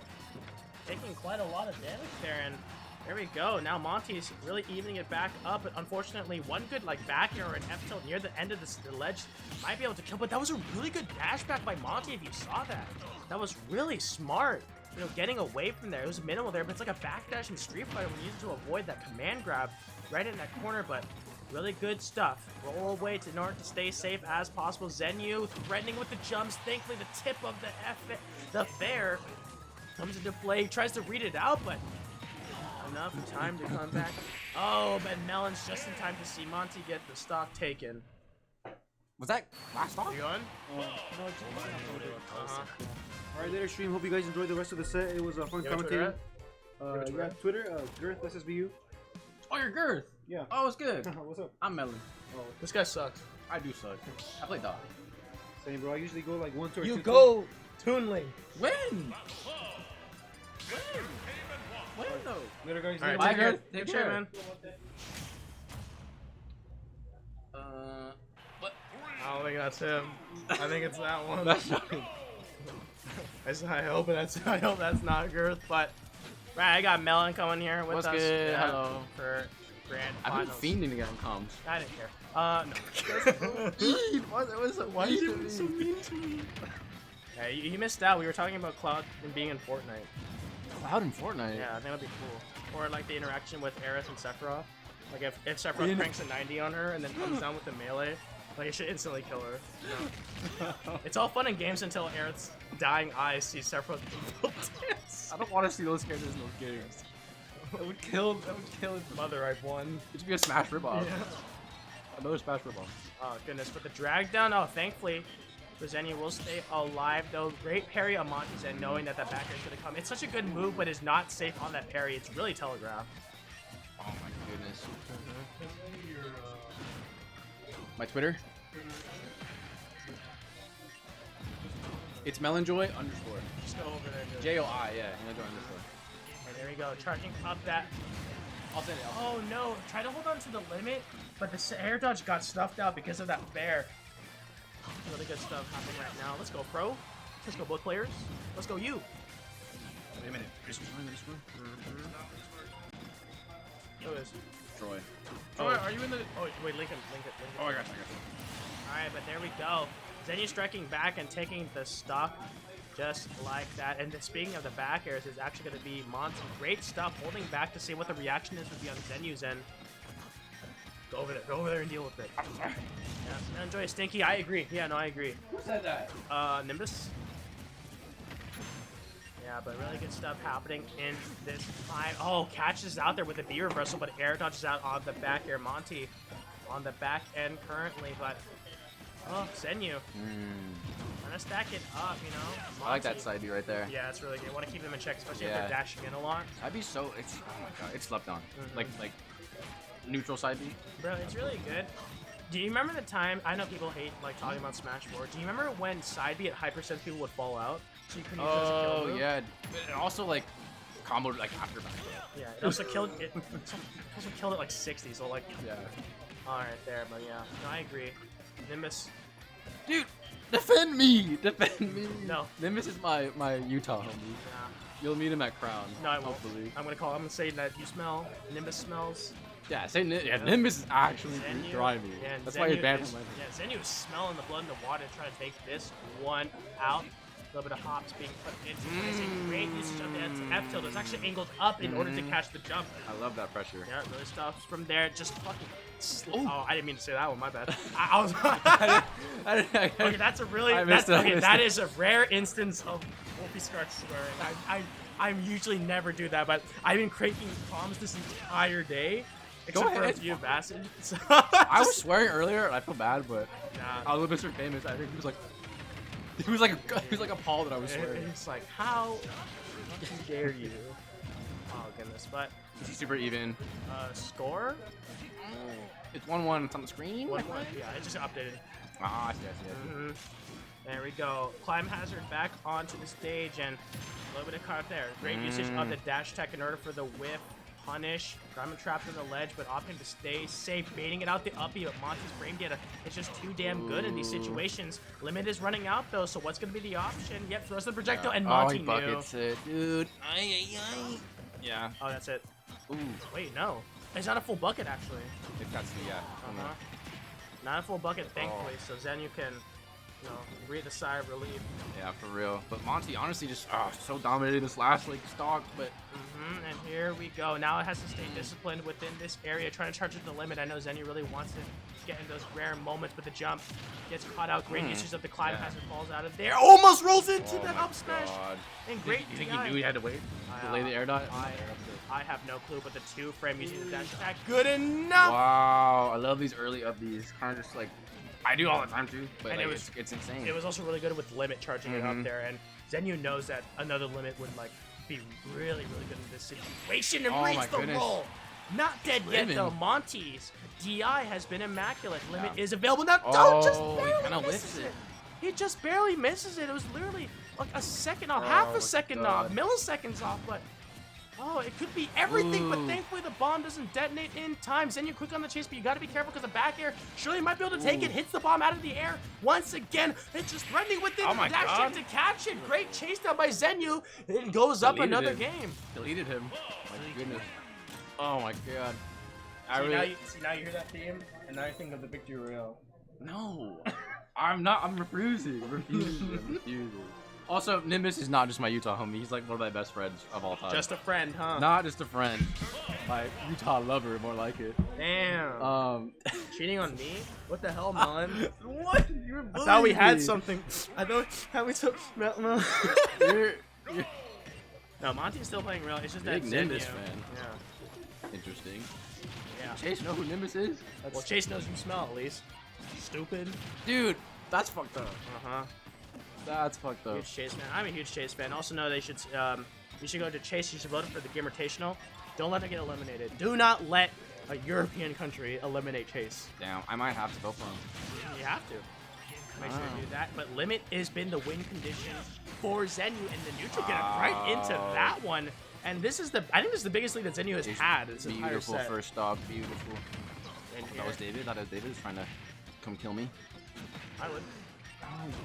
Not gonna work, but I want to watch. Yeah. Well, you can watch game and watch. So there we go. And great usage of Monte. Monte's usage of Nair has been so good because it just catches the jump of Zenyou. Honestly, I feel these players usually meet in this part of the bracket, but I don't, Monte hasn't been coming through, but it's the summer.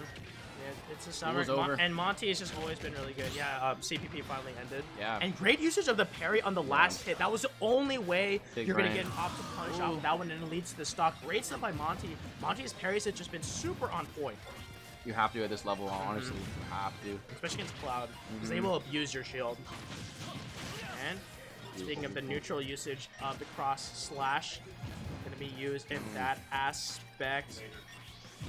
You're out. All right, take care. Bye, Storm Hippo. Take care. Come back next week. Perhaps. I'll see if I can. You should. You should. Great to see you, dude. Dude, it's good to see you too, man. Get home safe. Ride safe. Hey, take care. Ride. Okay. You I'm ready? not gonna say anything to you. I'm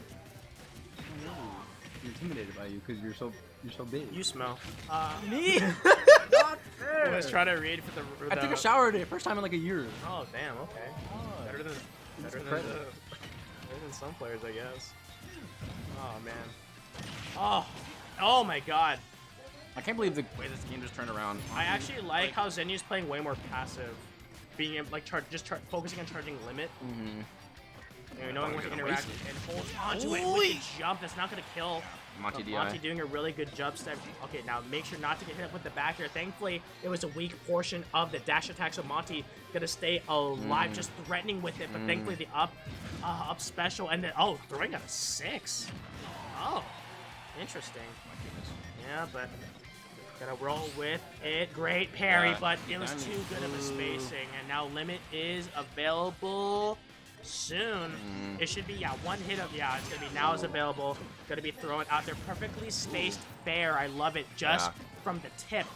And trying to land it down tilt. You gotta be really careful though. Not spaced well enough, so gonna get a hit out there. Avoids the nair, and the dash attack has a whiff punish Monte. Just need a bucket as potential usage of the landing, but Zenyou doing an amazing job right now. That fair. Oh, they trade though. It favors Monte, unfortunately, but Zenyou playing out of his mind right now. He's got it. He's got it. If he wants to get out of this, he wants to go reset the bracket. Oh my God, he's so close too. This would be the most often time, but that's the worst part. You know you're close, but against Monte, against Game & Watch, you never want to feel comfortable because they will pull something like a miracle. Yeah. And Monte's comfortable. He knows he's got another set. He can afford to lose. And a game, Monte knows that he can actually still win. Yeah, But great usage of the empty hop. He knew, making 2 for flinching, essentially knowing that, hey, I might do a get up attack, I might do a dash attack, but the side B is going to be the way most pressure. And it even went out if Monte spot dodges. It's not going to good enough. Yeah. Monte literally has to keep holding shield, parry the last hit again, or roll away and give up the stage control. Honestly, beautiful stuff from Zenyou. Bringing it back here. Getting some hype. What's up? What's good? Did Girth? I just kicked Girth off. He's like, he's not even. He didn't leave the venue. I feel bad. Maybe Girth should be here. He knows the Game & Watch. The meta. I don't have no idea. Don't Game & Watch players share one brain cell anyway? True. So that's why he left. Monte's got to use all of it right now. Yeah, Girth needs to support him. It's my turn on the brain cell. but I mean, I don't know. Oh, Mom says it's my turn on the one brain cell. Oh That's why only one Game & Watch player makes it to top 8. True. Yeah, right. It's either gonna be mine. Only one because everyone else thinks, alright, here you go. Yeah, at Genesis it was. Well, did Monte? Wait, Monte got 13. It was Meister? No, he wasn't even in Grand. See? I'm sorry, top 8. See? Look at that. You know? Monte got the brain cell They talk for in the weekend. They talk in the group chat like, hey, that Meister's literally saying, hey, I gotta use it for Battle of BC, so if you can use it now, I'm not gonna go over there. And, yeah, you can have it for Tuesday. I'm gonna need it. Yeah, but thank you, Peckham. Sweetie not pie. you. Commentators. He knows it's me. He knows it's me. Huh? Oh goodness, but whips it out there, punching it out there, Oh my spikes God. him down. Oh my God, chill. Ooh.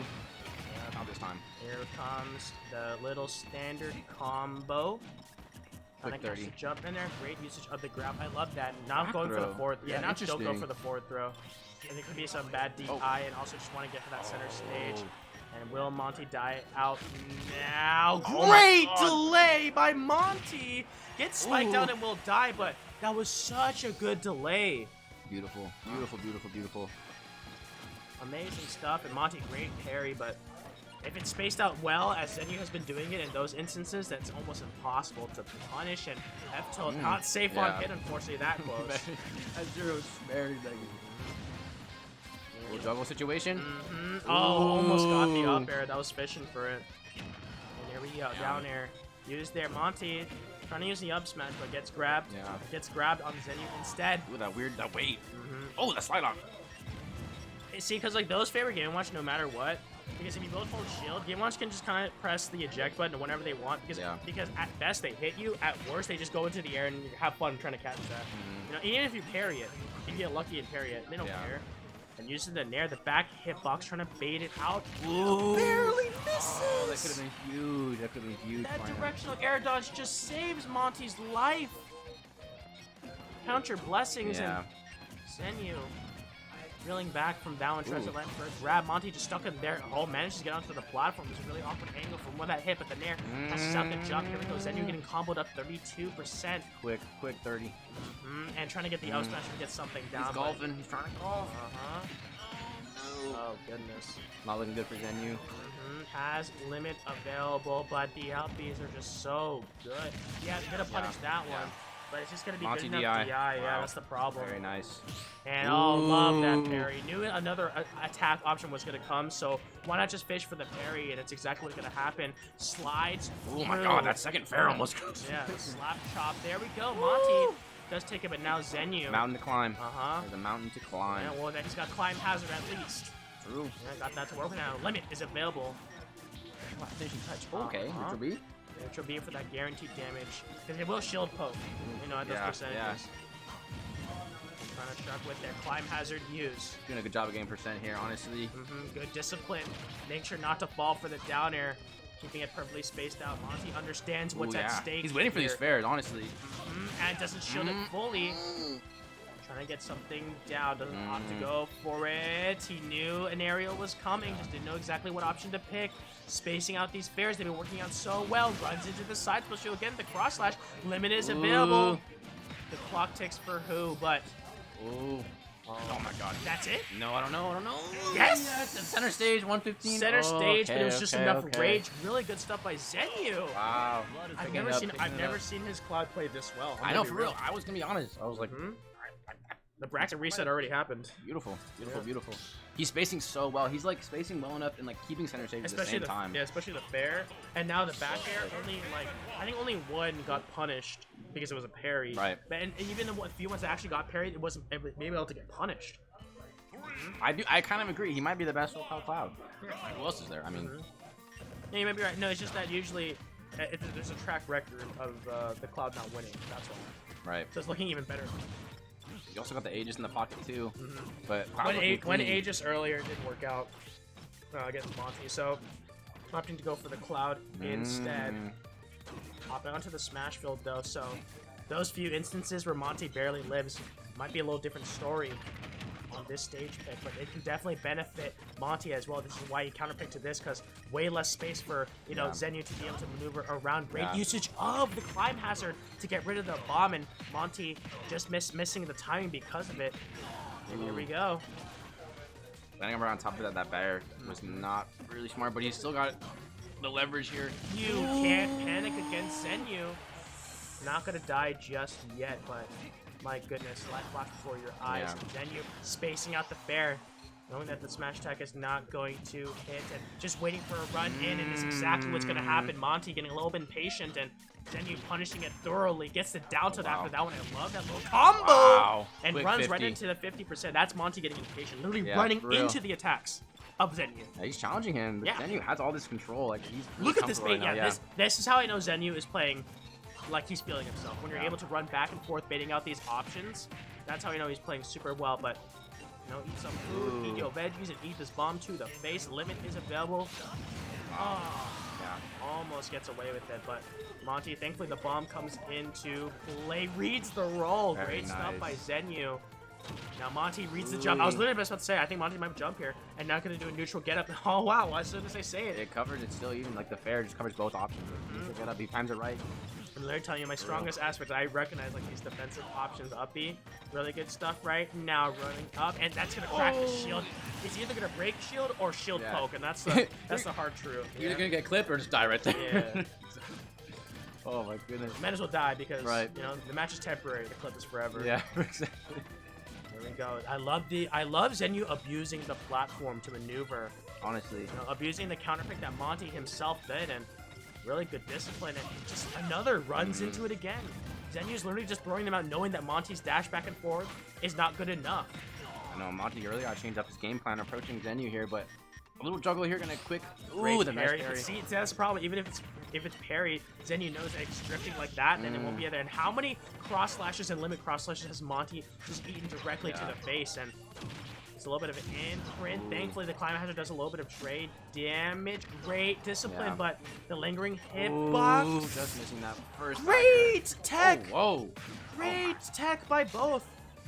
I think both players, but really good awareness on Zenyou's part to stay alive, and now it's just going to make Monte's life even harder. Yeah. This lingering out there, knowing that Monte's going to throw out something, and now Limit is going to be available. This is like reminiscent of literally Smash for Cloud, waiting for Limit, baiting out these options, and now, there we go. It's going to be... Oh, wow. 2-0 right now. Bro, Yeah, this is you the best kidding I've me, seen dude. Zenyou's Cloud. Honestly, looking calm, cool, collected. This is the best I've seen.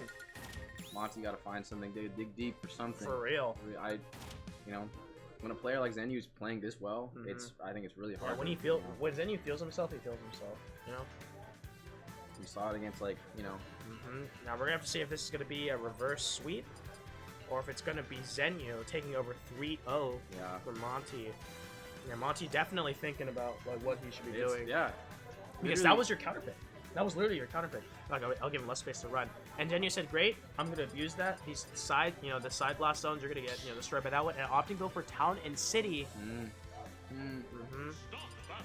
Yeah, you're right, the end. Zenyou has won so many matches on Smash Bros. Remember when Meguka, you remember when Charlie and Zenyou were going at each other?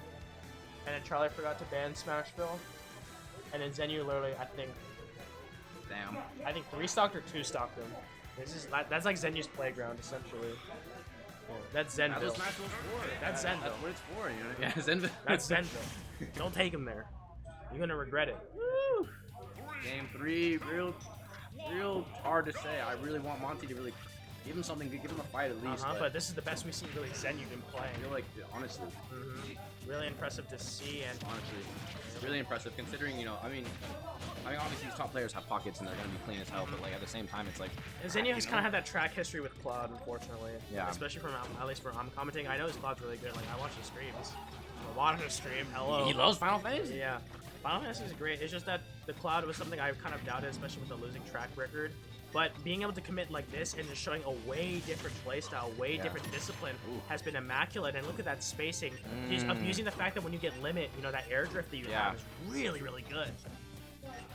Honestly. I thought that was finishing touch. No way. I want to see it. Ooh, Monte fishing, but I mean, it's hard to do finishing touch on Game & Watch because even if they do down air, there's a landing hitbox, and then they can just like do another option because it comes out so fast. Yep, that's what I was expecting. I was like, if you get the strong tip down there, then you're gonna be okay. Yeah.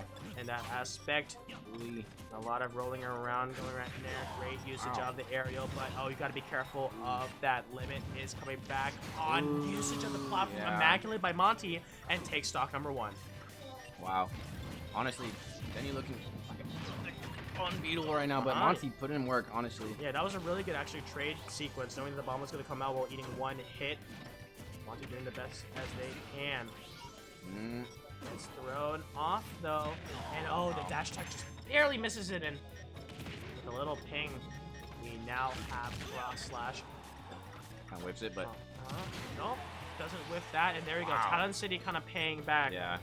With the survivability, and just reads it out there with the F tilt. Now limit. 3/4 of it filled. That's really good for Zenyou, and now he's just gonna play around with the platforms. I love this. Abuse it well you can before the platforms go away. Monte can do the best as they can in order to get the 2-2s, but you can maneuver around it and force Monte to make some poor decisions. Here we go. Monte hits up with the bomb though, and usage of the Nair to get that bomb out of there. Here come the platforms. They're going away, so a little less options, but the bombs are coming down. Great usage of the aerial mobility that Cloud has. The bomb explodes. Zenyou didn't want to let go of it. Zenyou didn't want to let go of the limit, but unfortunately we'll have to get a stock taken instead. There comes 20-30%. Yep, 30.731. A little bit more damage, and really Zenyou did a really good job. Closing it out last time, even though because it was a very similar position, but Zenyou was able to stay disciplined. Monte as well, though. Monte's playing a lot more patient this game. No, for sure. Yeah, that's the realization you have to make, right? Top player mentality. Quick to adapt. Here we go. I don't know. Yeah, it's just scary. Something.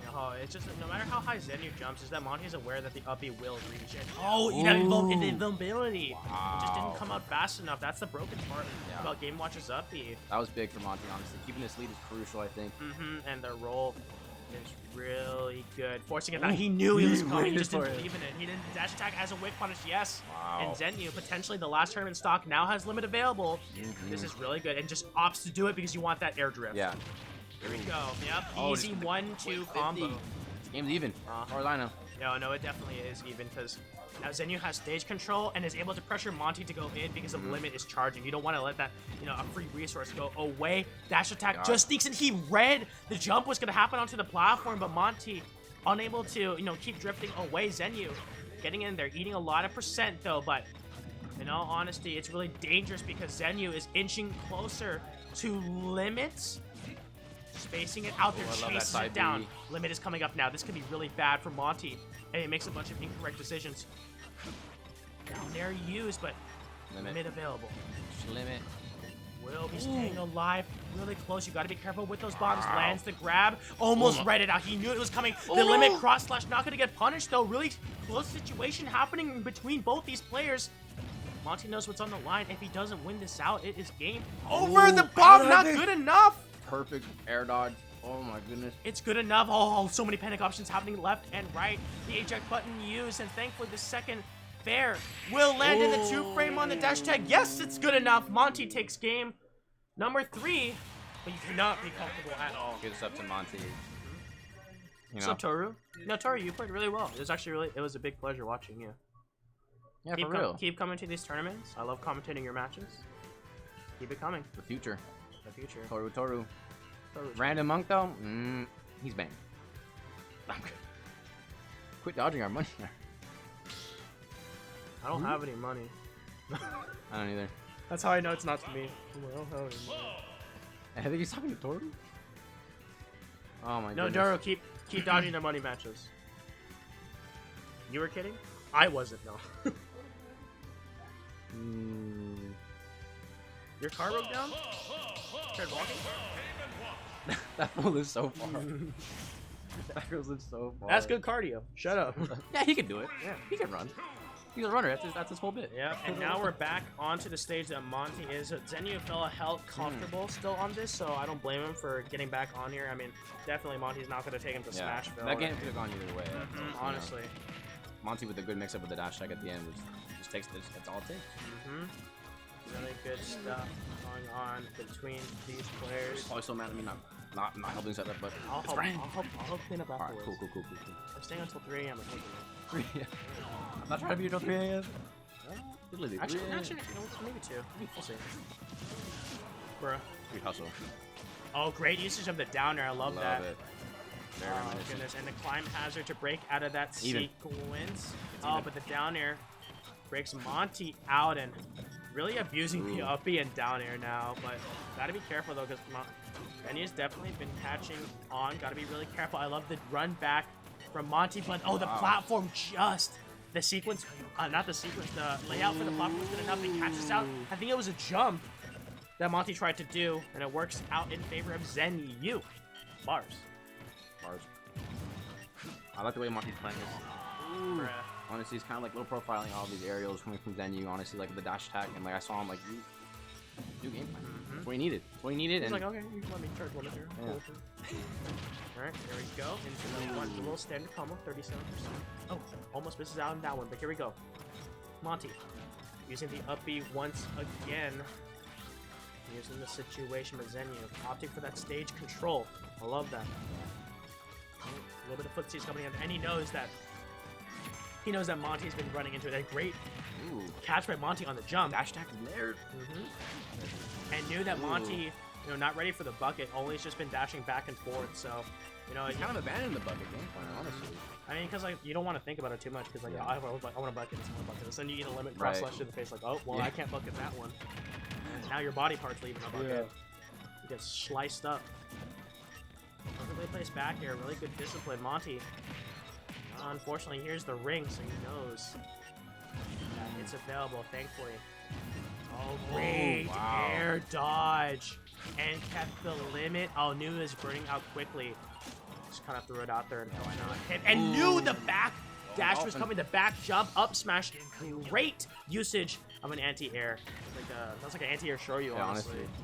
And great use of the downer. He knew that was the only option in order to really get back down safely. And Zenyou wants to extend this lead hard. Insane placement, honestly. Oh, a great usage of the up special. Runs away! That's something Monte's been really abused on there. You want to use the fair while you're inside the platform, so it'll instantly explode. Use it on Kalos. Use it on Kalos as a girth explained to me. So it's really good stuff to see. And here we go, missing out on that one. Zenyou at 173, and the limit is available. Just want to throw it there, trying to get tagged, a little bit of damage, but Yeah. now it's even against both these players. Oh no. Here comes the combo sequence. Not going to be able to extend it enough with the up airs. Yeah. This first like half of their stock is really important for both real. of them, honestly. I mean, it's even more for Zenyou because I think Monte knows if you give Zenyou a good string at the start, then limit is online, and then you could potentially die. Mm-hmm. And you the grab. Ooh, That's beautiful that. grab. That is just download. Honestly, that is Yeah. download. You know damn well that he's gonna be doing this, and I love the usage of the Nair as a quick option, Mm-hmm. not to you don't want to commit to something big, and limit is available. Will it spell enough for them? Ooh, Great my parry on that insane sequence. parry. Monte throwing out a lot of defensive options again and again, but Zenyou can't end it on a punish. Limit getting low. It's Oh, out. there it goes. Limit. Oh, the dash attack. It's not good enough Almost though. caught him off guard. Yeah, Zenyou. Almost got it. That's He still- sniped out the downer, hit it from the side. Really good stuff in the platform. Brings Monte closer. That's gonna be the back air, and that's gonna be it. Wow. Zenyou takes it in grands. Yay! Wow. Shit to Zenyou. Wow. He did it. Amazing, Oh, amazing. and yeah, Zenyou's feeling happy about that That one. platform that came in, Right, I wonder yeah. if it really like messed up. It was like a Monte. conveyor belt. Yeah, It's it's like- insane. it was like, hey, He you're- jumped right from He was like, "Hey, you trying to finish this right here?" like literally just like slid Yeah. in. I wonder if that like kind of messed up like his like Maybe. you know. We are not doing interview. This is like 2 frames per second. My God. No, for real. Yeah, but Really good stuff to Zenyou. That was amazing to watch. Really good Cloud gameplay. Like some of the best I've seen him play in a while. And not in a while, actually. Honestly, with the Cloud. hey. Wow. Damn. Y'all bereaved in Zenyou. We knew Cloud to win. Yeah, I did too. That was really good. But thank you so much, everyone, for watching. I commented almost the entire event. So Thank I'm, you, Wolfie. I'm honestly. really tired. But also, we're doing one last ad review. Super Smash Saturday, hosted by POW Gaming, the homies Baxi and Troy. Oh yeah, Honestly, stay coming tuned. up. We want to get Chase. We want him in the Gimmertational. Oh We yeah, really wanna true. get I mean, represent SoCal out here. It'd be really awesome to see So it. really, thank you everyone for coming. Hope to see you all more soon as well. Yeah, good one. Uptown Smash on Saturday, hosted by MPG. Should be fun. Come out to all these events. You guys have heard all throughout the night. Much There we love. go. Take All care, right. everyone. Thanks for tuning in. Yeah, join Chase Palo, join in the raid, or else somebody will find you. Come to the local. We're gonna fight in the parking lot. I'll know. And Hero Alright. Tuesday, next Tuesday. All right, take care. I'm gonna get yelled at by David. Thanks for commenting. That's insane. That's what I do.